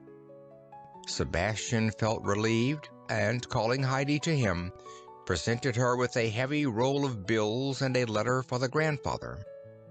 These precious things were put at the bottom of the basket under the rolls so that they could not possibly get lost. Heidi promised to be careful with them and was lifted up to the cart. The two old friends shook hands and parted, and Sebastian, with a slightly bad conscience for having deserted the child so soon, sat down at the station to wait for a returning train. The driver was no other than the village baker, who had never seen Heidi but had heard a great deal about her. He had known her parents and immediately guessed she was the child who had lived with the uncle. Curious to know why she came home again, he began a conversation. "Are you, Heidi, the child who lived with the uncle?" "Yes." "Why are you coming home again? Did you get on badly?" "Oh, no. Nobody could have got on better than I did in Frankfurt." "Then why are you coming back?" "Because Mr. Seismann let me come." "Why didn't you stay?" "Because I would rather be with my grandfather on the Alp than anywhere on earth." "You may think differently when you get there," muttered the baker. "It is strange enough, for she must know," he said to himself. They conversed no more, and Heidi began to tremble with excitement when she recognized all the trees on the road and the lofty peaks of the mountains. Sometimes she felt as if she could not sit still any longer, but had to jump down and run with all her might. They arrived at the village at the stroke of 5. Immediately a large group of women and children surrounded the cart, for the trunk and the little passenger had attracted everybody's notice. When Heidi had been lifted down, she found herself held and questioned on all sides, but when they saw how frightened she was, they let her go at last. The baker had to tell of Heidi's arrival with the strange gentleman, and assured all the people that Heidi loved her grandfather with all her heart, let the people say what they would about him. Heidi, in the meantime, was running up the path. From time to time she was obliged to stop, for her basket was heavy and she lost her breath. Her one idea was, if only the grandmother still sits in her corner by her spinning wheel. Oh, if she should have died! When the child caught sight of the hut at last, her heart began to beat. The quicker she ran, the more it beat, but at last she tremblingly opened the door. She ran into the middle of the room, unable to utter one tone, she was so out of breath. "Oh, God," it sounded from one corner. "Our Heidi used to come in like that. Oh, if I just could have her again with me before I die. Oh, who has come?" "Here I am, Grandmother, here I am," shouted the child, throwing herself on her knees before the old woman. She seized her hands and arms, and snuggling up to her, did not for joy utter one more word. The grandmother had been so surprised that she could only silently caress the child's curly hair over and over again. "Yes, yes," she said at last. "This is Heidi's hair, and her beloved voice. Oh, my God, I thank thee for this happiness." Out of her blind eyes, big tears of joy fell down on Heidi's hand. "Is it really you, Heidi? Have you really come again?" "Yes, Grandmother," the child replied. "You must not cry, for I have come and will never leave you any more. Now you won't have to eat hard black bread any more for a little while. Look what I have brought you." Heidi put one roll after another into the grandmother's lap. "Ah, child, what a blessing you bring to me," the old woman cried. "But you are my greatest blessing yourself, Heidi." Then, caressing the child's hair and flushed cheeks, she entreated, "Just say one more word that I may hear your voice." While Heidi was talking, Peter's mother arrived and exclaimed in her amazement, "Surely this is Heidi, but how can that be?" The child rose to shake hands with Brigida, who could not get over Heidi's splendid frock and hat. "You can have my hat. I don't want it any more. I have my old one still," Heidi said, pulling out her old crushed straw hat. Heidi had remembered her grandfather's words to Detta about her feather hat. That was why she had kept her old hat so carefully. Brigida at last accepted the gift after a great many remonstrances. Suddenly Heidi took off her pretty dress and tied her old shawl about her. Taking the grandmother's hand, she said, "Goodbye. I must go home to Grandfather now, but I shall come again tomorrow. Good night, Grandmother." "Oh, please come again tomorrow, Heidi," implored the old woman while she held her fast. "Why did you take your pretty dress off?" asked Brigida. "I'd rather go to my grandfather this way, or else he might not know me any more, the way you did." Brigida accompanied the child outside and said mysteriously, "He would have known you in your frock. You ought to have kept it on. Please be careful, child, for Peter tells us that the uncle never says a word to anyone and always seems so angry." But Heidi was unconcerned, and saying good night, climbed up the path with the basket on her arm. The evening sun was shining down on the grass before her. Every few minutes Heidi stood still to look at the mountains behind her. Suddenly she looked back and beheld such glory as she had not seen even in her most vivid dream. The rocky peaks were flaming in the brilliant light, the snowfields glowed, and rosy clouds were floating overhead. The grass was like an expanse of gold, and below her the village swam in golden mist. The child stood still, and in her joy and transport, tears ran down her cheeks. She folded her hands and, looking up to the heavens, thanked the Lord that he had brought her home again. She thanked him for restoring her to her beloved mountains. In her happiness she could hardly find words to pray. Only when the glow had subsided was Heidi able to follow the path again. She climbed so fast that she could soon discover first the treetops, then the roof, finally the hut. Now she could see her grandfather sitting on his bench smoking a pipe. Above the cottage, the fir trees gently swayed and rustled in the evening breeze. At last she had reached the hut, and, throwing herself in her grandfather's arms, she hugged him and held him tight. She could say nothing but, "Grandfather, grandfather, grandfather," in her agitation. The old man said nothing either, but his eyes were moist, and loosening Heidi's arms at last, he sat her on his knee. When he looked at her a while, he said, "So you have come home again, Heidi. Why, you certainly do not look very cityfied. Did they send you away?" "Oh, no, you must not think that, grandfather. They were all so good to me, Clara, Mr. Seisman, and Grandmama. But, grandfather, sometimes I felt as if I could not bear it any longer to be away from you. I thought I should choke. I could not tell anyone, for that would have been ungrateful. Suddenly, one morning, Mr. Seisman called me very early. I think it was the doctor's fault, but I think it is probably written in this letter." With that, Heidi brought the letter and the bank roll from her basket, putting them on her grandfather's lap.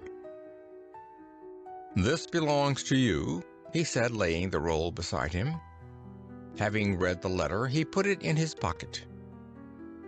"Do you think you can still drink milk with me, Heidi?" he asked, while he stepped into the cottage. "Take your money with you. You can buy a bed for it and clothes for many years." "I don't need it at all, grandfather," Heidi assured him. "I have a bed, and Clara has given me so many dresses that I shan't need any more all my life. Take it and put it in the cupboard, for you will need it some day." Heidi obeyed and danced around the hut in her delight to see all the beloved things again. Running up to the loft, she exclaimed in great disappointment, "Oh, grandfather, my bed is gone." "It will come again," the grandfather called up from below. "How could I know that you were coming back? Get your milk now." Heidi, coming down, took her old seat. She seized her bowl and emptied it eagerly as if it was the most wonderful thing she had ever tasted. "Ah, grandfather, our milk is the best in all the world." Suddenly, Heidi, hearing a shrill whistle, rushed outside as Peter and all his goats came racing down. Heidi greeted the boy, who stopped, rooted to the spot, staring at her. Then she ran into the midst of her beloved friends, who had not forgotten her either. Schwanli and Barley bleated for joy, and all her other favorites pressed near to her. Heidi was beside herself with joy, and caressed little Snowhopper and patted Thistlefinch till she felt herself pushed to and fro among them. "Peter, why don't you come down and say good night to me?" Heidi called to the boy. "Have you come again?" he exclaimed at last. Then he took Heidi's proffered hand and asked her, as if she had been always there, "Are you coming up with me tomorrow?" "No, tomorrow I must go to grandmother, but perhaps the day after." Peter had a hard time with his goats that day, for they would not follow him. Over and over again they came back to Heidi, till she entered the shed with Barley and Schwanli and shut the door. When Heidi went up to her loft to sleep, she found a fresh, fragrant bed waiting for her, and she slept better than she had for many, many months, for her great burning longing had been satisfied. About 10 times that night, the grandfather rose from his couch to listen to Heidi's quiet breathing. The window was filled up with hay, for from now on the moon was not allowed to shine on Heidi any more. But Heidi slept quietly, for she had seen the flaming mountains and had heard the fir trees roar. End of Chapter 13.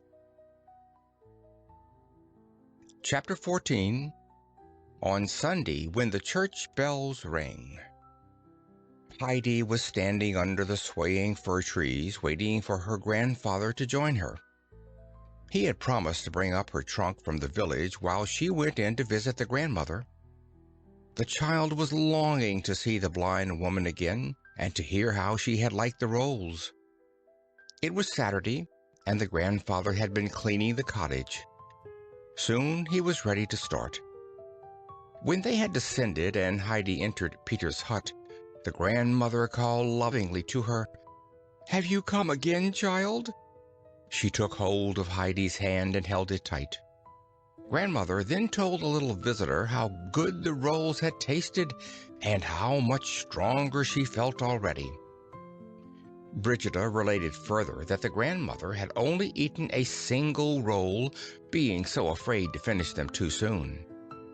Heidi had listened attentively and said now, "Grandmother, I know what I shall do. I am going to write to Clara, and she'll surely send me a whole lot more." But Brigida remarked, "That is meant well, but they get hard so soon. If I only had a few extra pennies, I could buy some from our baker. He makes them too, but I am hardly able to pay for the black bread." Heidi's face suddenly shone. "Oh, grandmother, I have an awful lot of money," she cried. "Now I know what I'll do with it. Every day you must have a fresh roll and 2 on Sundays. Peter can bring them up from the village." "No, no, child," the grandmother implored. "That must not be. You must give it to grandfather, and he'll tell you what to do with it." But Heidi did not listen, but jumped gaily about the little room, calling over and over again, "Now grandmother can have a roll every day. She'll get well and strong, and," she called with fresh delight, "maybe your eyes will see again too when you are strong and well." The grandmother remained silent, not to mar the happiness of the child. Seeing the old hymn book on the shelf, Heidi said, "Grandmother, shall I read you a song from your book now? I can read quite nicely," she added after a pause. "Oh, yes, I wish you would, child. Can you really read?" Heidi, climbing on a chair, took down the dusty book from a shelf. After she had carefully wiped it off, she sat down on a stool. "What shall I read, grandmother?" "Whatever you want to," was the reply. Turning the pages, Heidi found a song about the sun and decided to read that aloud. More and more eagerly she read, while the grandmother, with folded arms, sat in her chair. An expression of indescribable happiness shone in her countenance, though tears were rolling down her cheeks. When Heidi had repeated the end of the song a number of times, the old woman exclaimed, "Oh, Heidi, everything seems bright to me again, and my heart is light. Thank you, child. You have done me so much good." Heidi looked enraptured at the grandmother's face, which had changed from an old sorrowful expression to a joyous one. She seemed to look up gratefully, as if she could already behold the lovely celestial gardens told of in the hymn. Soon the grandfather knocked on the window, for it was time to go. Heidi followed quickly, assuring the grandmother that she would visit her every day now. On the days she went up to the pasture with Peter, she would return in the early afternoon, for she did not want to miss the chance to make the grandmother's heart joyful and light. Brigida urged Heidi to take her dress along, and with it on her arm, the child joined the old man and immediately told him what had happened. On hearing of her plan to purchase rolls for the grandmother every day, the grandfather reluctantly consented. At this the child gave a bound, shouting, "Oh, grandfather, now grandmother won't ever have to eat hard black bread any more. Oh, everything is so wonderful now. If God our Father had done immediately what I prayed for, I should have come home at once and could not have brought half as many rolls to grandmother. I should not have been able to read either. Grandmama told me that God would make everything much better than I could ever dream. I shall always pray from now on, the way Grandmama taught me, that when God does not give me something I pray for, I shall always remember how everything has worked out for the best this time. We'll pray every day, grandfather, won't we? For otherwise God might forget us." "And if somebody should forget to do it?" murmured the old man. "Oh, he'll get on badly, for God will forget him too. If he is unhappy and wretched, people don't pity him, for they will say, 'He went away from God, and now the Lord, who alone can help him, has no pity on him.'" "Is that true, Heidi? Who told you so?" "Grandmama explained it all to me." After a pause, the grandfather said, "Yes, but if it has happened, then there is no help. Nobody can come back to the Lord when God has once forgotten him." "But, grandfather, everybody can come back to him. Grandmama told me that. And besides, there is the beautiful story in my book. Oh, grandfather, you don't know it yet, and I shall read it to you as soon as we get home." The grandfather had brought a big basket with him in which he carried half the contents of Heidi's trunk. It had been too large to be conveyed up the steep ascent. Arriving at the hut and setting down his load, he had to sit beside Heidi, who was ready to begin the tale. With great animation, Heidi read the story of the prodigal son, who was happy at home with his father's cows and sheep. The picture showed him leaning on his staff watching the sunset. Suddenly, he wanted to have his own inheritance and be able to be his own master. Demanding the money from his father, he went away and squandered all. When he had nothing in the world left, he had to go as servant to a peasant who did not own fine cattle like his father, but only swine. His clothes were rags, and for food he only got the husks on which the pigs were fed. Often he would think what a good home he had left, and when he remembered how good his father had been to him and his own ungratefulness, he would cry from repentance and longing. Then he said to himself, "I shall go to my father and ask his forgiveness." When he approached his former home, his father came out to meet him. "What do you think will happen now?" Heidi asked. "You think that the father is angry and will say, 'Didn't I tell you?' But just listen." And his father saw him and had compassion and ran and fell on his neck. And the son said, "Father, I have sinned against heaven and in thy sight, and am no more worthy to be called thy son." But the father said to his servants, "Bring forth the best robe and put it on him, and put a ring on his hand and shoes on his feet, and bring hither the fatted calf and kill it, and let us eat and be merry. For this my son was dead and is alive again. He was lost and is found." And they began to be merry. "Isn't it a beautiful story, grandfather?" asked Heidi when he sat silently beside her. "Yes, Heidi, it is," said the grandfather, but so seriously that Heidi quietly looked at the pictures. "Look how happy he is," she said, pointing to it. A few hours later, when Heidi was sleeping soundly, the old man climbed up the ladder. Placing a little lamp beside the sleeping child, he watched her a long, long time. Her little hands were folded and her rosy face looked confident and peaceful. The old man now folded his hands and said in a low voice, while big tears rolled down his cheek, "Father, I have sinned against heaven and thee, and am no more worthy to be thy son." The next morning found the uncle standing before the door, looking about him over the valley and mountain. A few early bells sounded from below, and the birds sang their morning anthems. Re-entering the house, he called, "Heidi, get up, the sun is shining. Put on a pretty dress, for we are going to church." That was a new call, and Heidi obeyed quickly. When the child came downstairs in her smart little frock, she opened her eyes wide. "Oh, grandfather!" she exclaimed. "I have never seen you in your Sunday coat with the silver buttons. Oh, how fine you look!" The old man, turning to the child, said with a smile, "You look nice too. Come now."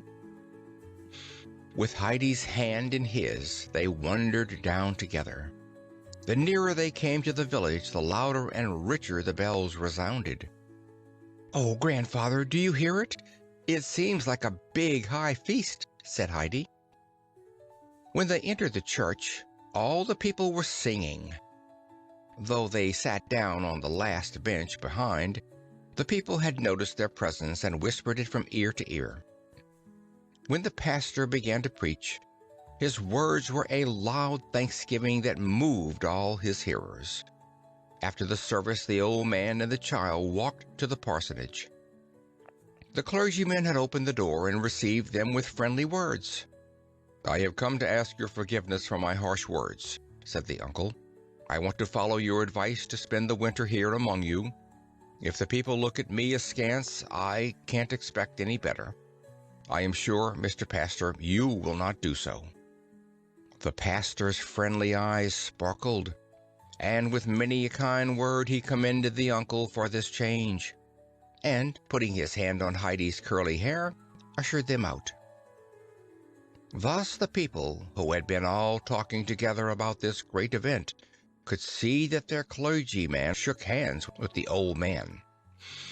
The door of the parsonage was hardly shut when the whole assembly came forward with outstretched hands and friendly greetings. Great seemed to be their joy at the old man's resolution. Some of the people even accompanied him on his homeward way.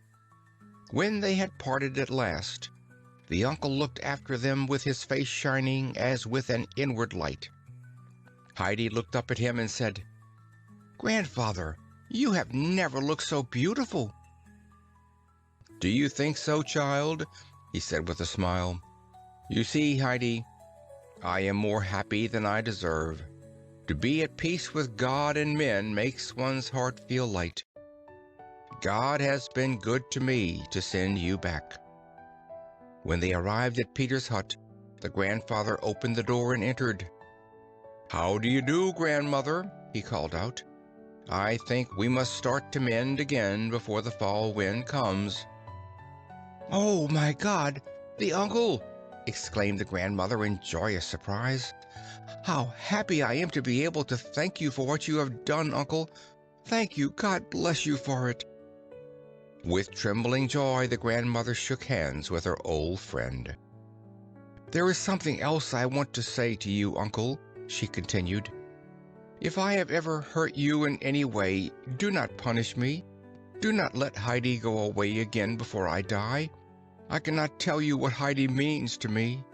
So saying, she held the clinging child to her. "No danger of that, grandmother. I hope we shall all stay together now for many years to come." Brigida now showed Heidi's feather hat to the old man and asked him to take it back. But the uncle asked her to keep it, since Heidi had given it to her. "What blessings this child has brought from Frankfurt," Brigida said. "I often wondered if I should not send our little Peter too. What do you think, uncle?" The uncle's eyes sparkled with fun when he replied, "I am sure it would not hurt Peter. Nevertheless, I should wait for a fitting occasion before I sent him." The next moment Peter himself arrived in great haste. He had a letter for Heidi which had been given to him in the village. What an event! A letter for Heidi!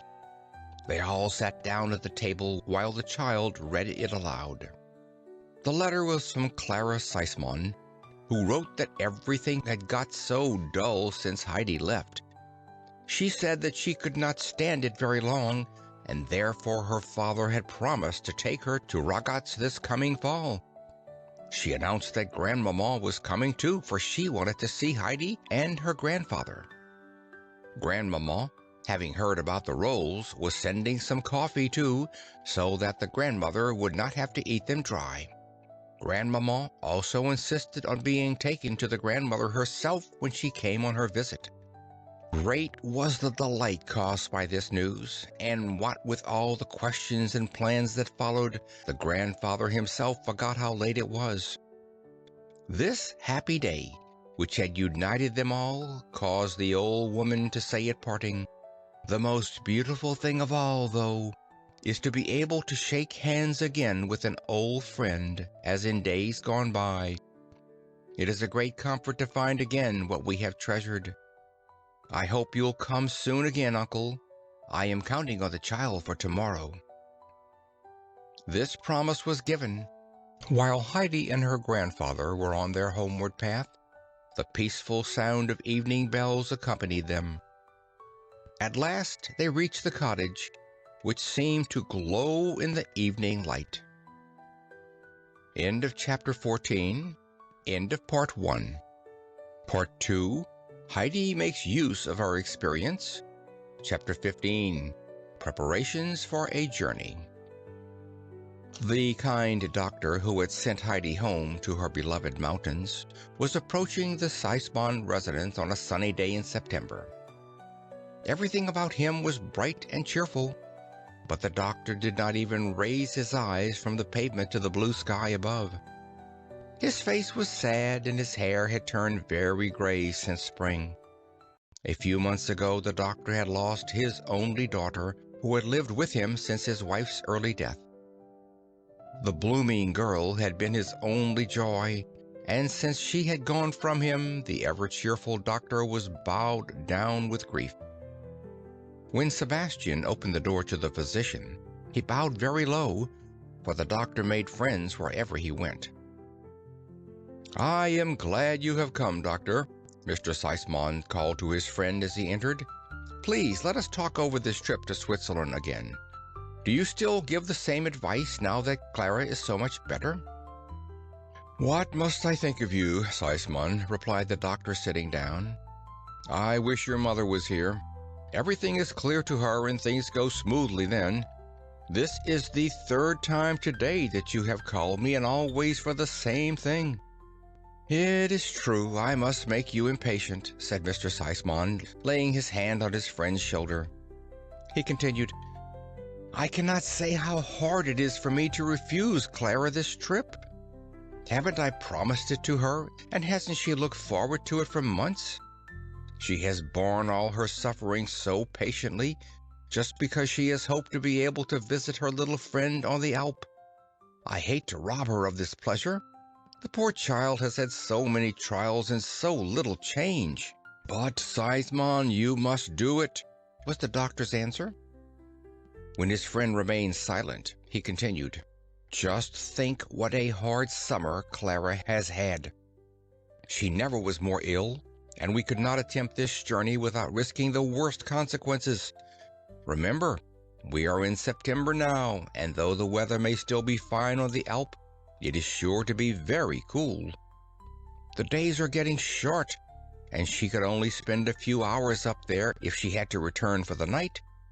It would take several hours to have her carried up from Ragaz. You see yourself how impossible that is. I shall come in with you, though, to talk to Clara, and you'll find her sensible. I'll tell you of my plan for next May. First, she can go to Ragaz to take the baths. When it gets warm on the mountain, she can be carried up from time to time. She'll be stronger then and much more able to enjoy those excursions than she is now. If we hope for an improvement in her condition, we must be extremely cautious and careful, remember that." Mr. Seismann, who had been listening with the utmost submission, now said anxiously, "Doctor, please tell me honestly if you still have hope left for any change." With shrugging shoulders, the doctor replied, "Not very much. But think of me, Seismann. Have you not a child who loves you and always welcomes you? You don't have to come back to a lonely house and sit down alone at your table. Your child is well taken care of, and if she has many privations, she also has many advantages. Seismann, you do not need to be pitied. Just think of my lonely home." Mr. Seismann had gotten up and was walking round the room, as he always did when something occupied his thoughts. Suddenly, he stood before his friend and said, "Doctor, I have an idea. I cannot see you sad any longer. You must get away. You shall undertake this trip and visit Heidi in our stead." The doctor had been surprised by this proposal and tried to object, but Mr. Seismann was so full of his new project that he pulled his friend with him into his daughter's room, not leaving him time for any remonstrances. Clara loved the doctor, who had always tried to cheer her up on his visits by bright and funny tales. She was sorry for the change that had come over him, and would have given much to see him happy again. When he had shaken hands with her, both men pulled up their chairs to Clara's bedside. Mr. Seismann began to speak of their journey and how sorry he was to give it up. Then he quickly began to talk of his new plan. Clara's eyes had filled with tears, but she knew that her father did not like to see her cry, and besides, she was sure that her papa would only forbid her this pleasure because it was absolutely necessary to do so. So she bravely fought her tears, and caressing the doctor's hand, said, "Oh, please, doctor, do go to Heidi. Then you can tell me all about her, and can describe her grandfather to me, and Peter with his goats. I seem to know them all so well. Then you can take all the things to her that I had planned to take myself. Oh, please, doctor, go, and then I'll be good and take as much cod liver oil as ever you want me to." Who can tell if this promise decided the doctor? At any rate, he answered with a smile, "Then I surely must go, Clara, for you will get fat and strong as we both want to see you. Have you settled yet when I must go?" "Oh, you had better go tomorrow morning, doctor," Clara urged. "She is right," the father assented. "The sun is shining, and you must not lose any more glorious days on the Alp." The doctor had to laugh. "Why don't you chide me for being here still? I shall go as quickly as I can, Seismann." Clara gave many messages to him for Heidi. She also told him to be sure to observe everything closely so that he would be able to tell her about it when he came back. The things for Heidi were to be sent to him later, for Miss Rottenmeier, who had to pack them, was out on one of her lengthy wanderings about town. The doctor promised to comply with all Clara's wishes and to start the following day. Clara rang for the maid and said to her when she arrived, "Please, Tinette, pack a lot of fresh, soft coffee cake in this box." A box had been ready for this purpose many days. When the maid was leaving the room, she murmured, "That's a silly bother."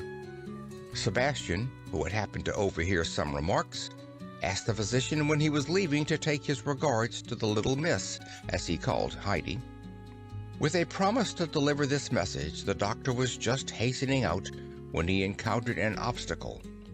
Miss Rottenmeier, who had been obliged to return from a walk on account of the strong wind, was just coming in. She wore a large cape, which the wind was blowing about her like two full sails. Both had retreated politely to give way to each other. Suddenly, the wind seemed to carry the housekeeper straight towards the doctor, who had barely time to avoid her.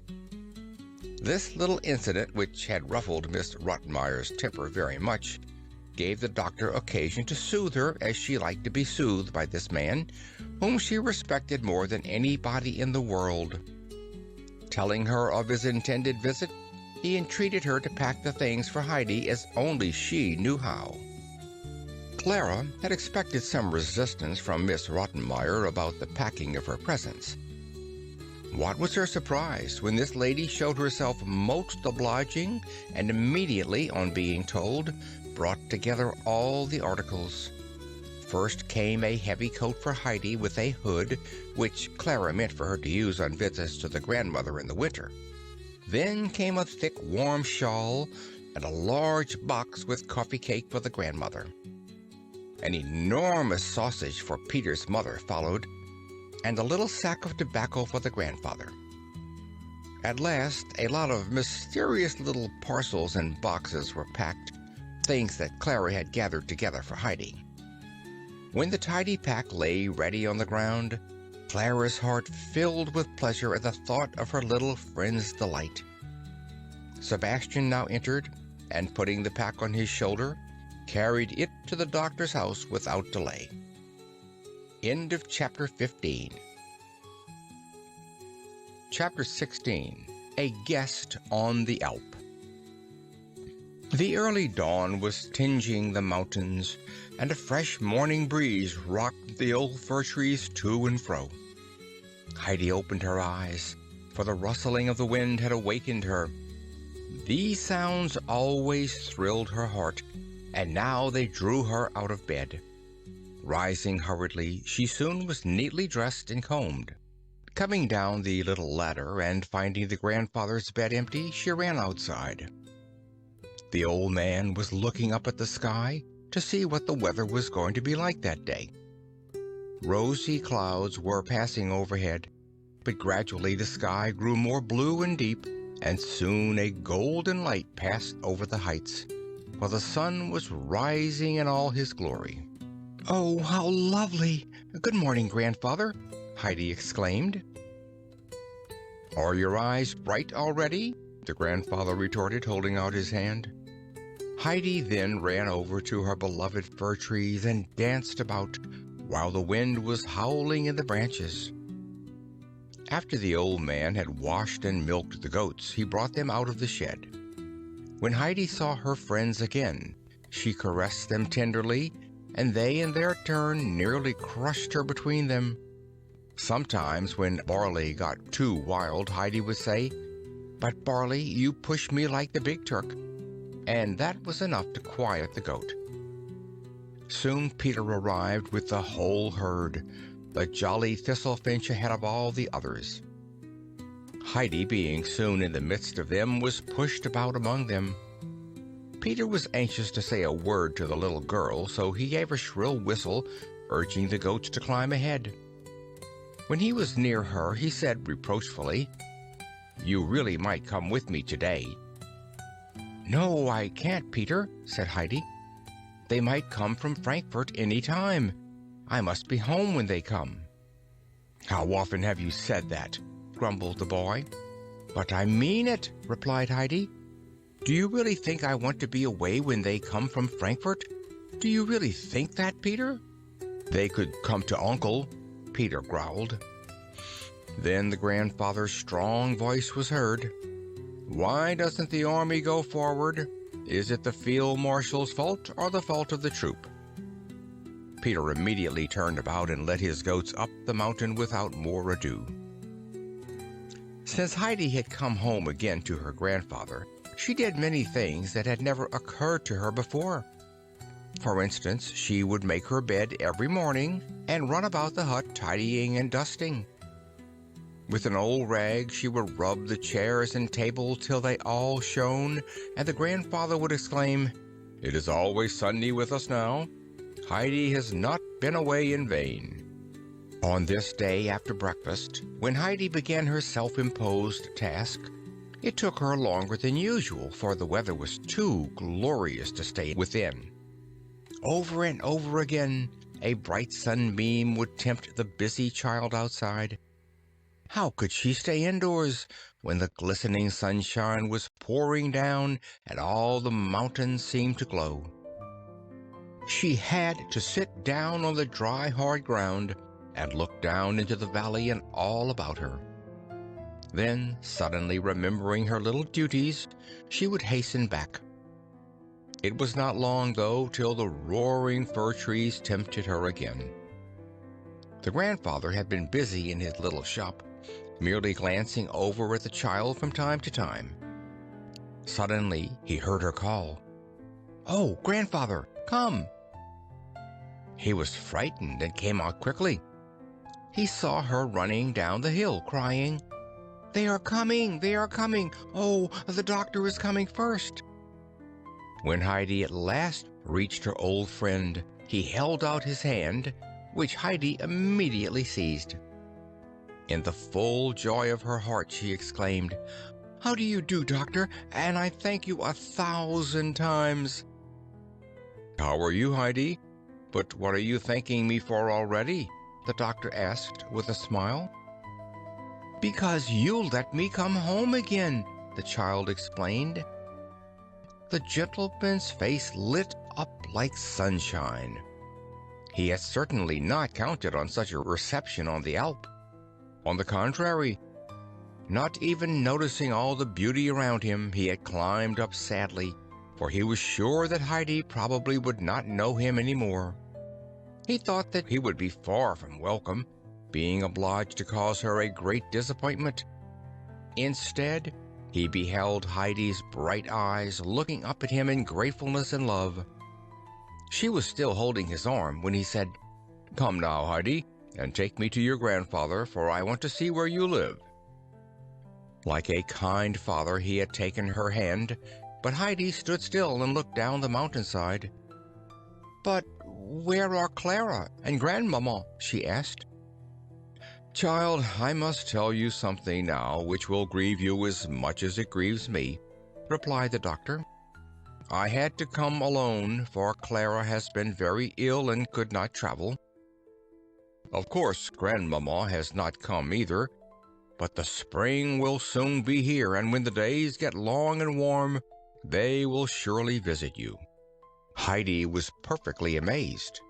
She could not understand how all those things that she had pictured to herself so clearly would not happen after all.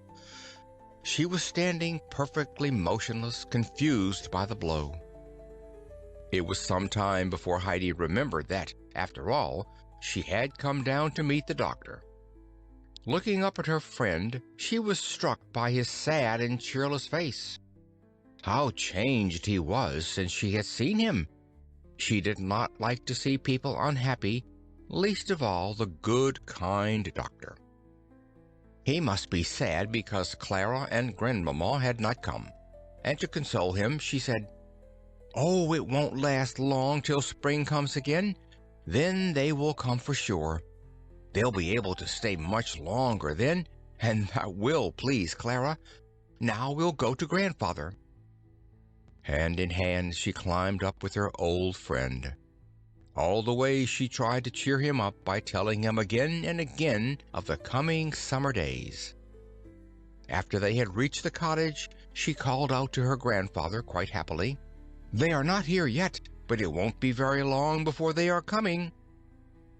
The grandfather warmly welcomed his guest, who did not seem at all a stranger, for had not Heidi told him many things about the doctor? They all three sat down on the bench before the door, and the doctor told of the object of his visit. He whispered to the child that something was coming up the mountain very soon, which would bring her more pleasure than his visit. What could it be? The uncle advised the doctor to spend the splendid days of autumn on the Alp if possible, and to take a little room in the village instead of in Ragaz. Then he could easily walk up every day to the hut, and from there the uncle could take him all around the mountains. This plan was accepted. The sun was in its zenith, and the wind had ceased. Only a soft, delicious breeze fanned the cheeks of all. The uncle now got up and went into the hut, returning soon with a table and their dinner. "Go in, Heidi, and set the table here. I hope you will excuse our simple meal," he said, turning to his guest. "I shall gladly accept this delightful invitation. I am sure that dinner will taste good up here," said the guest, looking down over the sun-bathed valley. Heidi was running to and fro, for it gave her great joy to be able to wait on her kind protector. Soon the uncle appeared with the steaming milk, the toasted cheese, and the finely sliced rosy meat that had been dried in the pure air. The doctor enjoyed his dinner better than any he had ever tasted. "Yes, we must send Clara up here. How she could gather strength," he said. "If she could have an appetite like mine today, she couldn't help getting nice and fat." At this moment, a man could be seen walking up with a large sack on his shoulders. Arriving at the top, he threw down his load, breathing in the pure, fresh air.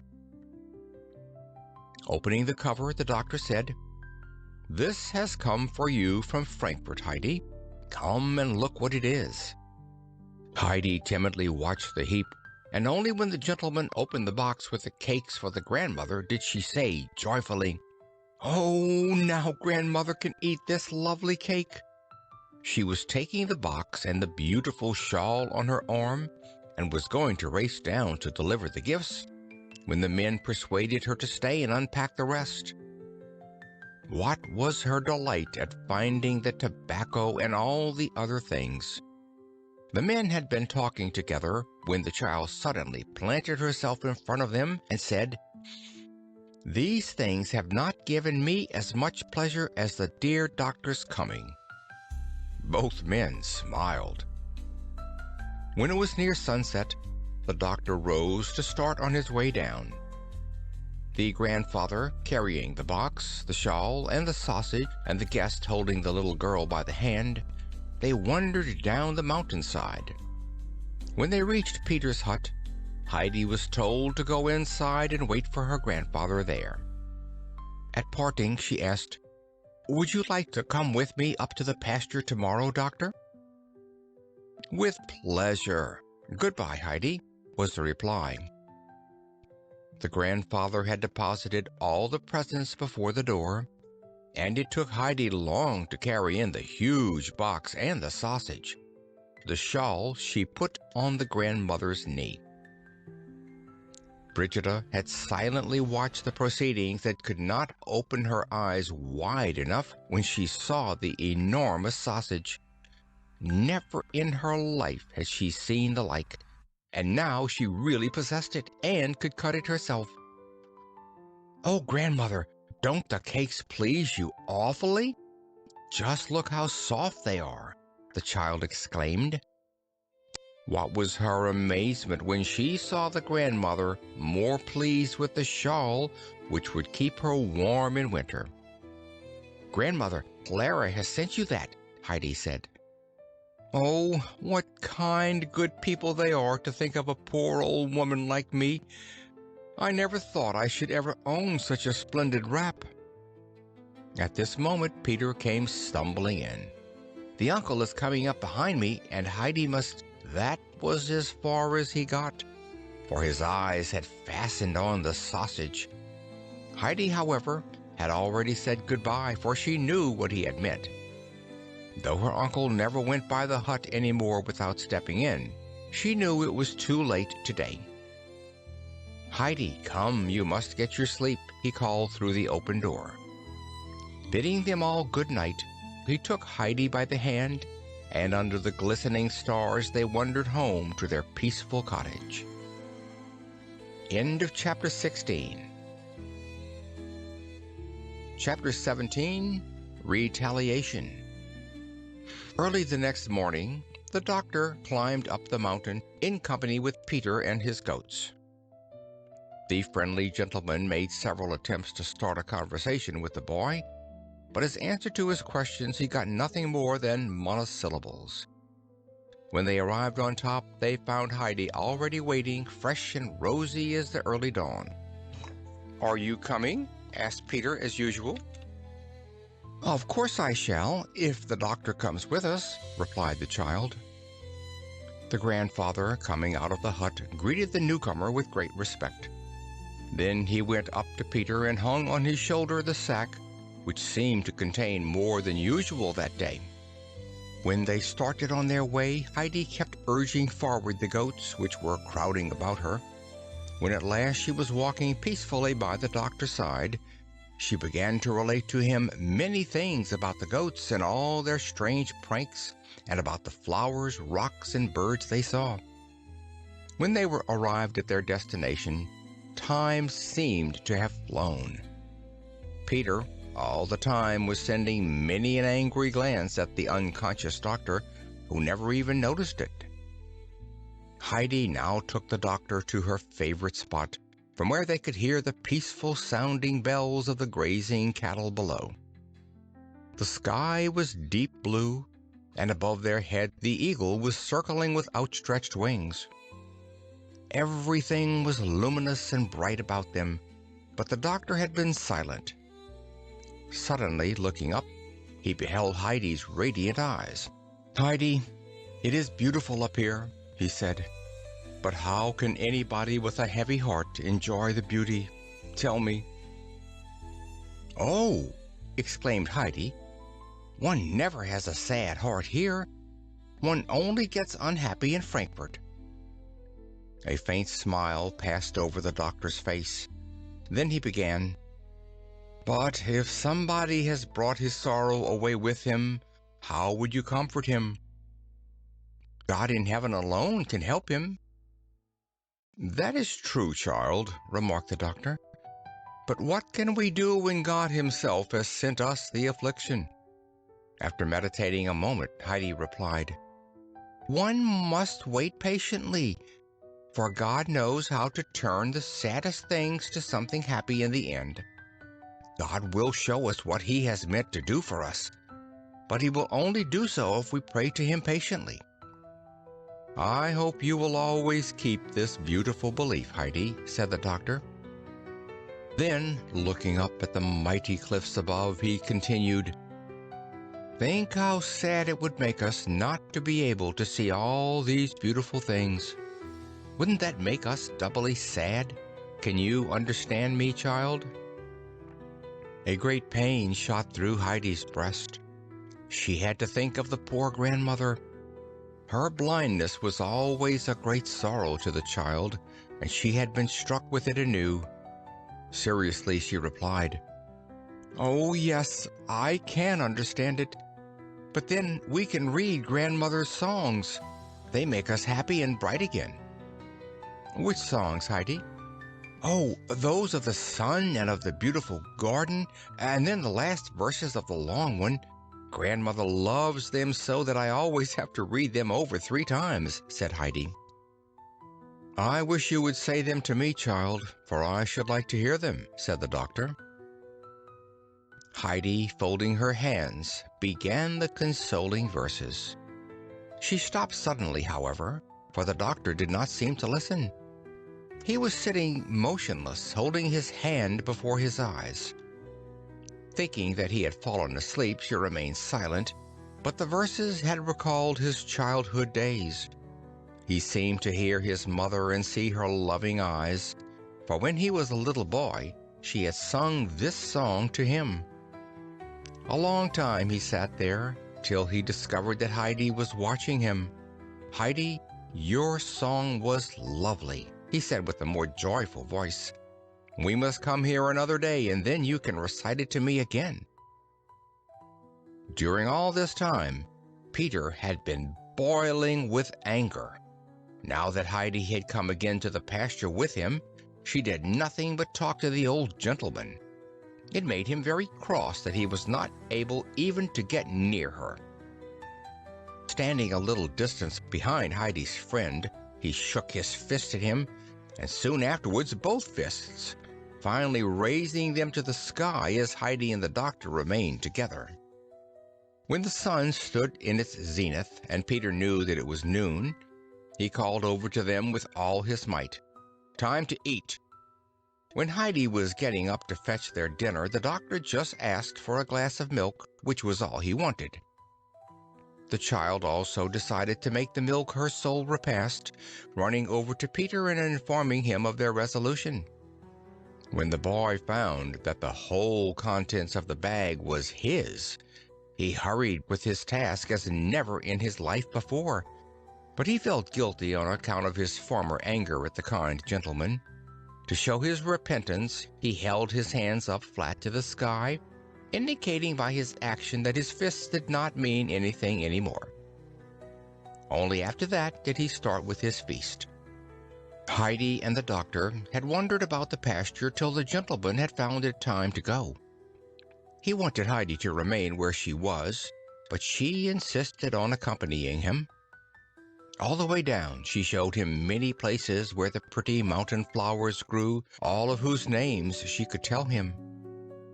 When they parted at last, Heidi waved to him. From time to time he turned about, and seeing the child still standing there, he had to think of his own little daughter who used to wave to him like that when he went away from home.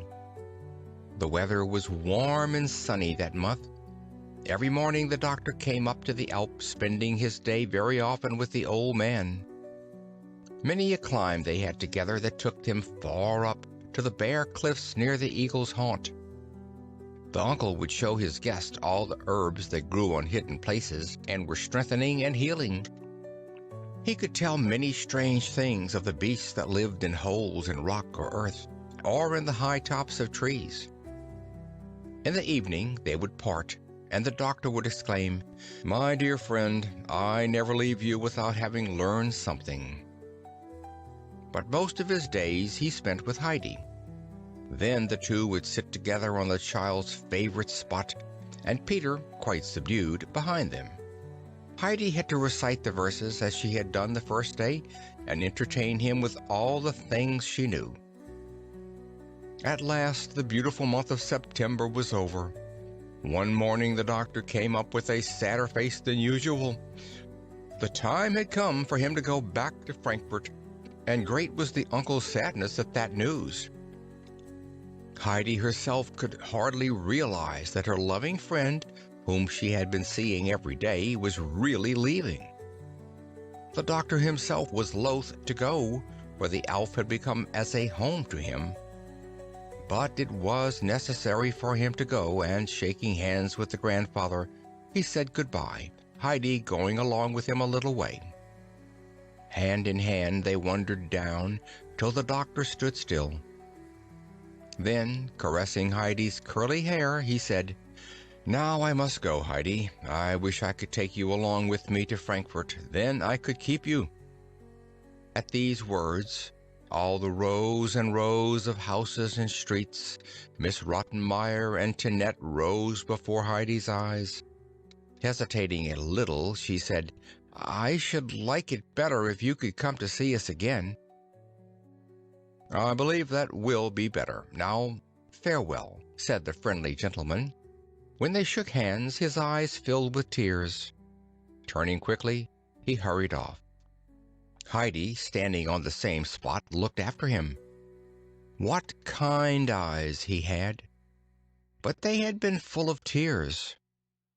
All of a sudden she began to cry bitterly, and ran after her friend, calling with all her might, but interrupted by her sobs. Oh, doctor, doctor!" Looking round, he stood still and waited till the child had reached him. Her tears came rolling down her cheeks while she sobbed. I'll come with you to Frankfurt, and I'll stay as long as ever you want me to. But first I must see grandfather." No, dear child," he said affectionately.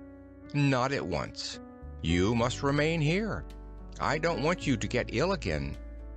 But if I should get sick and lonely and ask you to come to me, would you come and stay with me? Can I go away and think that somebody in the world still cares for me and loves me?"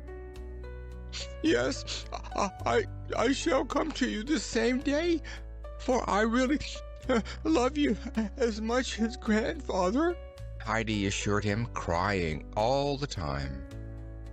Shaking hands again, they parted. Heidi stayed on the same spot, waving her hand and looking after her departing friend till he seemed no bigger than a little dot. Then he looked back a last time at Heidi and the sunny Alp, muttering to himself, "It is beautiful up there. Body and soul get strengthened in that place, and life seems worth living again." End of Chapter 17. Chapter 18. Winter in the Village. The snow lay so deep around the alm hut that the windows seemed to stand level with the ground, and the house door had entirely disappeared. Round Peter's hut it was the same. When the boy went out to shovel the snow, he had to creep through the window. Then he would sink deep into the soft snow and kick his arms and legs to get free. Taking a broom, the boy would have to clear away the snow from the door to prevent its falling into the hut. The uncle had kept his word. When the first snow had fallen, he had moved down to the village with Heidi and his goats. Near the church and the parish house lay an old ruin that once had been a spacious building. A brave soldier had lived there in days gone by. He had fought in the Spanish War, and, coming back with many riches, had built himself a splendid house. But having lived too long in the noisy world to be able to stand the monotonous life in the little town, he soon went away and never came back. After his death, many years later, though the house was already beginning to decay, a distant relation of his took possession of it. The new proprietor did not want to build it up again, so poor people moved in. They had to pay little rent for the house, which was gradually crumbling and falling to pieces. Years ago, when the uncle had come to the village with Tobias, he had lived there. Most of the time it had been empty, for the winter lasted long and cold winds would blow through the chinks in the walls. When poor people lived there, their candles would be blown out and they would shiver with cold in the dark. But the uncle had known how to help himself. In the fall, as soon as he had resolved to live in the village, he came down frequently, fitting up the place as best he could. On approaching the house from the back, one entered an open room where nearly all the walls lay in ruins.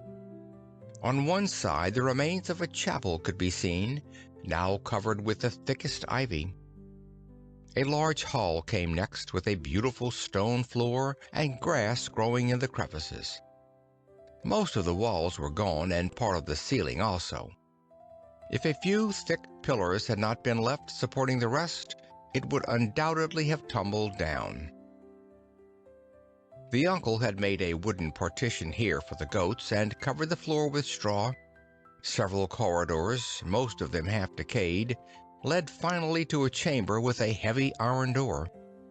This room was still in good condition and had dark wood paneling on the 4 firm walls. In one corner was an enormous stove, which nearly reached up to the ceiling. On the white tiles were painted blue pictures of old towers surrounded by high trees and of hunters with their hounds. There also was a scene with a quiet lake, where, under shady oak trees, a fisherman was sitting. Around the stove a bench was placed. Heidi loved to sit there, and as soon as she had entered their new abode, she began to examine the pictures. Arriving at the end of the bench, she discovered a bed which was placed between the wall and the stove. "Oh, grandfather, I have found my bedroom!" exclaimed the little girl.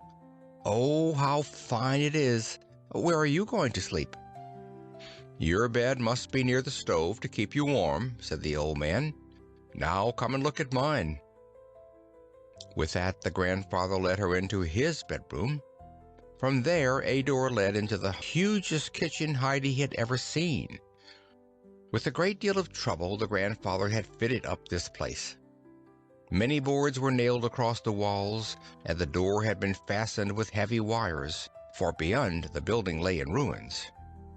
Thick underbrush was growing there, sheltering thousands of insects and lizards. Heidi was delighted with her new house, and when Peter arrived next day, she did not rest till he had seen every nook and corner of the curious dwelling place. Heidi slept very well in her chimney corner, but it took her many days to get accustomed to it. When she woke up in the morning and could not hear the fir trees roar, she would wonder where she was. Was the snow too heavy on the branches? Was she away from home? But as soon as she heard her grandfather's voice outside, she remembered everything and would jump merrily out of the bed. After 4 days had gone by, Heidi said to her grandfather, "I must go to the grandmother now. She has been alone so many days." But the grandfather shook his head and said, "You can't go yet, child. The snow is fathoms deep up there and is still falling. Peter can hardly get through. A little girl like you would be snowed up and lost in no time. Wait a while till it freezes, and then you can walk on top of the crust."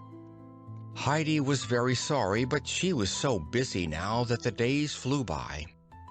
Every morning and afternoon she went to school, eagerly learning whatever was taught her.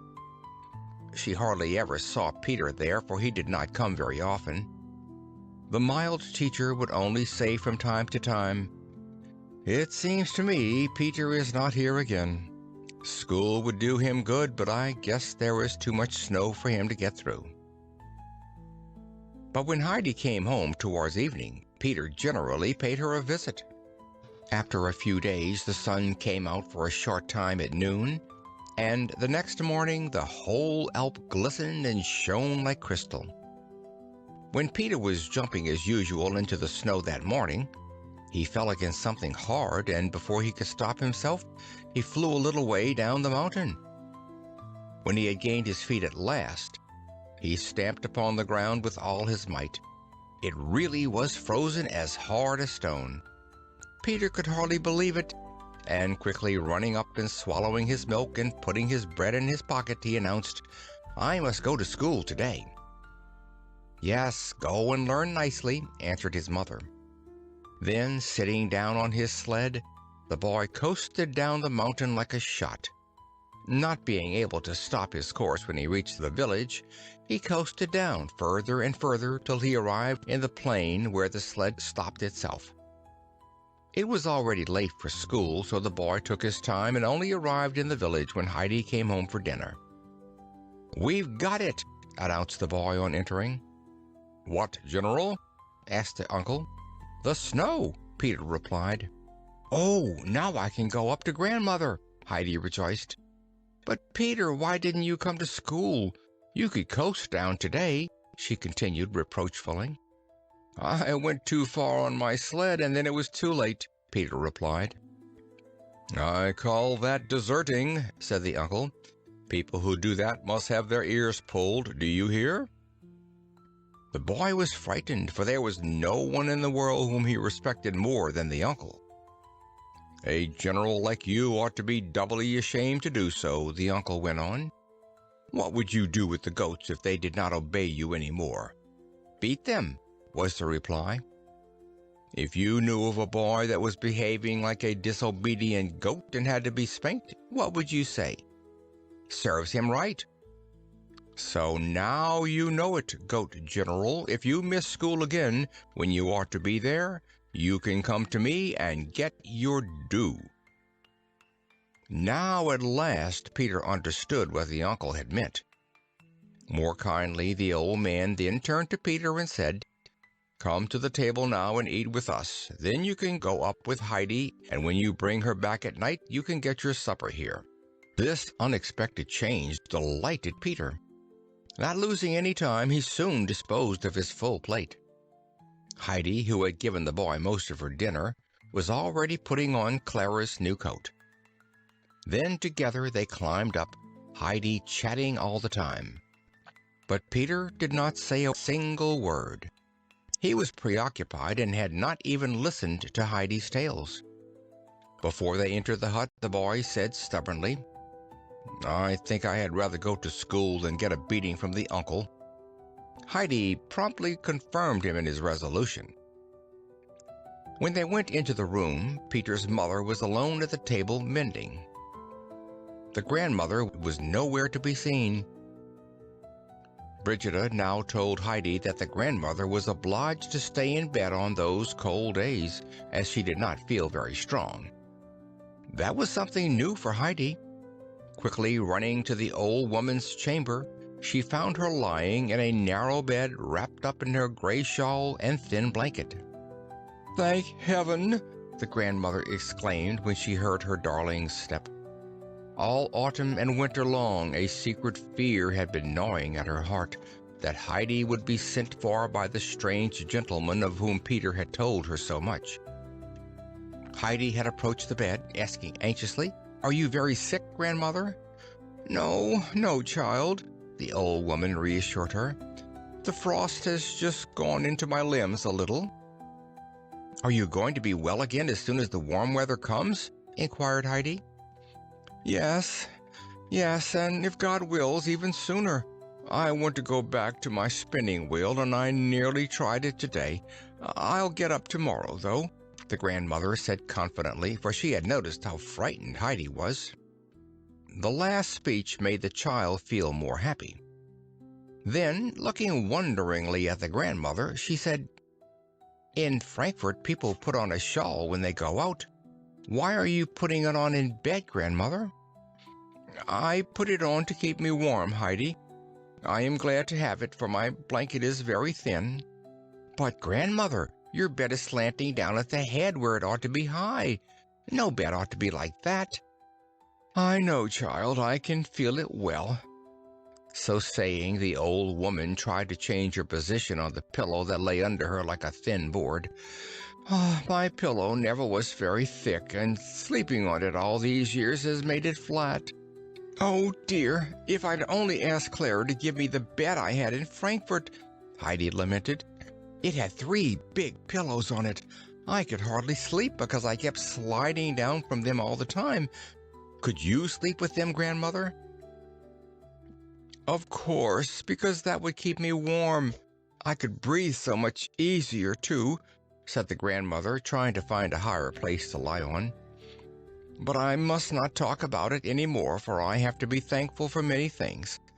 I get a lovely roll every day and have this beautiful warm shawl. I also have you, my child. Heidi, wouldn't you like to read me something today? Heidi immediately fetched the book and read one song after another. The grandmother, in the meantime, was lying with folded hands. Her face, which had been so sad a short time ago, was lit up with a happy smile. Suddenly Heidi stopped. Are you well again, Grandmother? She asked. I feel very much better, Heidi. Please finish the song, will you? The child obeyed, and when she came to the last words, when mine eyes grow dim and sad, let thy love more brightly burn, that my soul, a wanderer glad, safely homeward may return. Safely homeward may return, she exclaimed. Oh, Grandmother, I know what it is like to come home. After a while she said, It is getting dark, Grandmother. I must go home now. I am glad that you feel better again. The grandmother, holding the child's hands in hers, said, Yes, I am happy again, though I have to stay in bed. Nobody knows how hard it is to lie here alone, day after day. I do not hear a word from anybody and cannot see a ray of sunlight. I have very sad thoughts sometimes, and often I feel as if I could not bear it any longer.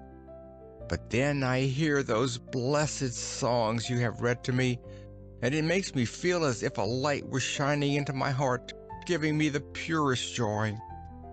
Shaking hands, the child now said good night, and pulling Peter with her, ran outside. The brilliant moon was shining down on the white snow, light as day.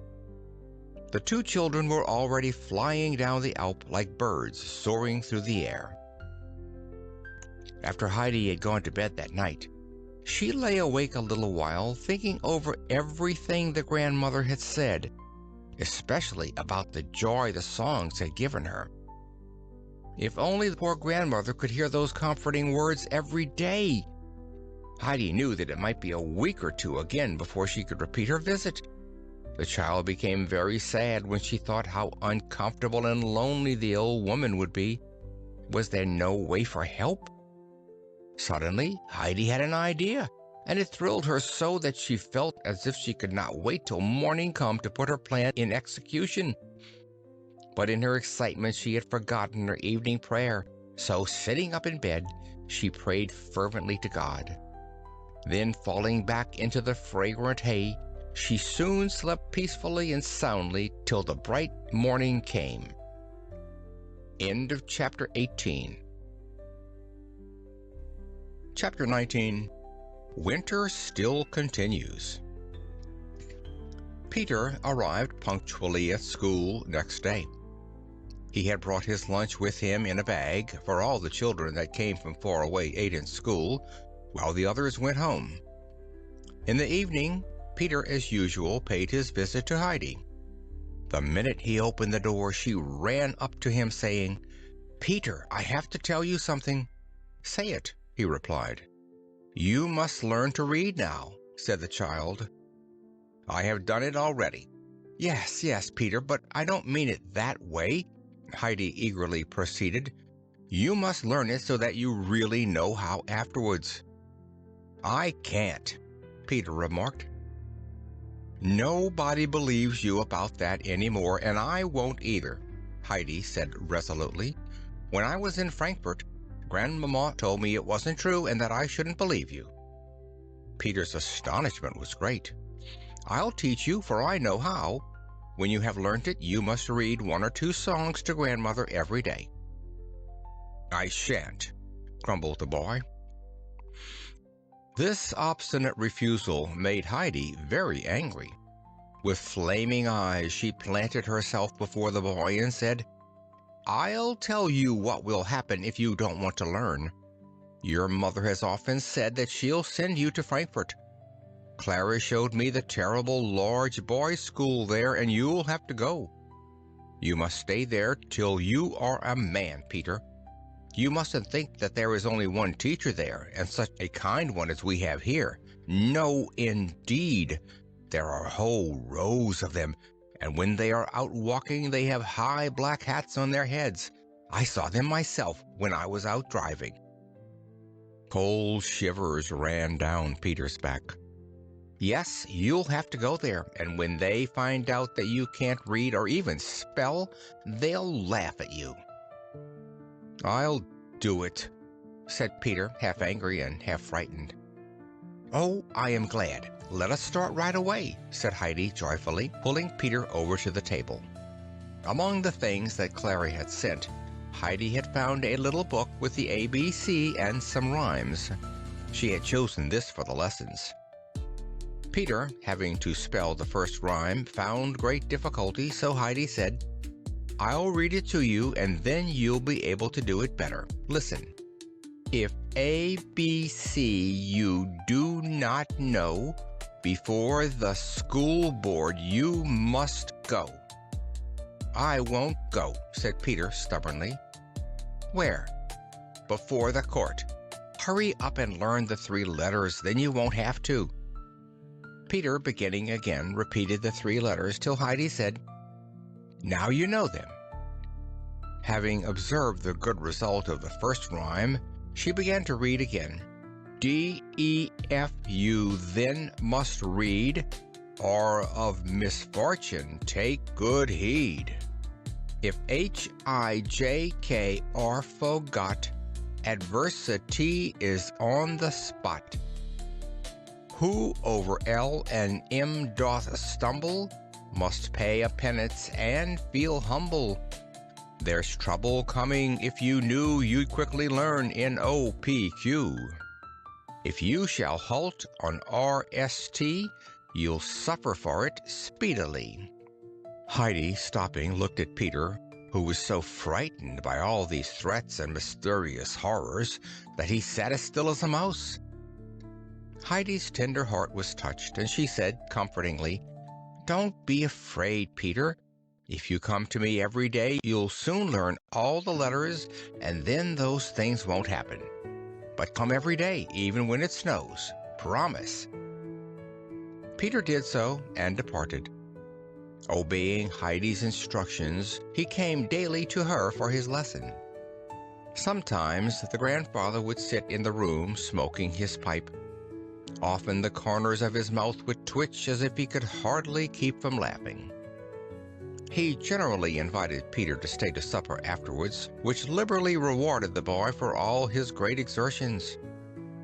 Thus the days passed by. In all this time, Peter had really made some progress, though the rhyme still gave him difficulty. When they had come to U, Heidi read, Whoever mixes U and V will go where he won't want to be. And further, if W you still ignore, look at the rod beside the door.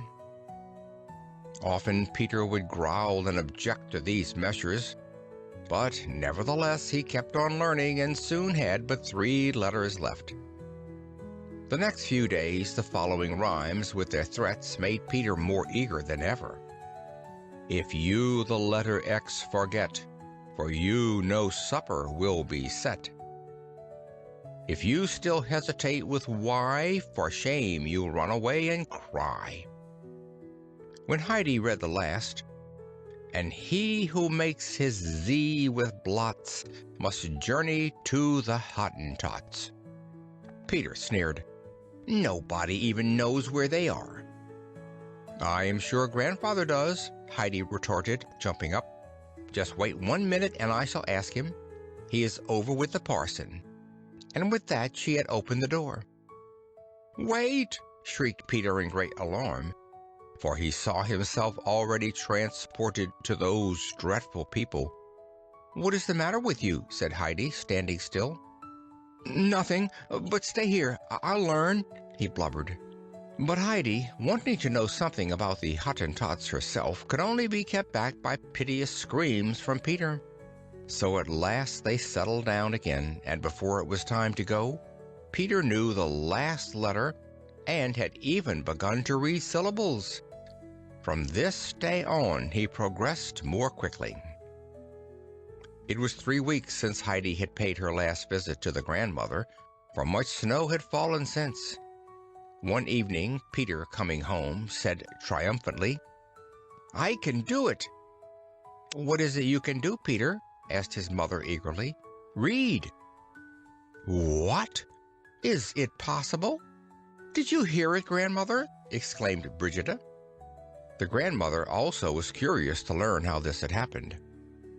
I must read a song now. Heidi told me to, Peter continued. To the women's amazement, Peter began, and after every verse his mother would exclaim, Who would have ever thought it? While the grandmother remained silent. One day later, when it happened that it was Peter's turn to read in school, the teacher said, Peter, must I pass you by again as usual, or do you want to try? I shall not say to read, but to stammer through a line. Peter began and read 3 lines without stopping. In dumb astonishment, the teacher, putting down his book, looked at the boy. What miracle has happened to you? He exclaimed. For a long time I tried to teach you with all my patience, and you were not even able to grasp the letters. But now that I had given you up as hopeless, you have not only learned how to spell, but even to read. How did this happen, Peter? It was Heidi, the boy replied. In great amazement, the teacher looked at the little girl. Then the kind man continued. I have noticed a great change in you, Peter. You used to stay away from school, sometimes more than a week, and lately you have not even missed a day. Who has brought about this change? The uncle. Every evening now, Peter, on his return home, read one song to his grandmother, but never more. To the frequent praises of Brigida, the old woman once replied, I am glad he has learnt something, but nevertheless I am longing for the spring to come. Then Heidi can visit me, for when she reads, the verses sound so different. I cannot always follow Peter, and the songs don't thrill me the way they do when Heidi says them. And no wonder, for Peter would often leave out long and difficult words. What did 3 or 4 words matter? So it happened sometimes that there were hardly any nouns left in the hymns that Peter read. End of chapter 19. Chapter 20. News from Distant Friends. May had come. Warm sunshine was bathing the whole Alp in glorious light, and having melted the last snow, had brought the first spring flowers to the surface. A merry spring wind was blowing, drying up the damp places in the shadow. High above, in the azure heaven, the eagle floated peacefully. Heidi and her grandfather were back on the Alp. The child was so happy to be home again that she jumped about among the beloved objects. Here she discovered a new spring bud, and there she watched the gay little gnats and beetles that were swarming in the sun. The grandfather was busy in his little shop, and a sound of hammering and sawing could be heard. Heidi had to go and see what the grandfather was making. There, before the door, stood a neat new chair, while the old man was busy making a second. "Oh, I know what they are for," said Heidi gaily. "You are making them for Clara and Grandmama.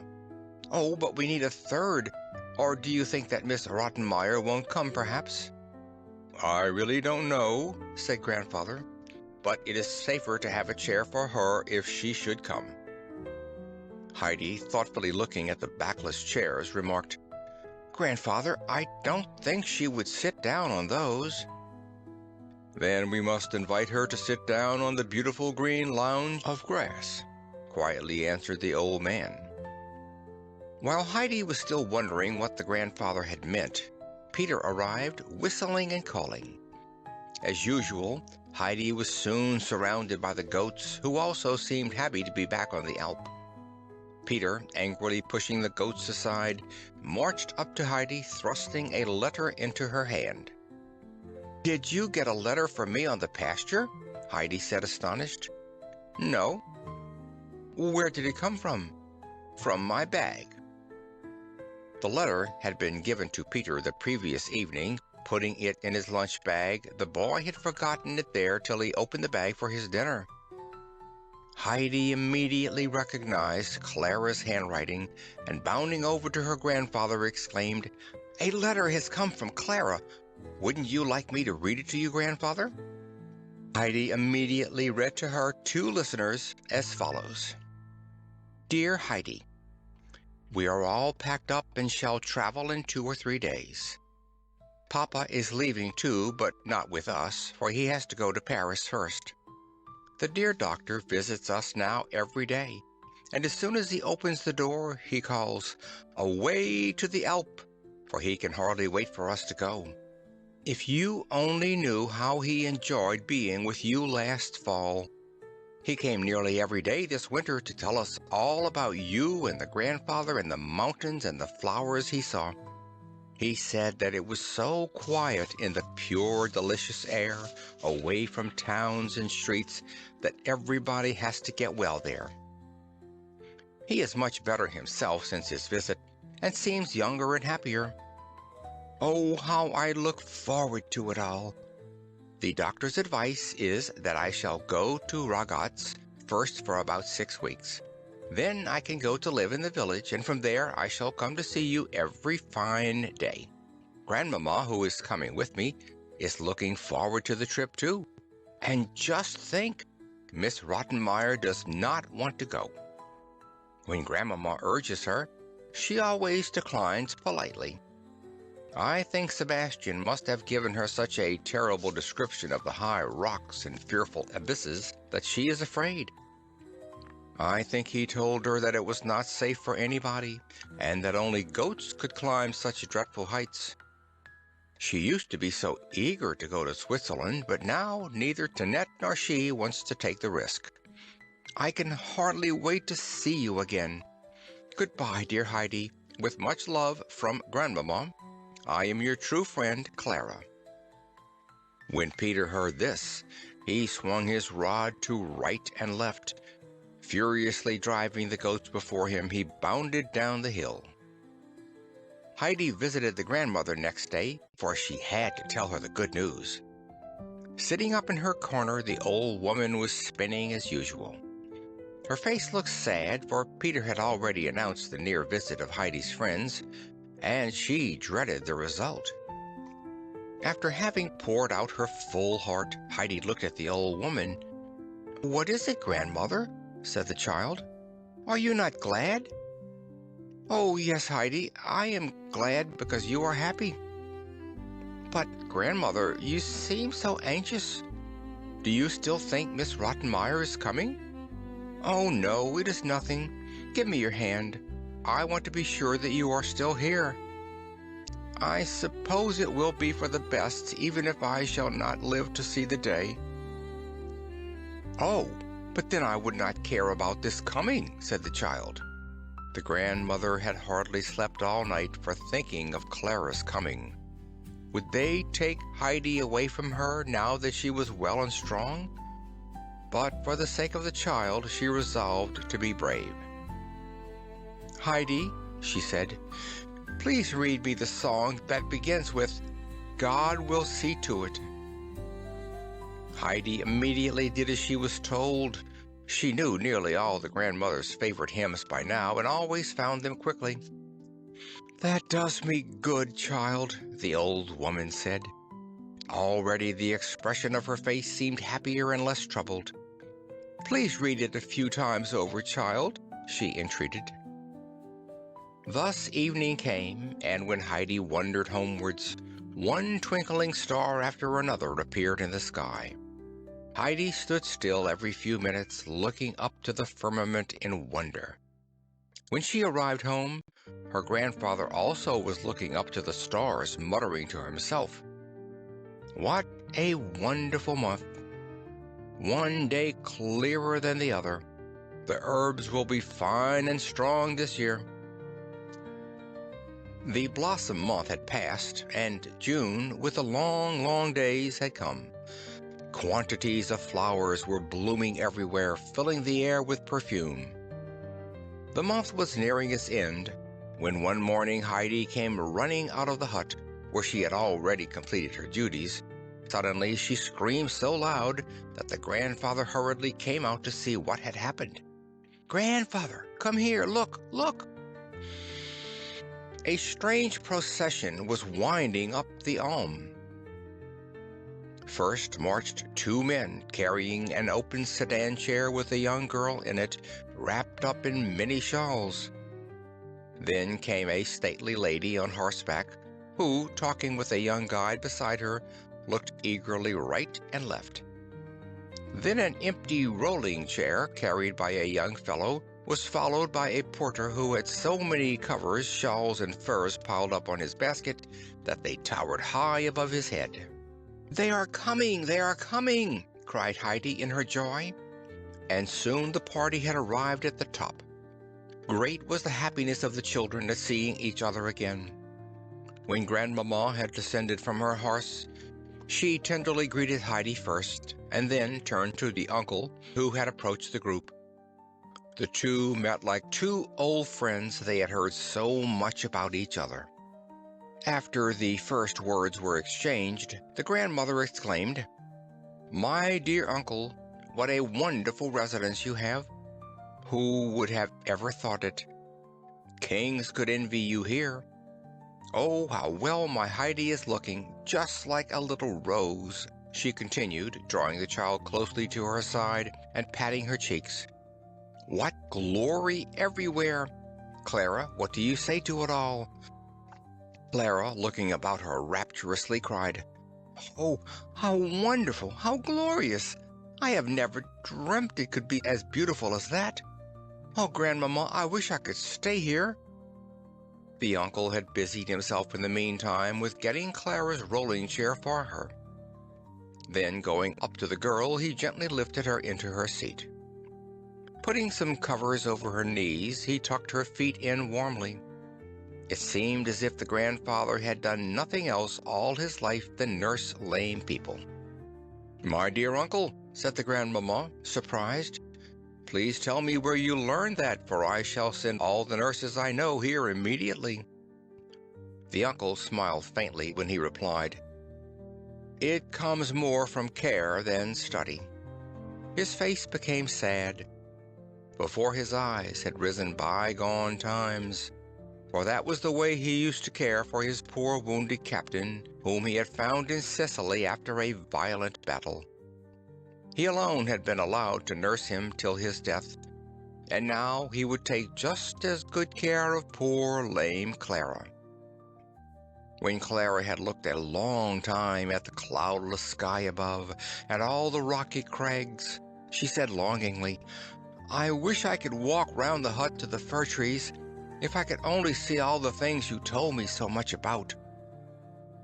Heidi pushed with all her might, and behold, the chair rolled easily over the dry grass.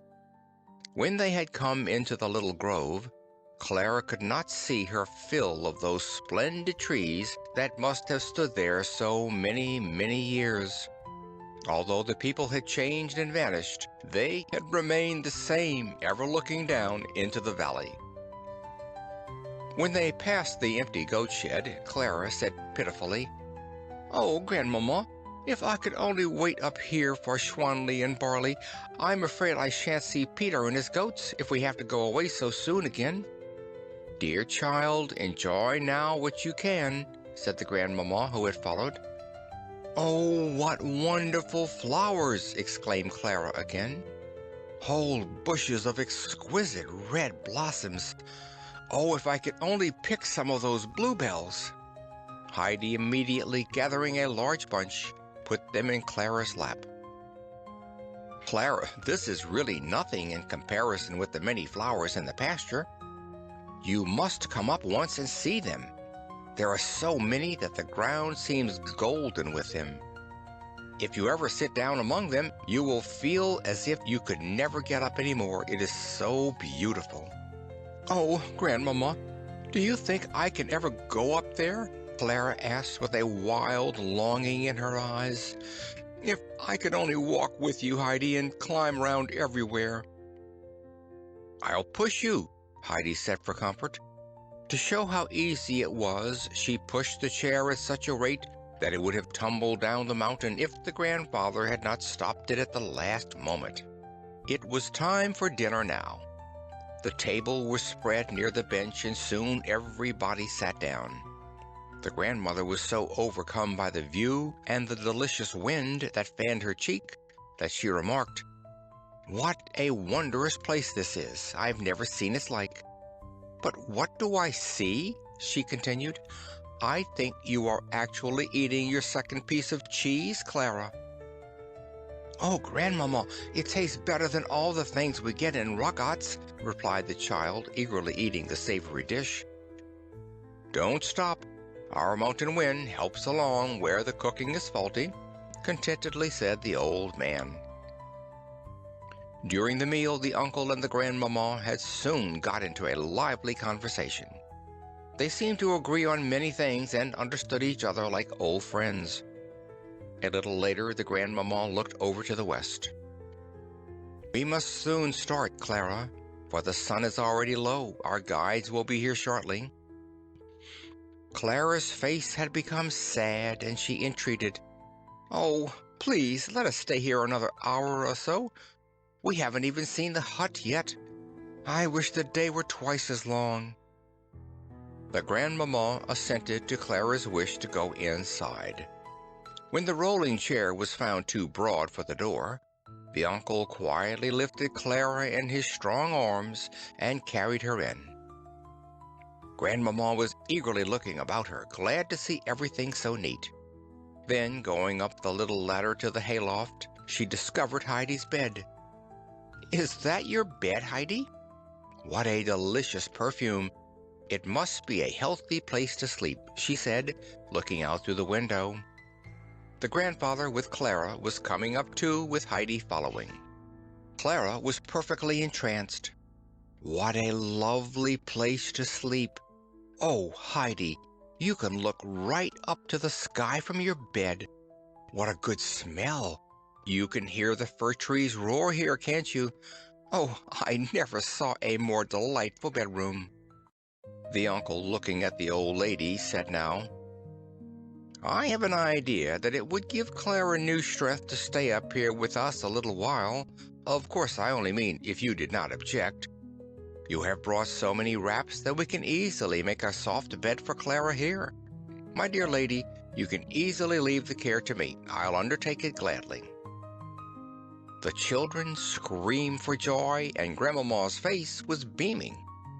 "What a fine man you are," she burst out. "I was just thinking myself that a stay here would strengthen the child, but then I thought of the care and trouble for you, and now you have offered to do it, as if it was nothing at all. How can I thank you enough, uncle?" After shaking hands many times, the two prepared Clara's bed, which, thanks to the old lady's precautions, was soon so soft that the hay could not be felt through at all. The uncle had carried his new patient back to her rolling chair, and there they found her sitting with Heidi beside her. They were eagerly talking of their plans for the coming weeks. When they were told that Clara might stay for a month or so, their faces beamed more than ever. The guide with the horse and the carriers of the chair now appeared, but the last two were not needed any more and could be sent away. When the grandmother got ready to leave, Clara called gaily to her, "Oh, Grandmamma, it won't be long, for you must often come and see us." While the uncle was leading the horse down the steep incline, the grandmamma told him that she would go back to Ragat, for the Dorfli was too lonely for her. She also promised to come back from time to time. Before the grandfather had returned, Peter came racing down to the hut with all his goats. Seeing Heidi, they ran up to her in haste, and so Clara made the acquaintance of Schwanli and Barley and all the others. Peter, however, kept away, only sending furious looks at the two girls. When they bade him good night, he only ran away, beating the air with his stick. The end of the joyous day had come. The two children were both lying in their beds. "Oh, Heidi," Clara exclaimed, "I can see so many glittering stars, and I feel as if we were driving in a high carriage straight into the sky." "Yes, and do you know why the stars twinkle so merrily?" inquired Heidi. "No, but tell me." "Because they know that God in heaven looks after us mortals, and we never need to fear. See, they twinkle and show us how to be merry too. But Clara, we must not forget to pray to God and ask Him to think of us and keep us safe." Sitting up in bed, they then said their evening prayer. As soon as Heidi lay down, she fell asleep. But Clara could not sleep quite yet. It was too wonderful to see the stars from her bed. In truth, she had never seen them before, because in Frankfurt all the blinds were always down long before the stars came out, and at night she had never been outside the house. She could hardly keep her eyes shut, and had to open them again and again to watch the twinkling, glistening stars, till her eyes closed at last, and she saw two big glittering stars in her dream. End of Chapter 20. Chapter 21 of Further Events on the Alp. The sun was just rising, and the uncle was watching how mountain and dale awoke to the new day, and the clouds above grew brighter. Next, the old man turned to go back into the hut and softly climbed the ladder. Clara, having just a moment ago opened her eyes, looked about her in amazement. Bright sunbeams danced on her bed. Where was she? But soon she discovered her sleeping friend and heard the grandfather's cheery voice. "How did you sleep? Not tired?" Clara, feeling fresh and rested, said that she had never slept better in all her life. Heidi was soon awake too, and lost no time in coming down to join Clara, who was already sitting in the sun. A cool morning breeze fanned their cheeks, and the spicy fragrance from the fir trees filled their lungs with every breath. Clara had never experienced such well-being in all her life. She had never breathed such pure, cool morning air, and never felt such warm, delicious sunshine on her feet and hands. It surpassed all her expectations. "Oh, Heidi, I wish I could always stay up here with you," she said. "Now you can see that everything is as beautiful as I told you," Heidi replied triumphantly. "Up on the Alp with Grandfather is the loveliest spot in all the world." The grandfather was just coming out of the shed with 2 full bowls of steaming snow-white milk. Handing one to each of the children, he said to Clara, "This will do you good, little girl. It comes from Schwanli and will give you strength. To your health. Just drink it," he said encouragingly, for Clara had hesitated a little. But when she saw that Heidi's bowl was nearly empty already, she also drank without even stopping. Oh, how good it was! It tasted like cinnamon and sugar. "We'll take 2 tomorrow," said the grandfather. After their breakfast, Peter arrived. While the goats were rushing up to Heidi, bleating loudly, the grandfather took the boy aside. "Just listen and do what I tell you," he said. "From now on, you must let Schwanli go wherever she likes. She knows where to get the richest herbs, and you must follow her even if she should go higher up than usual. It won't do you any harm to climb a little more, and will do all the others good. I want the goats to give me splendid milk, remember. What are you looking at so furiously?" Peter was silent, and without more ado started off, still angrily looking back now and then. As Heidi had followed a little way, Peter called to her. "You must come along, Heidi. Schwanli has to be followed everywhere." "No, but I can't," Heidi called back. "I won't be able to come as long as Clara is with me. Grandfather has promised, though, to let us come up with you once." With those words, Heidi returned to Clara while the goatherd was hurrying onward, angrily shaking his fists. The children had promised to write a letter to Grandmamma every day, so they immediately started on their task. Heidi brought out her own little three-legged stool, her school books, and her papers, and with these on Clara's lap, they began to write. Clara stopped after nearly every sentence, for she had to look around. Oh, how peaceful it was with the little gnats dancing in the sun and the rustling of the trees. From time to time, they could hear the shouting of a shepherd re-echoed from many rocks. The morning had passed, they knew not how, and dinner was ready. They again ate outside, for Clara had to be in the open air all day if possible. The afternoon was spent in the cool shadow of the fir trees. Clara had many things to relate of Frankfurt and all the people that Heidi knew. It was not long before Peter arrived with his flock, but without even answering the girl's friendly greeting, he disappeared with a grim scowl. While Schwanli was being milked in the shed, Clara said, "Oh, Heidi, I feel as if I could not wait for my milk. Isn't it funny?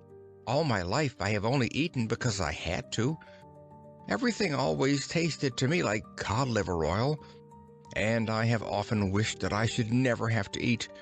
But now I am so hungry."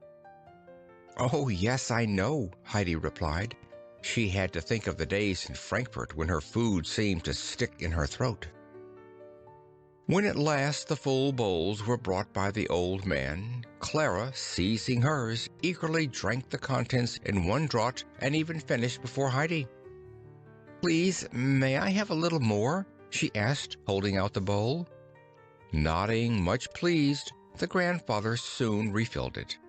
This time he also brought with him a slice of bread and butter for the children. He had gone to Mayensauce that afternoon to get the butter, and his trouble was well rewarded. They enjoyed it as if it had been the rarest dish.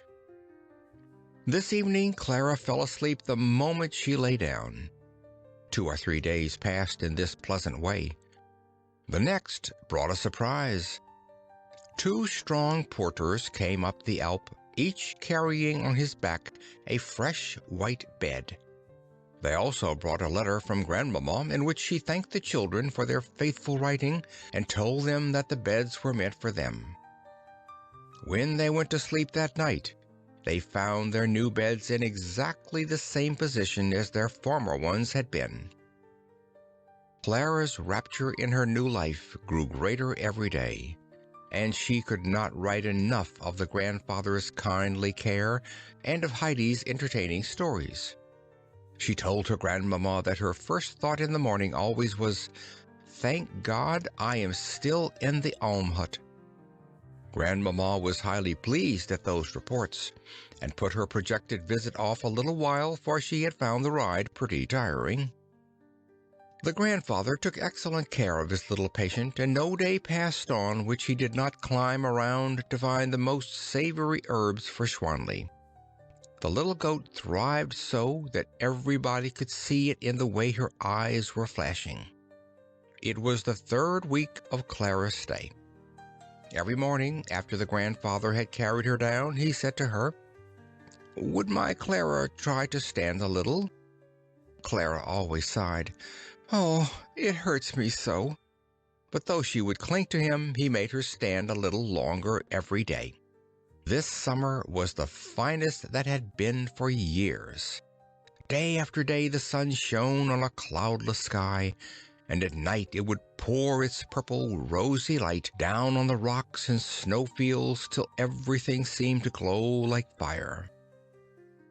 Heidi had told Clara over and over again of all the flowers on the pasture, of the masses of golden roses and the blue flowers that covered the ground. She had just been telling it again when a longing seized her, and, jumping up, she ran over to her grandfather, who was busy carving in the shop. "Oh, grandfather," she cried from afar, "won't you come with us to the pasture tomorrow? Oh, it's so beautiful up there now." "All right, I will," he replied. "But tell Clara that she must do something to please me. She must try to stand longer this evening for me." Heidi merrily came running with her message. Of course Clara promised, for was it not her greatest wish to go up with Heidi to the pasture? When Peter returned this evening, he heard of the plan for the morrow. But for answer, Peter only growled, nearly hitting poor Thistlefinch in his anger. The children had just resolved to stay awake all night to talk about the coming day, when their conversation suddenly ceased, and they were both peacefully slumbering. In her dreams, Clara saw before her a field that was thickly strewn with light blue flowers, while Heidi heard the eagle scream to her from above, "Come, come, come." End of Chapter 21. Chapter 22. Something unexpected happens. The next day dawned cloudless and fair. The grandfather was still with the children when Peter came climbing up. His goats kept at a good distance from him to evade the rod, which was striking right and left. The truth was that the boy was terribly embittered and angry by the changes that had come. When he passed the hut in the morning, Heidi was always busy with a strange child, and in the evening it was the same. All summer long Heidi had not been up with him a single time. It was too much. And today she was coming at last, but again in company with this hateful stranger. It was then that Peter noticed the rolling chair standing near the hut. After carefully glancing about him, he rushed at the hated object and pushed it down the incline. The chair fairly flew away and had soon disappeared. Peter's conscience smote him now, and he raced up the Alp, not daring to pause till he had reached a blackberry bush. There he could hide when the uncle might appear. Looking back, he watched his fallen enemy tumbling downwards. Sometimes it was thrown high up in the air, to crash down again the next moment harder than ever. Pieces were falling from it right and left, and were blown about. Now the stranger would have to travel home, and Heidi would be his again. But Peter had forgotten that a bad deed always brings a punishment. Heidi just now came out of the hut. The grandfather, with Clara, followed. Heidi at first stood still, and then, running right and left, she returned to the old man. "What does this mean? Have you rolled the chair away, Heidi?" he asked. "I am just looking for it everywhere, grandfather. You said it was beside the shop door," said the child, still hunting for the missing object. A strong wind was blowing, which at this moment violently closed the shop door. "Grandfather, the wind has done it!" exclaimed Heidi eagerly. "Oh, dear! If it has rolled all the way down to the village, it will be too late to go today. It will take us a long time to fetch it." "If it has rolled down there, we shall never get it any more, for it will be smashed to pieces," said the old man, looking down and measuring the distance from the corner of the hut. "I don't see how it happened. he remarked. "What a shame! Now I'll never be able to go up to the pasture," lamented Clara. "I'm afraid I'll have to go home now. Oh, what a pity! What a pity!" "You can find a way for her to stay, Grandfather, can't you?" "We'll go up to the pasture today as we planned. Then we shall see what further happens." The children were delighted, and the grandfather lost no time in getting ready. First, he fetched a pile of covers, and seating Clara on a sunny spot on the dry ground, he got their breakfast. "I wonder why Peter was so late today," he said, leading his goats out of the shed. Then, lifting Clara up on one strong arm, he carried the covers on the other. "Now march," he cried. "The goats come with us." That suited Heidi, and with one arm round Schwanli and the other round Barley, she wandered up. Her little companions were so pleased at having her with them again that they nearly crushed her with affection. What was their astonishment when, arriving on top, they saw Peter already lying on the ground with his peaceful flock about him. "What did you mean by going by us like that? I'll teach you," called the uncle to him. Peter was frightened, for he knew the voice. "Nobody was up yet," the boy retorted. "Have you seen the chair?" asked the uncle again. "Which?" Peter growled. The uncle said no more. Unfolding the covers, he put Clara down on the dry grass. Then, when he had been assured of Clara's comfort, he got ready to go home. The three were to stay there till his return in the evening. When dinner time had come, Heidi was to prepare the meal and see that Clara got Schwanli's milk. The sky was a deep blue, and the snow on the peaks was glistening. The eagle was floating above the rocky crags. The children felt wonderfully happy. Now and then one of the goats would come and lie down near them. Tender little Snowhopper came oftener than any and would rub her head against their shoulders. They had been sitting quietly for a few hours, drinking in the beauty about them, when Heidi suddenly began to long for the spot where so many flowers grew. In the evening it would be too late to see them, for they always shut their little eyes by then. "Oh, Clara," she said hesitatingly, "would you be angry if I went away from you a minute and left you alone? I want to see the flowers. But wait." Jumping up, she brought Clara some bunches of fragrant herbs and put them in her lap. Soon after, she returned with little Snowhopper. "So now you don't need to be alone," said Heidi. When Clara had assured her that it would give her pleasure to be left alone with the goats, Heidi started on her walk. Clara slowly handed one leaf after another to the little creature. It became more and more confiding, and cuddling close to the child, ate the herbs out of her hand. It was easy to see how happy it was to be away from the boisterous big goats, which often annoyed it. Clara felt a sensation of contentment such as she had never before experienced. She loved to sit there on the mountainside with the confiding little goat by her. A great desire rose in her heart that hour. She longed to be her own master and be able to help others instead of being helped by them.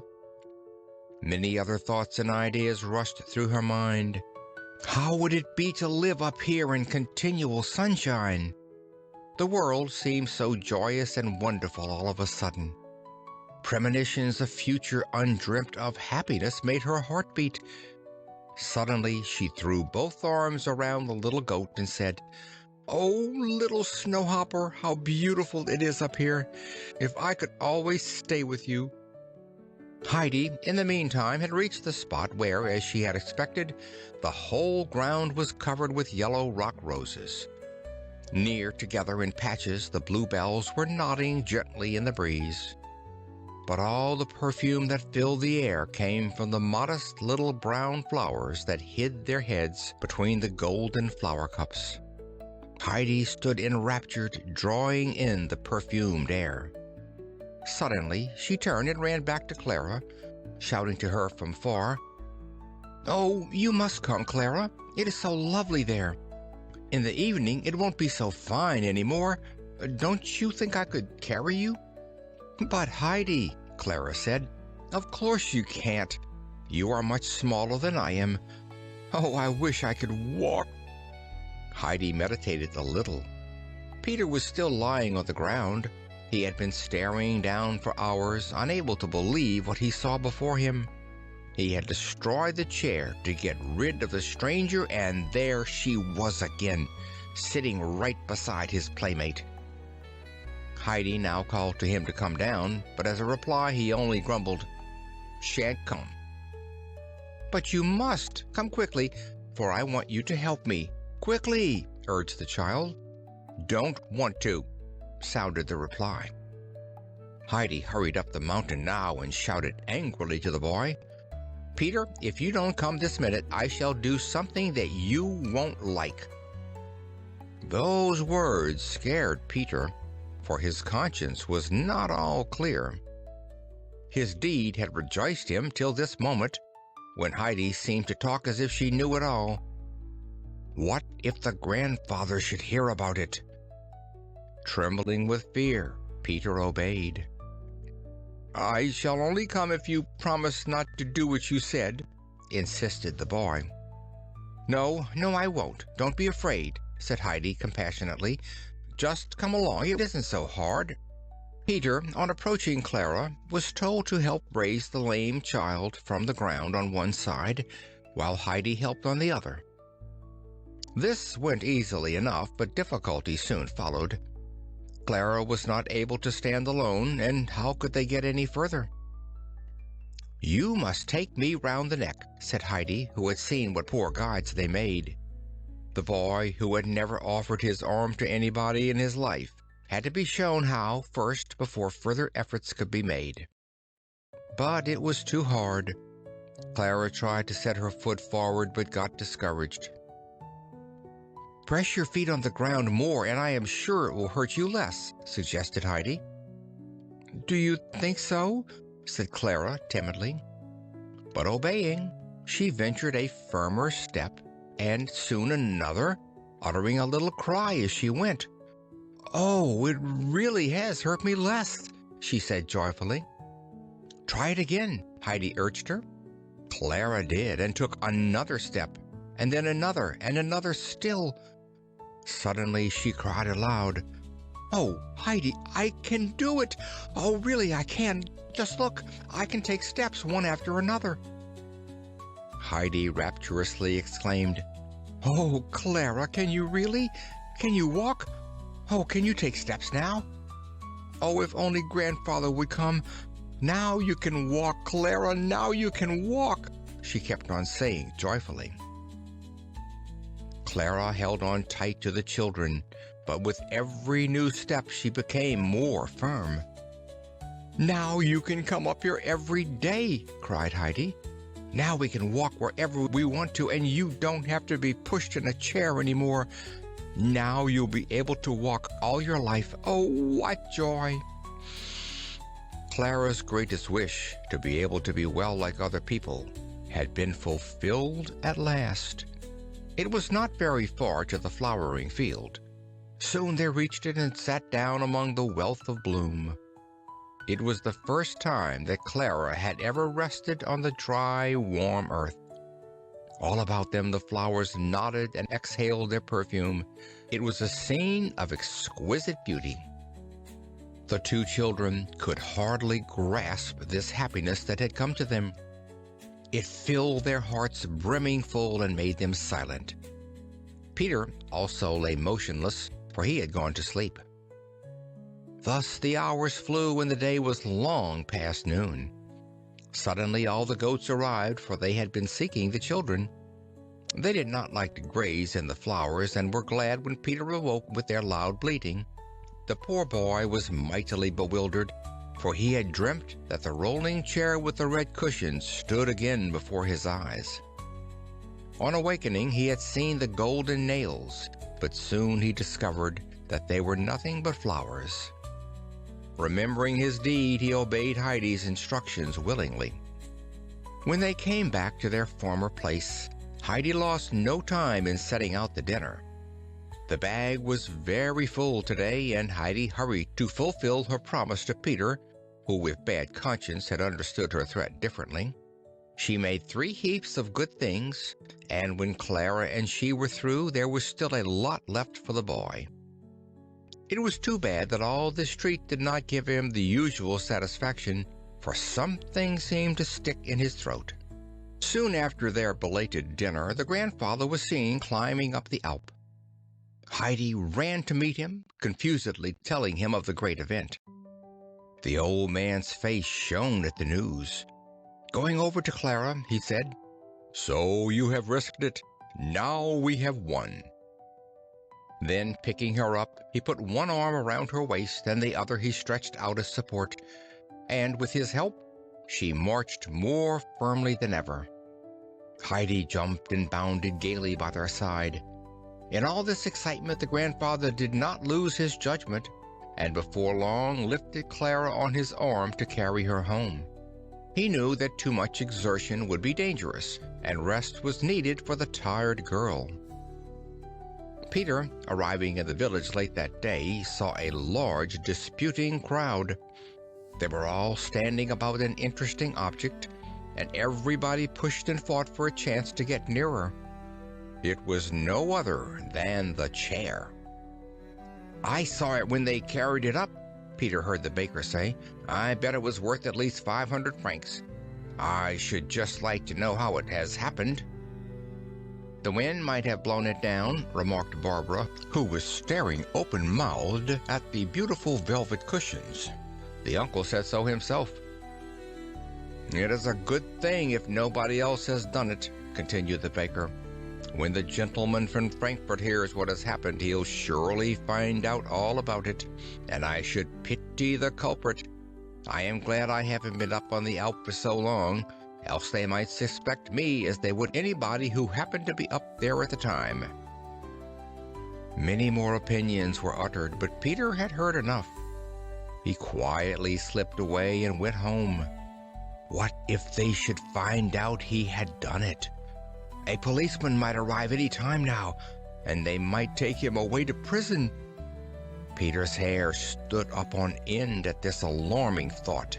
He was so troubled when he came home that he did not answer any questions and even refused his dish of potatoes.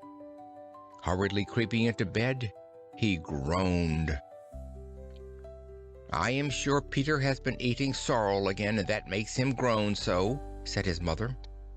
"You must give him a little more bread in the morning, Brigida.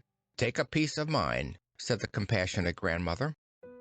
When Clara and Heidi were lying in their beds that night, glancing up at the shining stars, Heidi remarked, "Didn't you think today that it is fortunate God does not always give us what we pray for fervently, because he knows of something better?" "What do you mean, Heidi?" asked Clara. "You see, when I was in Frankfurt, I prayed and prayed to come home again, and when I couldn't, I thought he had forgotten me. But if I had gone away so soon, you would never have come here and would never have got well."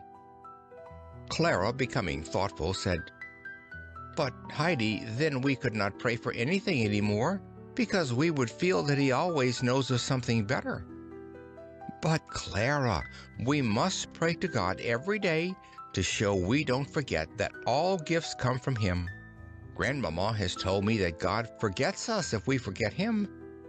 But if some wish remains unfulfilled, we must show our confidence in him, for he knows best." "How did you ever think of that?" asked Clara. "Grandmama told me, but I know that it is so. We must thank God today that he has made you able to walk, Clara. I am glad that you have reminded me, Heidi, for I have nearly forgotten it in my excitement." The children both prayed and sent their thanks up to heaven for the restoration of the invalid. Next morning, a letter was written to Grandmama, inviting her to come to the Alp within a week's time, for the children had planned to take her by surprise. Clara hoped then to be able to walk alone with Heidi for her guide. The following days were happier still for Clara.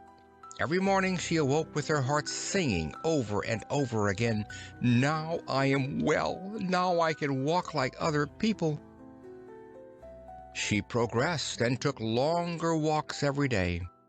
Her appetite grew amazingly, and the grandfather had to make larger slices of the bread and butter that, to his delight, disappeared so rapidly. He had to fill bowl after bowl of the foaming milk for the hungry children. In that way they reached the end of the week that was to bring the grandmama. End of chapter 22. Chapter 23. Parting to meet again. A day before her visit, the grandmama had sent a letter to announce her coming. Peter brought it up with him next morning. The grandfather was already before the hut with the children and his merry goats.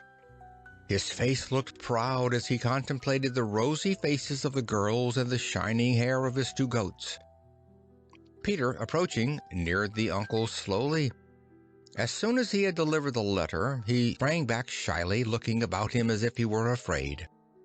Then with a leap, he started off. "I should like to know why Peter behaves like the big Turk when he is afraid of the rod," said Heidi, watching his strange behavior.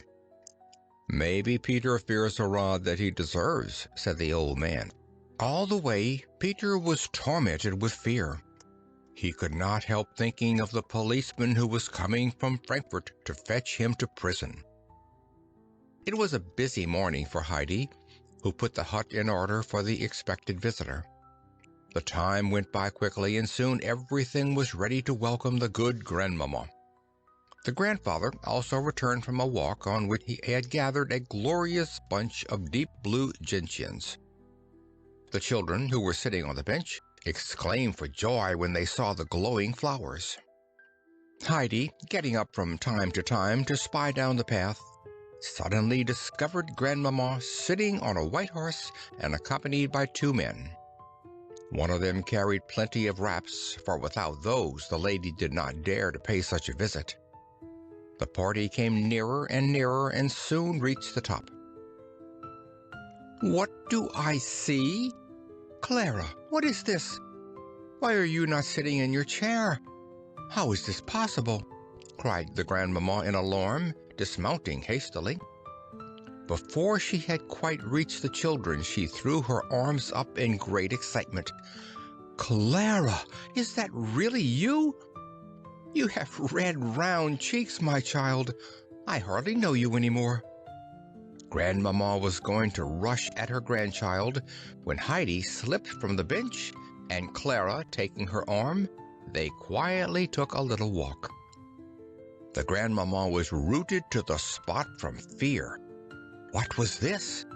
Upright and firm, Clara walked beside her friend. When they came back, their rosy faces beamed. Rushing toward the children, the grandmother hugged them over and over again.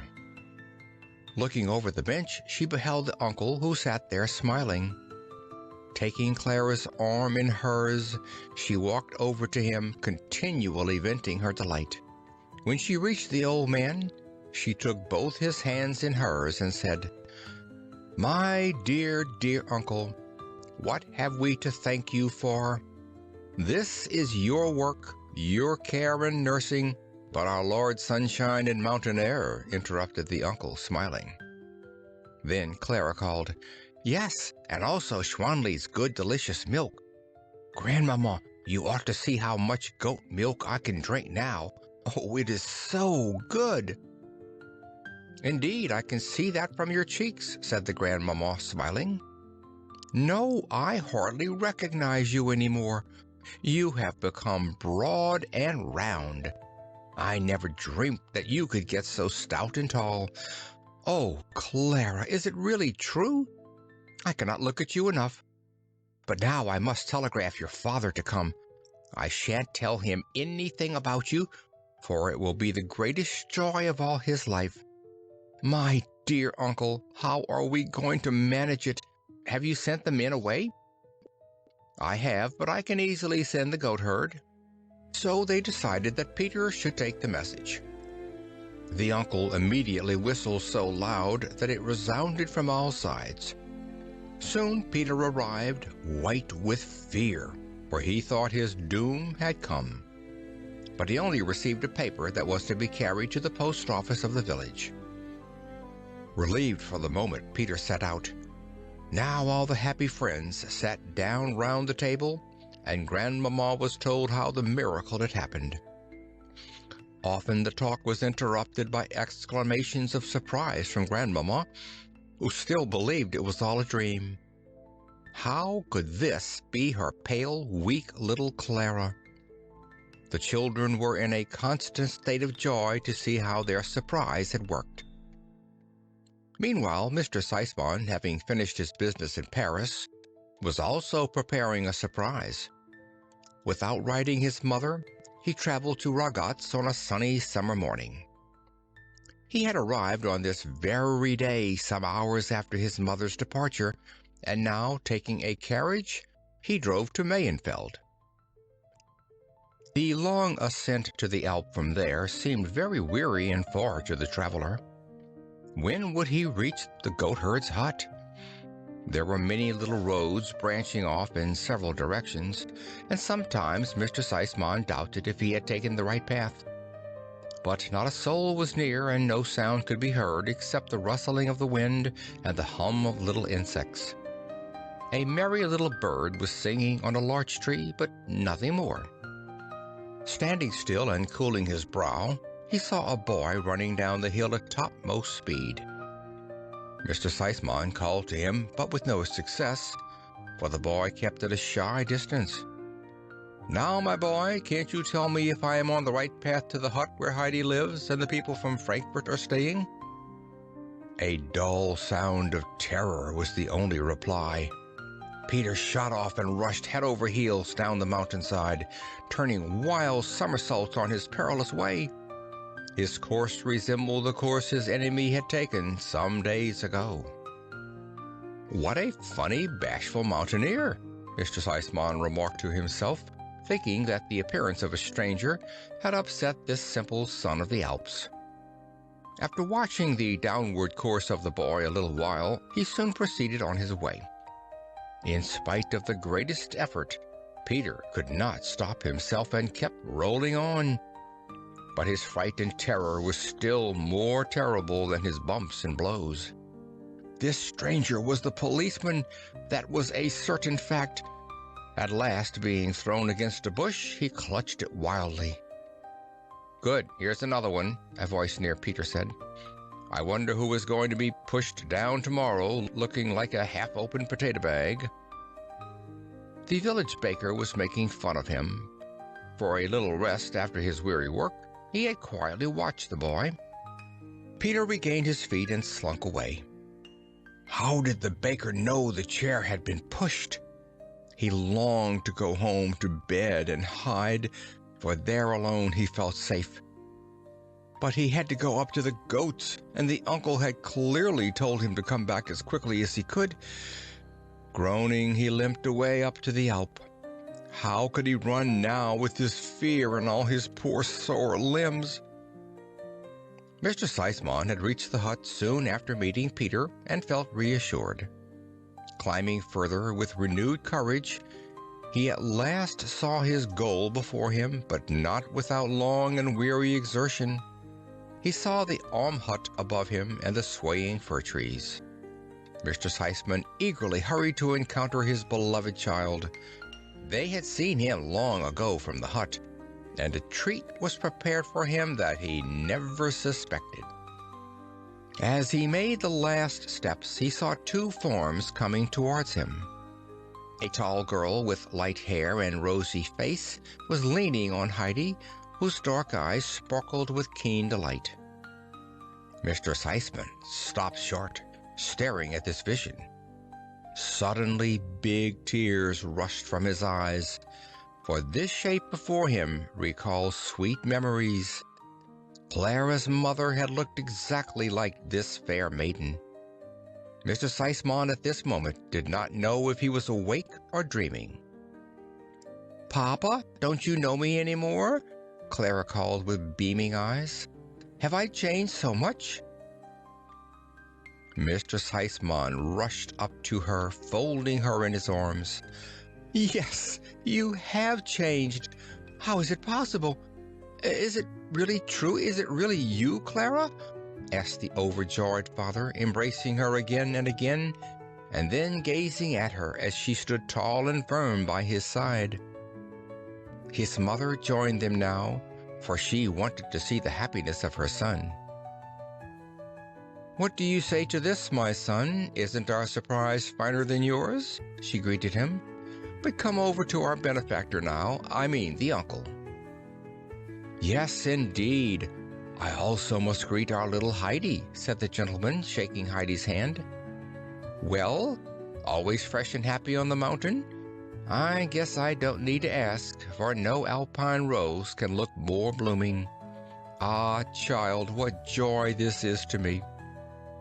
With beaming eyes, the child looked at the kind gentleman who had always been so good to her.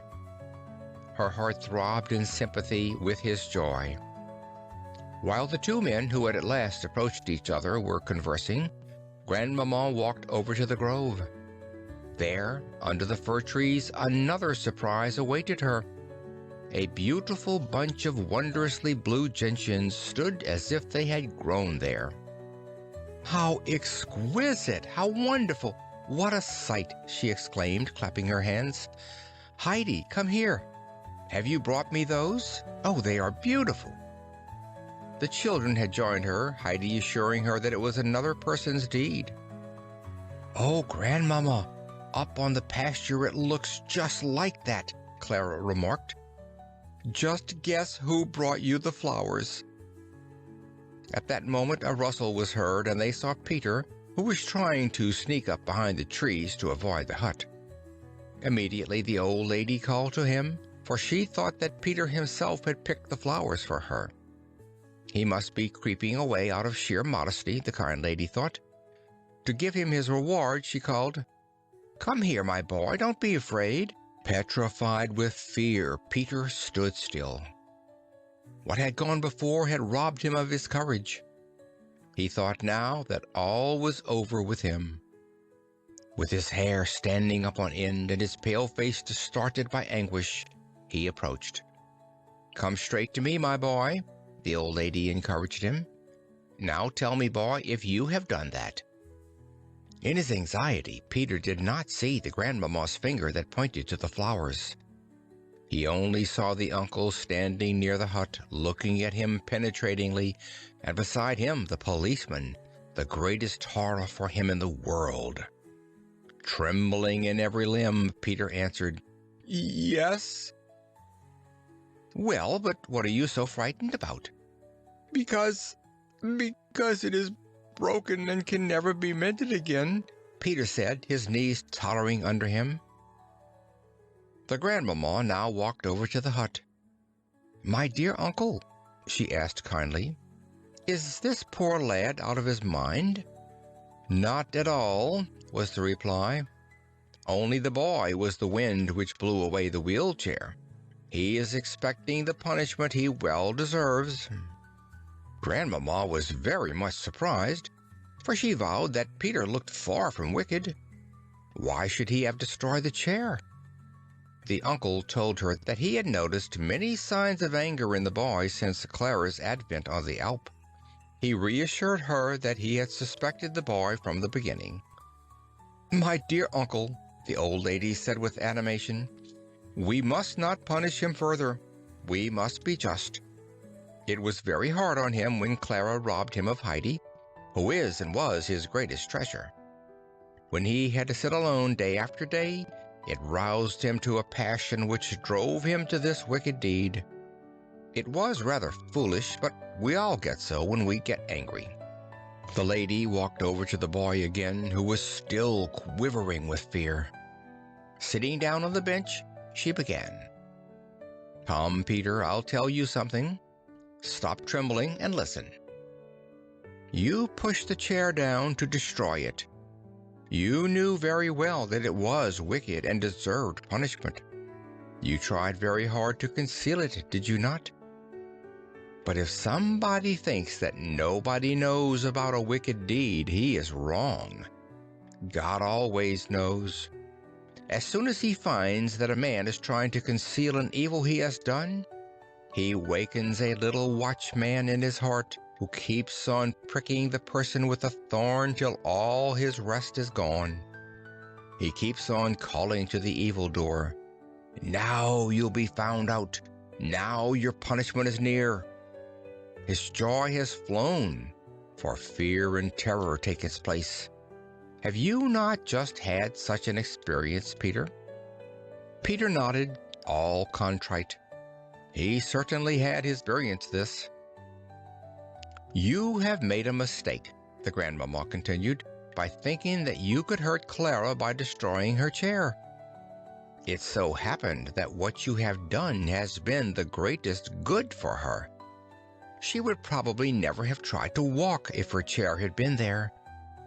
If she should stay here, she might even go up to the pasture every single day. Do you see, Peter? God can send a misdeed to the good of the injured person and bring trouble on the offender. Have you understood me, Peter? Remember the little watchman when you long to do a wicked deed again. Will you do that?" "Yes, I shall," Peter replied, still fearing the policeman, who had not left yet. "So now that matter is all settled," said the old lady in conclusion. "Now tell me if you have a wish, my boy, for I am going to give you something by which to remember your friends from Frankfurt. What is it? What would you like to have?" Peter, lifting his head, stared at the grandmamma with round, astonished eyes. He was confused by this sudden change of prospect. Being again urged to utter a wish, he saw at last that he was saved from the power of the terrible man. He felt as if the most crushing load had fallen off him.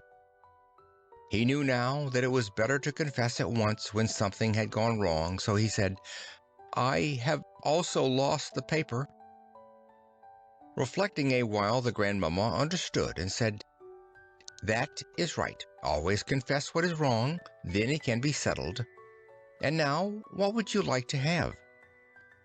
So Peter could choose everything in the world he wished. His brain got dizzy. He saw before him all the wonderful things in the fair in Mayenfeld. He had often stood there for hours looking at the pretty red whistles and the little knives. Unfortunately, Peter had never possessed more than half what those objects cost. He stood thinking, not able to decide, when a bright thought struck him. 10 pennies, said Peter with decision. That certainly is not too much, the old lady said with a smile, taking out of her pocket a big round thaler, on top of which she laid 20 pennies. Now I'll explain this to you. Here you have as many times 10 pennies as there are weeks in the year. You'll be able to spend one every Sunday through the year. All my life? Peter asked quite innocently. The grandmamma began to laugh so heartily at this that the two men came over to join her. Laughingly, she said, "You shall have it, my boy. I will put it in my will, and then you will do the same, my son. Listen. Peter the goatherd shall have a 10-penny piece weekly as long as he lives." Mr. Seismann nodded. Peter, looking at his gift, said solemnly, "God be thanked." Jumping and bounding, he ran away. His heart was so light that he felt he could fly. A little later, the whole party sat round the table holding a merry feast. After dinner, Clara, who was lively as never before, said to her father, "Oh, Papa, if you only knew all the things Grandfather did for me. It would take many days to tell you. I shall never forget them all my life. Oh, if we could please him only half as much as he did for me." "It is my greatest wish too, dear child," said her father. "I have been trying to think of something all the time. We have to show our gratitude in some way." Accordingly, Mr. Seismann walked over to the old man and began, My dear friend, may I say one word to you? I am sure you believe me when I tell you that I have not known any real joy for years. What was my wealth to me when I could not cure my child and make her happy? With the help of the Lord, you have made her well. You have given her a new life. Please tell me how to show my gratitude to you. I know I shall never be able to repay you, but what is in my power I shall do. Have you any request to make? Please let me know. The uncle had listened quietly and had looked at the happy father. Mr. Seismon, you can be sure that I also am repaid by the great joy I experience at the recovery of Clara, said the uncle firmly. I thank you for your kind offer, Mr. Seismon. As long as I live, I have enough for me and the child. But I have one wish. If this could be fulfilled, my life would be free of care. Speak, my dear friend, urged Clara's father. I am old, continued the uncle, and shall not live many years. When I die, I cannot leave Heidi anything. The child has no relations except one who even might try to take advantage of her if she could. If you would give me the assurance, Mr. Seismon, that Heidi will never be obliged to go into the world and earn her bread, you would amply repay me for what I was able to do for you and Clara. My dear friend, there is no question of that, began Mr. Seismon. The child belongs to us. I promise at once that we shall look after her so that there will not be any need of her ever earning her bread. We all know that she is not fashioned for a life among strangers. Nevertheless, she has made some true friends, and one of them will be here very shortly. Dr. Clausen is just now completing his last business in Frankfurt. He intends to take your advice and live here. He has never felt so happy as with you and Heidi. The child will have 2 protectors near her, and I hope, with God's will, that they will be spared a long, long time.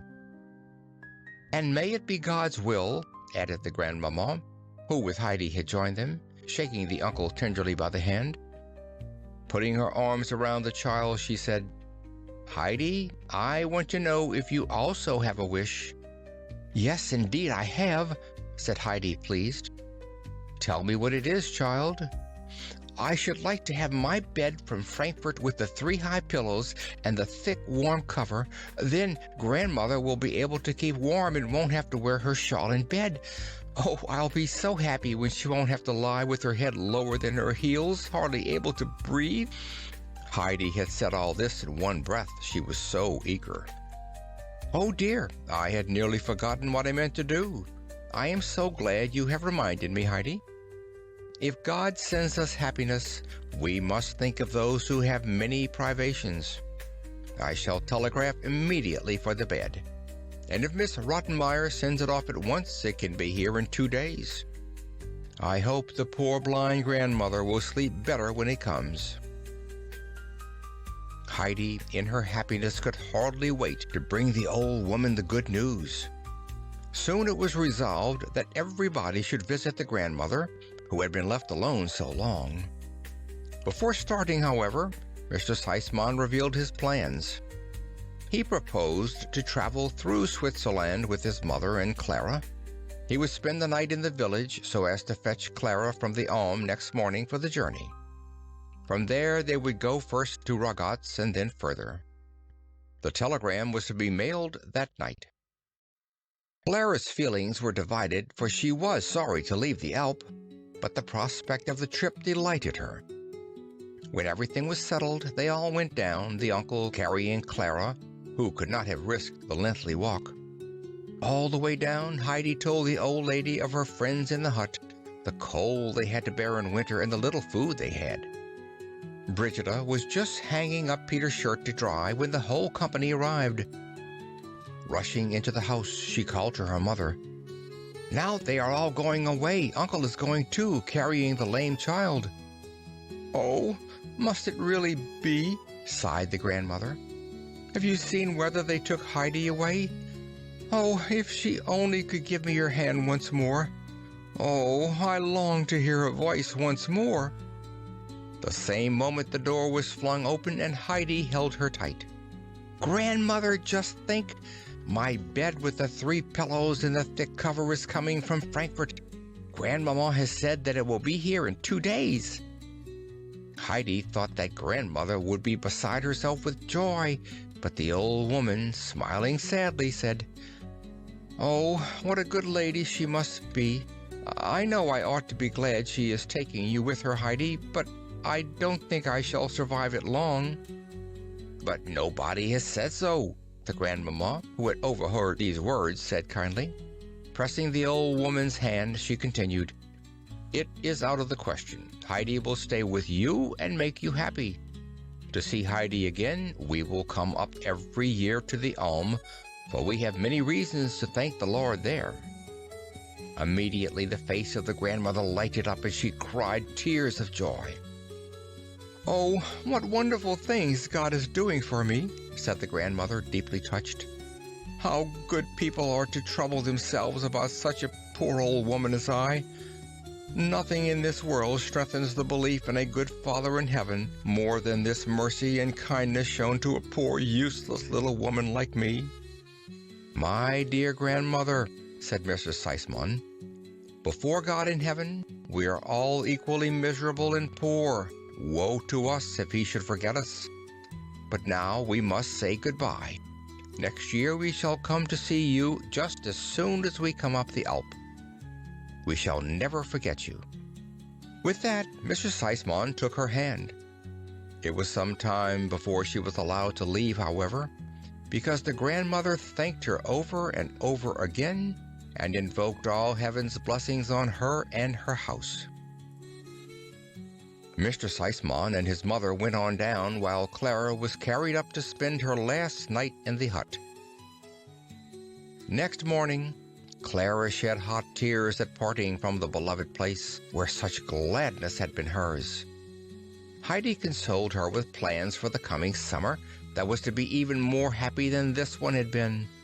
Mr. Seismann then arrived, and a few last parting words were exchanged. Clara, half crying, suddenly said, "Please give my love to Peter and the goats, Heidi. Please greet Schwanli especially for me, for she has helped a great deal in making me well. What could I give her?" "You can send her salt, Clara. You know how fond she is of that," advised little Heidi. "Oh, I will surely do that," Clara assented. "I'll send her 100 pounds of salt as a remembrance from me." It was time to go now, and Clara was able to ride proudly beside her father. Standing on the edge of the slope, Heidi waved her hand, her eyes following Clara till she had disappeared. The bed has arrived. Grandmother sleeps so well every night now that before long she will be stronger than ever. Grandmama has not forgotten the cold winter on the Alp, and has sent a great many warm covers and shawls to the goatherd's hut. Grandmother can wrap herself up now and will not have to sit shivering in a corner. In the village, a large building is in progress. The doctor has arrived and is living at present in his old quarters. He has taken the uncle's advice and has bought the old ruins that sheltered Heidi and her grandfather the winter before. He is rebuilding for himself the portion with the fine apartment already mentioned. The other side is being prepared for Heidi and her grandfather. The doctor knows that his friend is an independent man and likes to have his own dwelling. Barley and Schwanli, of course, are not forgotten. They will spend the winter in a good solid stable that is being built for them. The doctor and the Alm uncle become better friends every day. When they overlook the progress of the building, they generally come to speak of Heidi. They both look forward to the time when they will be able to move into the house with their merry charge. They have agreed to share together the pleasure and responsibility that Heidi brings them. The uncle's heart is filled with gratitude too deep for any words when the doctor tells him that he will make ample provision for the child. Now her grandfather's heart is free of care, for if he is called away, another father will care for Heidi and love her in his stead. At the moment when our story closes, Heidi and Peter are sitting in Grandmother's hut. The little girl has so many interesting things to relate, and Peter is trying so hard not to miss anything, that in their eagerness they are not aware that they are near the happy grandmother's chair. All summer long they have hardly met, and very many wonderful things have happened. They are all glad at being together again, and it is hard to tell who is the happiest of the group. I think Brigida's face is more radiant than any, for Heidi has just told her the story of the perpetual 10-penny piece. Finally, the grandmother says, "Heidi, please read me a song of thanksgiving and praise.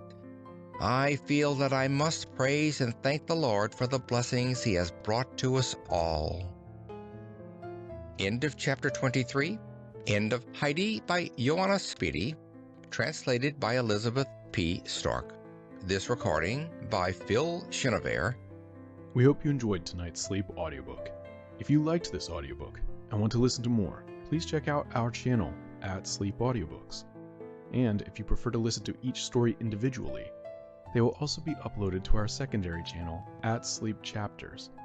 You can access our entire catalog of bedtime story audiobooks through our web app, which can be found at sleepaudiobooks.com. There, you will also find our suite of sleep tools, including a complimentary Better Sleep Quick Guide if you sign up to our mailing list.